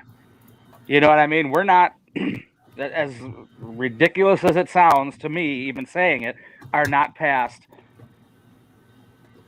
letting Addison have a relationship with her dad in a somewhat normal capacity. And we've done that the whole time. We've let him live with us. We have given him money. We have got him place to live, given him jobs, given him cars, given him vehicles. And it wasn't for him. It was so that Addie could have a relationship with her dad. And I mean, the whole court case we have going on now, which is us suing him for custody, because I mean, I think technically she might be a ward of the state still in the guardianship. I'm not sure exactly what the technicalities are of that, but that was done to block his emergency motion to have the guardianship terminated, because he wants $1,065 a month, which is what Addie gets from her death benefit of her mother. He thinks that's his money, and he said it. I mean, he says that he thinks Dawn's money that she gets from Lily's dad's death benefit, which is like $400 or $500, is also his money. He thinks we're stealing $1,500 a month from him. Yeah, I was about to say, I've brought that up to him because he's like, well, that's how much I provide for them each month. And I'm just like, you don't provide anything, Josh. What are you talking about? It's from people who are deceased. Like, what's going on? But he does not provide anything. No child support for his, for his son. Yeah, he will get back on that rooftop and yell until he's blue in the face that he provides this money for them. And he's never given Dawn one penny since she's been living here for 6 months. She has not received a solitary penny from him for anything. Well, Brandon, if you'll pull that link back up real quick, I want to point something out that also caught my eye. All right. If you go to number 2, down, read that one, Brendan. Who's been convicted of refusing? If a person who has been convicted of refusing or neglecting to support his or her family under this section is charged with subsequent violations within a period of 2 years, that person shall be prosecuted as a second offender or third and subsequent offender, as provided in Section 168, if the family of that person is then receiving public relief or support. Yeah. I mean, she is receiving public support because she doesn't get any from Josh. So that may be something to look into. Paul, you may be able to talk about that further, but from the legal standpoint. I didn't want to bring up the pizza, Dawn. I know of the pizza incident.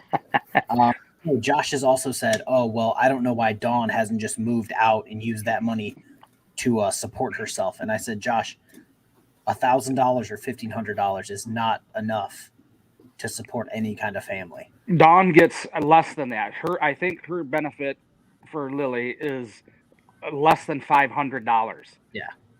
I think it's like $460. I mean, Josh, have you looked at apartments recently? Like, $400 is your cell phone bill. You know, exactly. I mean, it's a pittance of what it takes to raise does he still a child. have a job?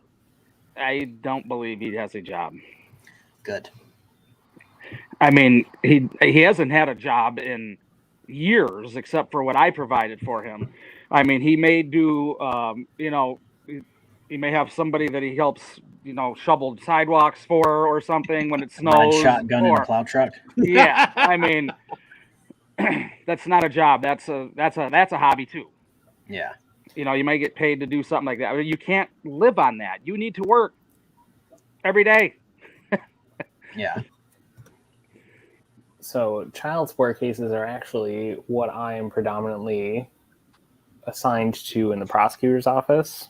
So this involves, it's the Ohio Office of Child Support Services that is the government agency tasked with enforcing child support orders. And we, as members of the prosecutor's office, represent that Office of Child Support Services.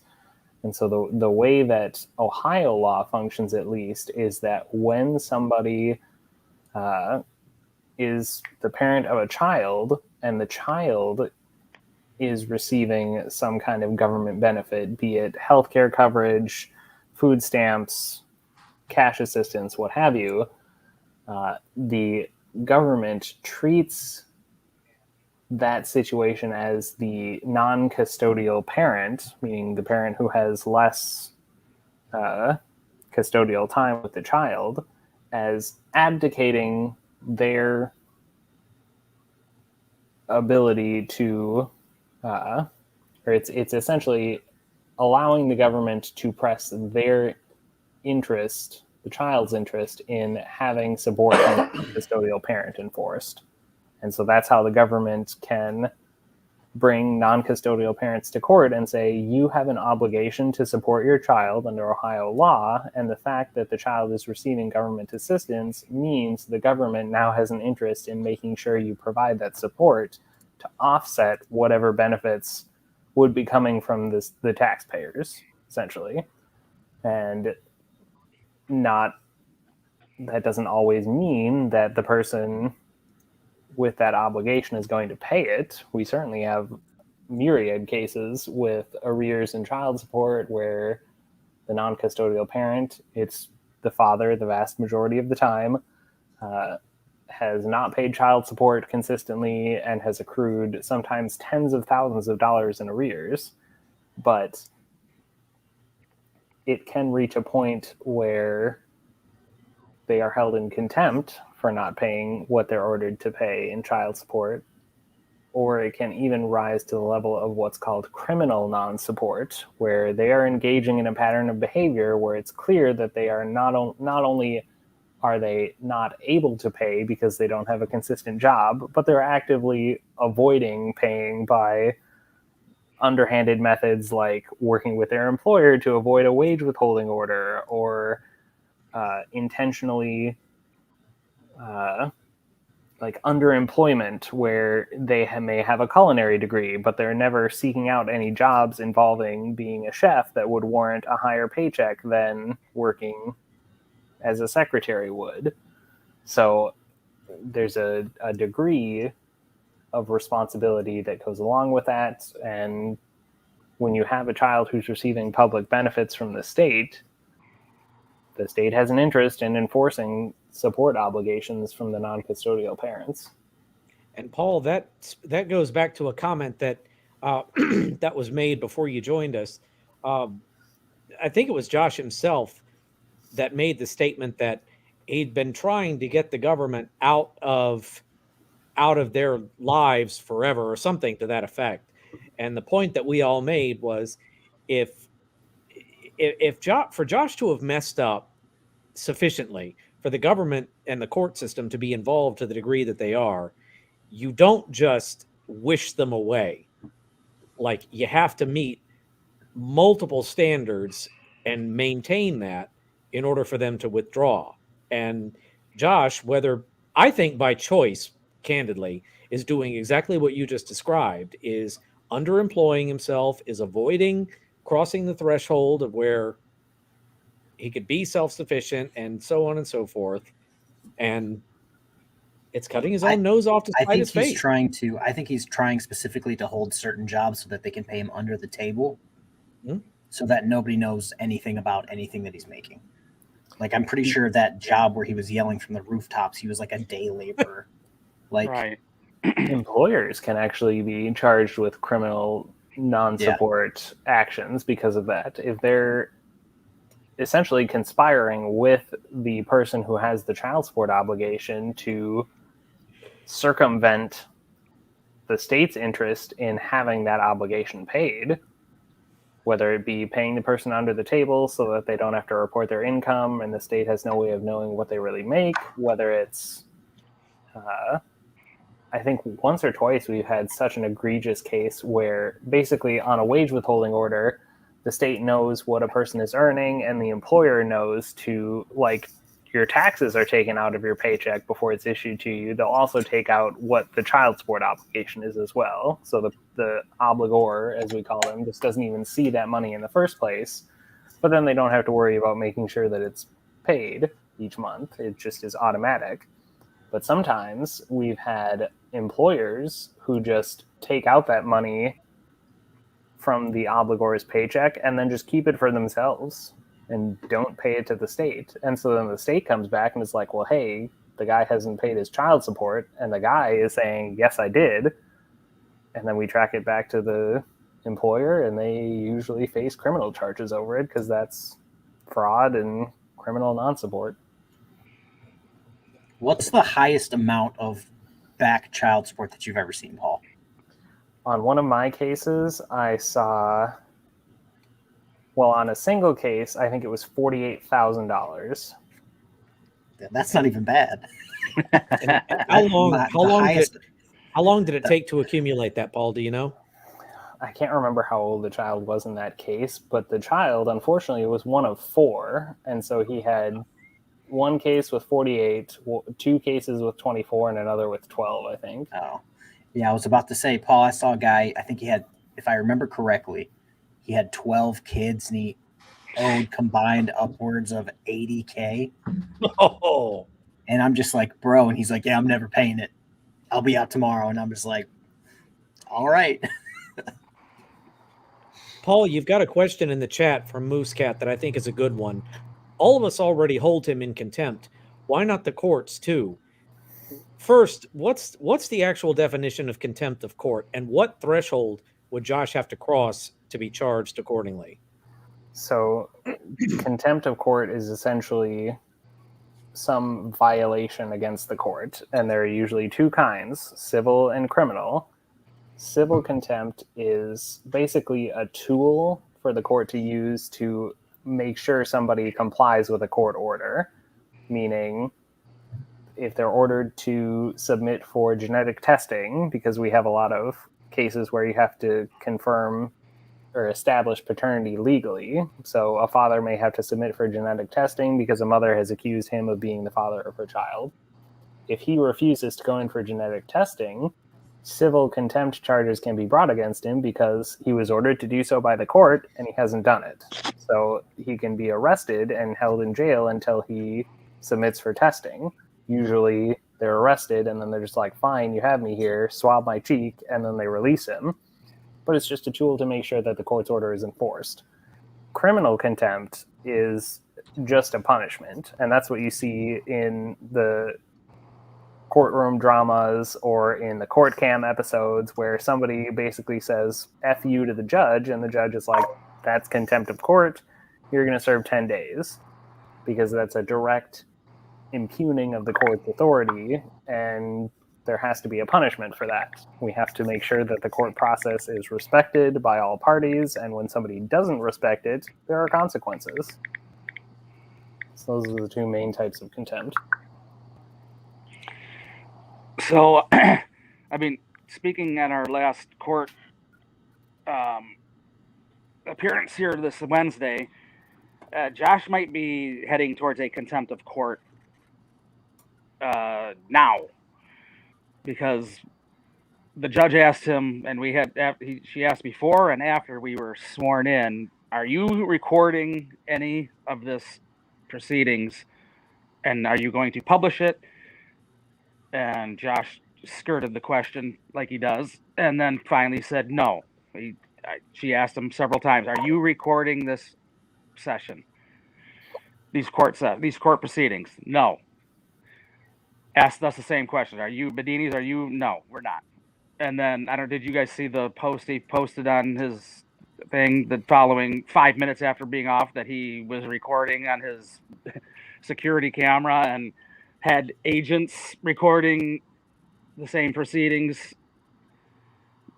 We sent that to the judge, to the clerk. So I don't know how serious he's going to be about that, but he posted something similar in the chat today where he's like, oh, I may have a audio recording of the proceedings where the judge was scared that I was going to record. Like, stop it, Josh. And Paul, if he had been sworn in at that point, would that technically constitute a false statement delivered under oath? I mean, that's perjury. That's got to be perjury. He said no, and he that's what I was specifically said he was recording 5 minutes after we got out of court. That's what I was getting at. Yeah, if you are under oath in a courtroom, everything you say can be subject to perjury if you say something that's not truthful. Whether it be, I'm sorry, Your Honor, I was late because my car got a flat tire. If you're under oath and your car didn't really have a flat tire, and the judge finds out, that could be perjury. That is treated very, very seriously. So he's got that going for him too. I don't know if you had that screenshot, KFARR. I'm gonna text it to you. Let me see if I can send this. Is it of his post? Yeah. I can just pull it up. Okay. I've got like 12 YouTube things open right now, going between everybody's stuff. And he's my first search every day. You know, you can bookmark your favorite Google searches, so you can just click a button and run them, right? Yeah. Wait, what now? If you run a common Google search for anything, if you search for broken trust every day, you can favorite that in your browser and just click a button. I don't need that. I don't need that garbage saved. I was trying to show off my technical skills. What can I say? Yeah, there it is right there.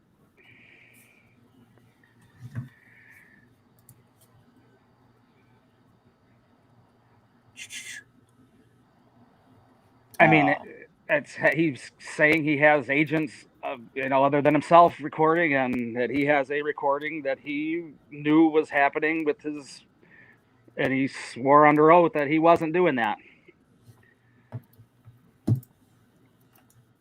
That fits with Josh, though. Remember that court hearing not so long ago where he claimed that Artie of Artie's Corporate Fiction was his attorney? Good times.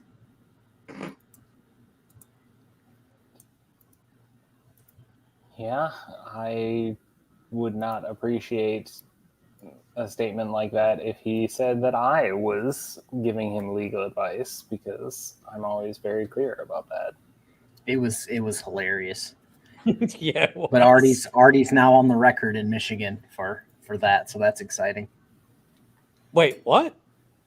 Oh, because his name was read Yeah. into. Oh, okay, I thought you meant he made a statement. I No, was like, no. what? I was like, that doesn't sound like he giggled Artie. about it like the next day. Yeah, I was about to say that doesn't sound, going on the record in any proceeding doesn't sound like the Artie I know. So we know about Josh's wife beating history. Oh yes. Right. Oh yes. I have. There's more. Okay, you can say it. I know it. Did you know about it? I was just asking. Yeah, I was just I'm asking. in the know, but it wasn't my place to say anything. I know, so and I wasn't not- going to say anything because but her sister told me to say it. It's a smart man who does what the other half of the species tells him. So, so Dawn has been very good at, and I told Dawn I wouldn't talk about her, but I mean Josh assaulted her in the very recent past, and she has made a police report, and I believe it's going further. There's a corroborating witness as well, and so that's another one of those bullet points of violence, and it's. Paul, all right, so Paul, since you're here, you heard the criteria before. They filed for a PPO before, and it was denied, and the law precludes them from repeating that action until there's another triggering incident. Would you agree that what he just described could be construed as a triggering incident? I would have to imagine that anytime there's an event involving a police report, that would qualify as action that could trigger that. Yes. I mean, even the post that he put, that started the whole school. There was a police report for that too. That, I mean, I consider that to be a threat. So I'm gonna have to talk to my wife about that to see what she wants to do. I mean, I don't have any great expectations that a piece of paper will do much of anything except be a paper trail and more documentation of his instability and his shit that he does. But well, and the thing is, a paper trail like that, I know there's a prodigious amount of it already. Yeah. But eventually it does go somewhere.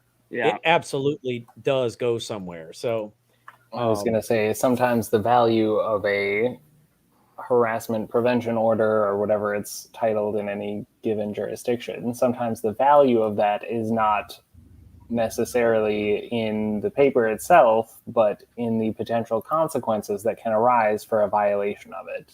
Right. So we'll have to look into that.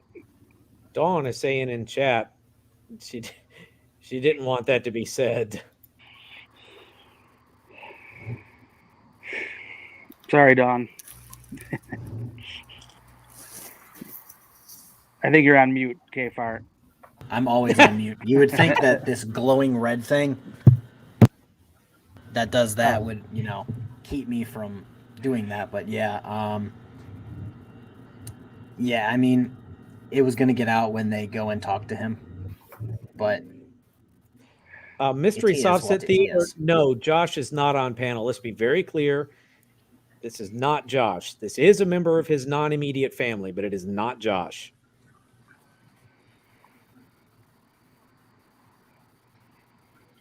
Oh Lord, people are coming back. I think the football game ended.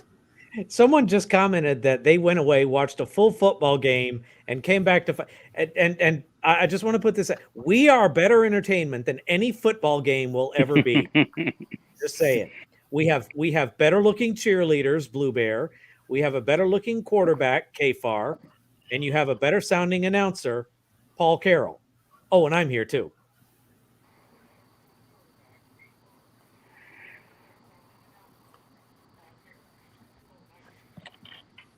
And we also have more dead air. Sorry, It's the that 11:30. was going to come out. I mean, we already know how Josh is, so that's it's. I know he's downplayed the original domestic, like it wasn't his fault and it was a setup he and said blah blah he said blah. something He's along not the lines that. of she was hitting him and he had to stop her from hitting him and he got charged with it. Right. So, he's it's just more evidence of his mental state, which is not good, not rational. The toughest part to dealing with situations like this, and Paul, please correct me if I misspeak, but one of the biggest things that can impact a case like this one is, I'm going to speak generally, patterns of behavior. And I think one of the best things that anyone could do, and I'm just going to speak in general terms, is establish what someone's typical, repeatable behaviors are as they can be observed and documented, and then draw parallels between the big things that happen and say, all right, we already know this person is very consistent about what they do. If we're seeing this with this, and we have documented incidents of this big thing and this big thing, do you think that these documented incidents are the only times that it's happened? Right. It's not like he got caught every time he did it. Paul, what do you have to say about that? Yeah, I've heard that argument used actually by a judge before. I wouldn't necessarily say that it has the soundest legal basis. And again, that may just depend on the judge, but the particular time that I heard that employed was that a woman had been found guilty of drunk driving, and in determining a sentence, the judge was asking her questions, and he said, well, if you were caught for drunk driving now, have you driven drunk before and you just got caught this particular time? So there's a degree of consideration that can be given to that.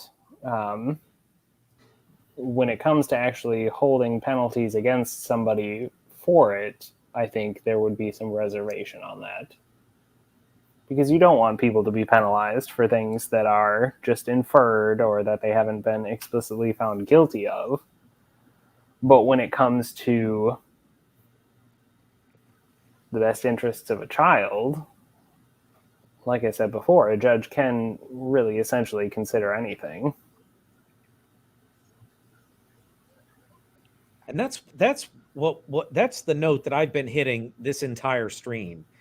It blows my mind that Josh could state so emphatically that his goal is to resolve the family situation, get his kids back, and blah, blah, blah, blah, blah.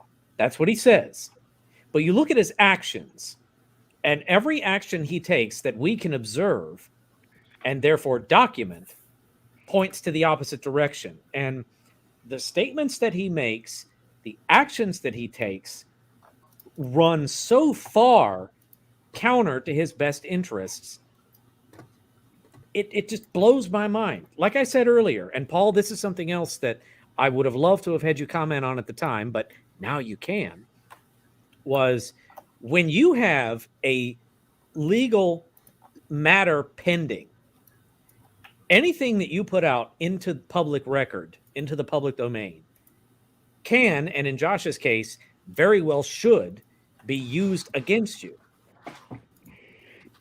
And there's several other related scenarios that I could think of where statements made in public could lead to separate charges. We're seeing that on Old Squishy Gardner's channel right now with one of the cases he's covering. But again, Paul, your thoughts on that? Yeah, I mean, certainly anything that a person says in court can and will be taken into consideration, but when you have video documentation of things as well, depending on how the video is brought in, that could also factor into a judge's decision. But I agree with your point that actions speak louder than words, because one of the primary hearings that I attend are what's called purge review hearings, where when somebody is found in contempt of court, civil contempt, for not paying a child support order, they are usually found guilty of that contempt and given a suspended jail sentence and the option to purge the contempt by paying X amount of dollars in X amount of days. Very rarely it's to catch all the way up on their child support, but they may say you have 3 months of time to pay 4 months worth of your obligation. So if it's $300 per month, you have to pay $1,200 in 3 months, as an example. And so after the expiration of those 3 months, we go back for the purge review hearing and we determine based on the pay records whether the person met their purge or not. And people in those kinds of hearings will give all sorts of statements of, I have work lined up, I'm expecting to get paid in a few days, I'm going to do this, I'm going to do that. But the judge really looks at the pay records to see what their actions were during that purge period. And if they didn't pay the purge, then more often than not, the suspended jail sentence is imposed. So you can say whatever you think will be best in your own defense, but really the actions that you take are going to be much louder to a judge than anything else.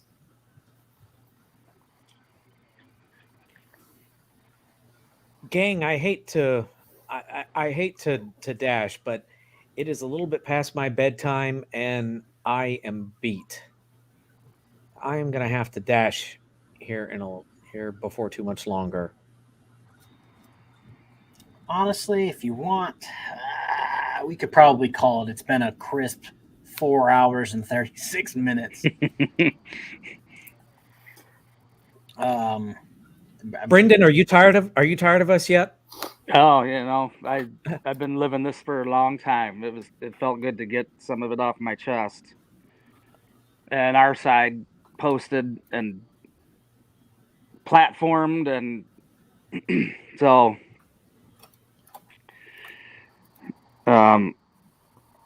we've been dealing with this for a long time. Josh is back.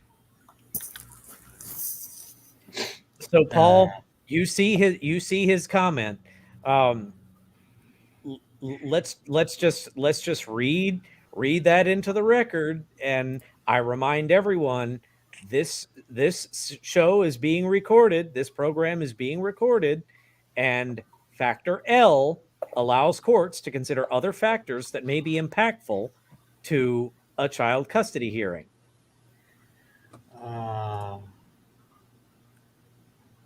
So Paul, if you were to take just a small sample of the 1, 2, 3, 4 comments that I see, what would your assessment be?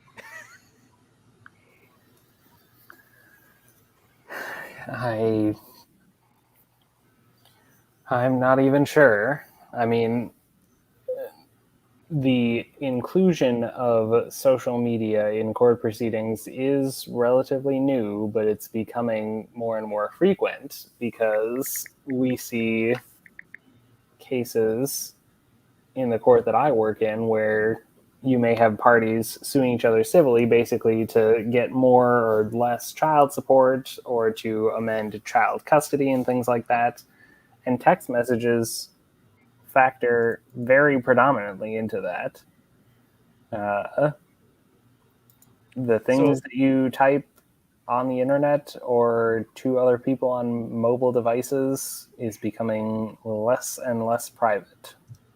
So if we were to say, if an argument were to be made that we 5 here and the 83 people that are in chat right now, if we were all basically minding our own business, and in this guy charges, you people can fuck off, you bitches can fuck off. Hearing you swear is hilarious. I'm not used to doing it. And then he follows that up by let me up on panel, you pieces of shit. You know, would you be of the opinion that that was a stable mind worthy of child custody, or would you make another conclusion? Oh, I personally would make another conclusion, and I'm sure a judge could as well. But really, the more and more people fight over smaller issues sort of demonstrates that they are likely to engage the same petulant tactics with larger issues. I love the way you said that, petulant. Thank you for the $12 hairs. Josh went to Facebook to share a picture of this live stream. Josh, I am everywhere. And Josh, let me quote from the first Toy Story film to give you my assessment of you. You are a sad, strange little man. All right, here, hold on one second. Let me address this. Josh, only 500,000 views last month. And what have you done every other month since you've been on YouTube? What have you done this month? I know that your videos, as I'm pointing, even though you guys can't see it, you've got like 100 or 200 views on like a majority of your videos since you dropped that one short. That's it. And it was a short. It wasn't even a real video. No, let me counter the BS and lies. Yeah, eat a dick, dude. You've been talking shit for as long as I've known you.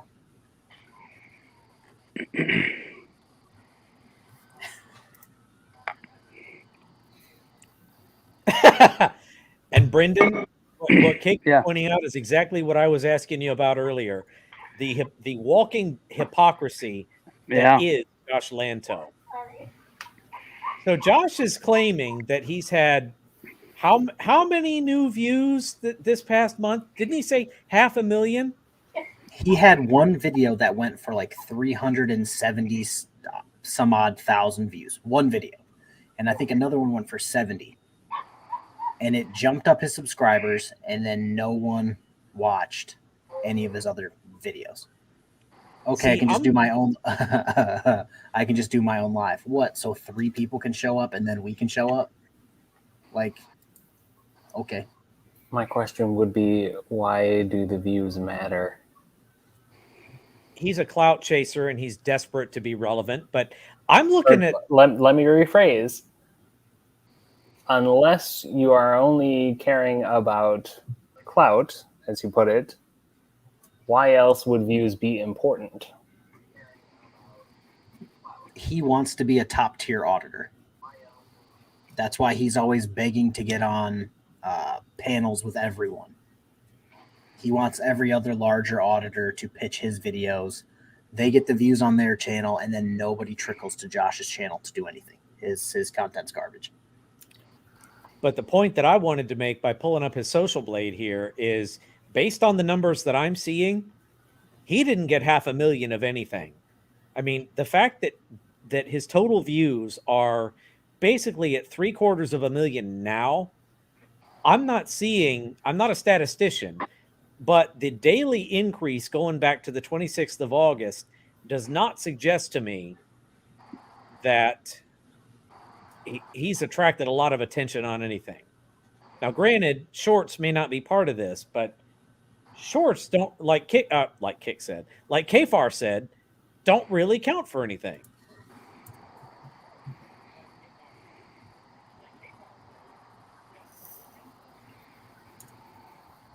But again, I also draw your attention to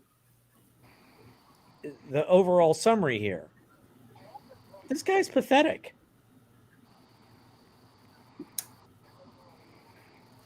I love it. Mr. Diddy's back. Yes, shorts count, but when you've only made 2 videos out of your entire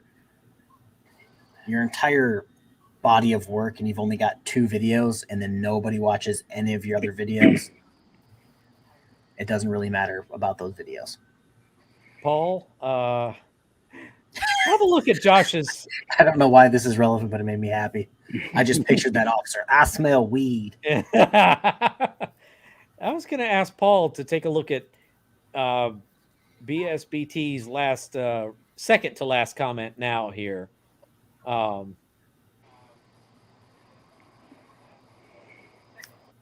mean, my gut response to this would be that that's probably not what Kick said. It is not. My TikTok is blowing up. Congratulations, Josh. Congratulations.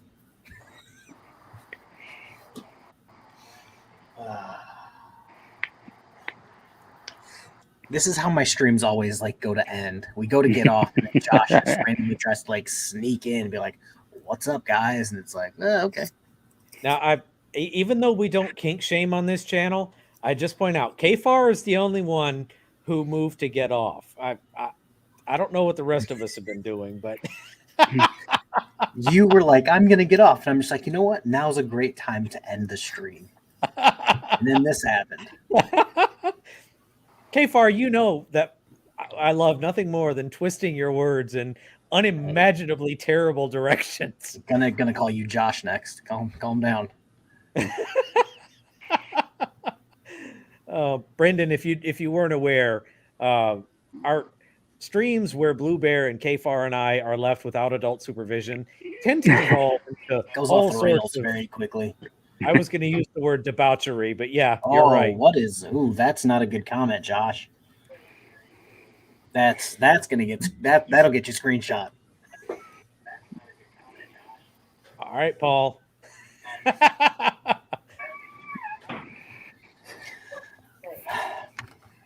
That heavy sigh says it all. My question is, who was that to? Blue Bear out of left field. Is there violence to be had? Because I'm here.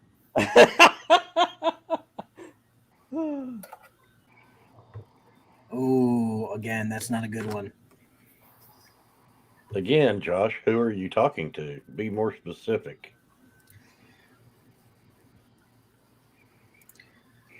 Josh, I believe that he told your Uber driver what you were doing, and then she made you do the walk of shame. I don't have to do anything. You do it all yourself, buddy.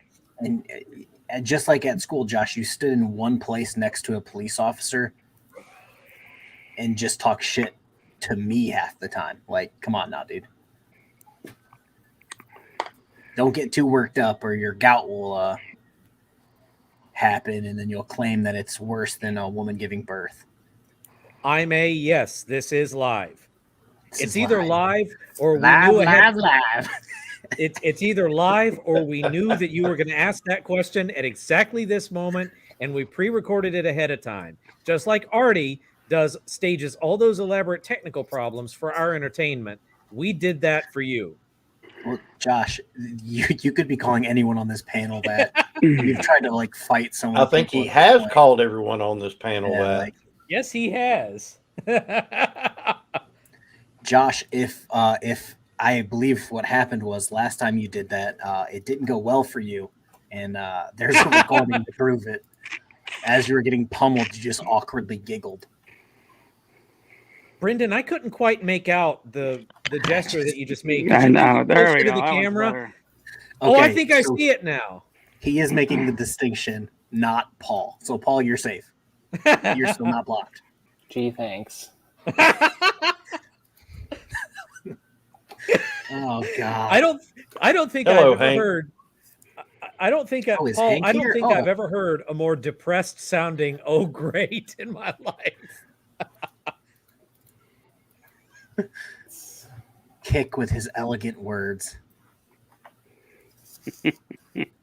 Kick, I'm unclear. Who is an angry, toothless, homeless meth elf? It could be Tyrant Slayer Studios or Josh. Could go either way. It could be. Tyrant Slayer does look like a Keebler elf. I ain't gonna lie. Careful now, you're going to damage his elf esteem. I hate you. I hate you. Yes, Blue but I Bear think got me. He's Blue going to Bear be got too me busy one- arresting judges in Connecticut any day now. I keep telling him. I go and ask, "Hey, bro, how's arresting judges going?" And he just does not. Never answers me. I think both Artie and I have commented on his channel, like, dude, we can't express how bad of an idea what you're saying is.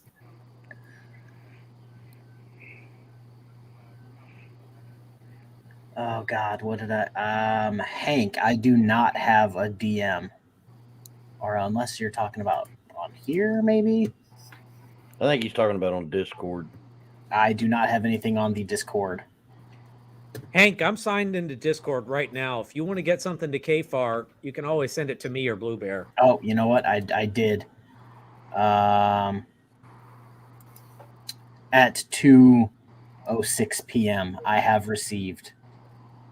Oh, I actually saw it. I didn't respond to you, but I went over to that page and made sure to talk shit to Josh over there. Now I'm picking up what you're laying down.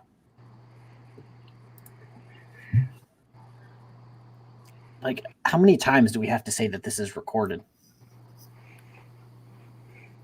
And Paul, that seems like it's tiptoeing right up to the line of being construable as a threat.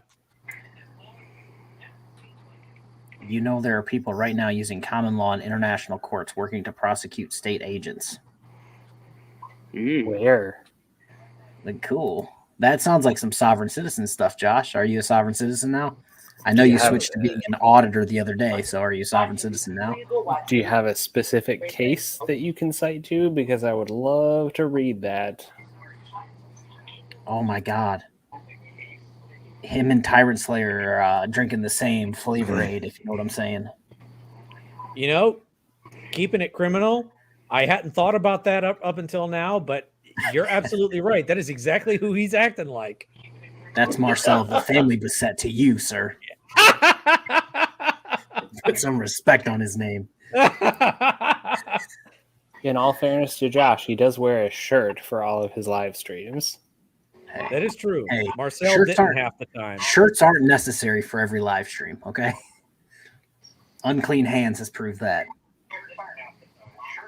Yeah, but Marcel the absence of one does seem to be required for a Marcel Beset level stream. Yes, it does. So, Mr. Diddy, this is something we can agree on. F shirts. I didn't think me and an auditor would agree, but F shirts. All right. I have to get off. We're going on 5 hours. I don't even know if I have enough time on my StreamYards to even get to 5 hours. I look forward to Josh, taking this 5-hour stream, condensing it into 30 seconds of us saying something nice about him, and then him going, "See, they like me. I'm right."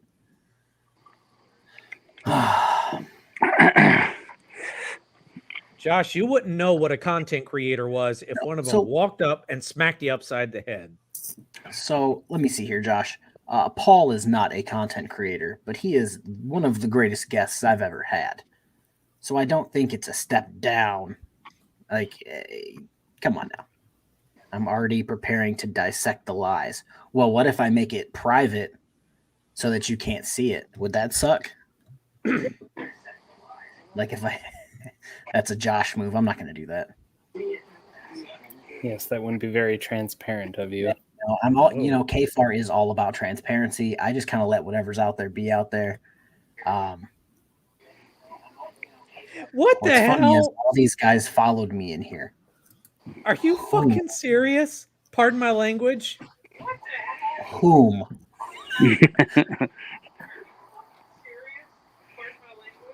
I already oh, good. Josh screen recorded it. I can't wait to see it recorded from a phone. Good. That iPhone 1 finally coming in handy, huh, champ? I'm just laughing at all these guys followed me in here. Josh, we were here before you. We were about to wrap up when you reared your unattractive face. Yeah. Before Josh showed up the first time, I had 180 and some change people here. Like, believe me, Josh, you are not the reason that they are here. And anybody that is here for the same reason that people go to your streams. It's so they can see an idiot do his shtick. They're wanting to laugh at you, not with you. Learn the difference. You moronic clout chaser. All right. Can you call cop watching a micro genre if there are channels like James Freeman that have 400,000 subscribers? Yeah, like Josh, I cover much larger people than you. Oh, for God's sakes, Jeremiah Payne is bigger than you. I mean, on YouTube, he's bigger than you. He might actually be smaller than you in real life, which is a shock, but it is what it is. But we're going to get off of here. Brandon, Blue Bear, do you want to do your pitches? And then we can all forget about Josh for like 12 hours. Brandon, you go first this time. All right.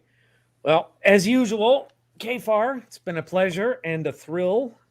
So thanks for having me on. Brendan, good to be on panel with you. Paul, great to have you with us as always. And Blue Bear, of course, celebrating his 1,000th subscriber today. So for more of me, come subscribe to my channel, TNPIR 4002, home of the B Squared podcast. We just did an episode that Josh Lanto should watch about how to find a job. I had a high-placed executive, a resume writer, and a guy with more decades of communication experience than I've been alive come onto my show and help someone with a lot of experience who's been frustrated by the job search. We gave her great tips, which means there'll be great tips for everyone else who needs a job. So come check out that episode, like and subscribe while you're there, and I will love you forever. Or until the next video comes out, whichever comes first. So with that said, I yield the floor. Well, KFARR, thanks for having me on again. I know we did a... congratulations on your 1K. Thank you, sir. What do y'all call it when we go from one stream to another? Crossing the streams. Well, no, not crossing the streams. I forgot what it was. A raid. Yeah, raid. There we go. A raid. We tried to raid your channel, but you know how that goes. Hey, it worked. I had 180 something people here. It worked. Yeah. But check out Laying Down the Law with Blue Bear if you want to see some police breakdowns. I do shooting breakdowns and involvements with citizens. I should have a new video coming out soon doing, what are we on now? About 8 hours worth of live streaming today. I haven't had a chance to work on it. But I hope to have some new content out soon, and there may be a surprise coming Saturday. If you'd like to check me out, Saturday at 3 p.m. Eastern, I will be on with the Triggered Limey. Go check out his channel. I'm not quite sure what our topic's going to be yet, but I also may have a surprise live stream sometime Saturday evening. I'm still trying to work out the details on it. You will not want to miss that one. And also don't forget to like and subscribe to the channel of the great Paul Carroll. Oh wait, he doesn't have a channel. Oh, wait. Yeah, I hear No matter how much peer pressure. All right. For Paul, my two I only guests, peer pressure thank you. people I like.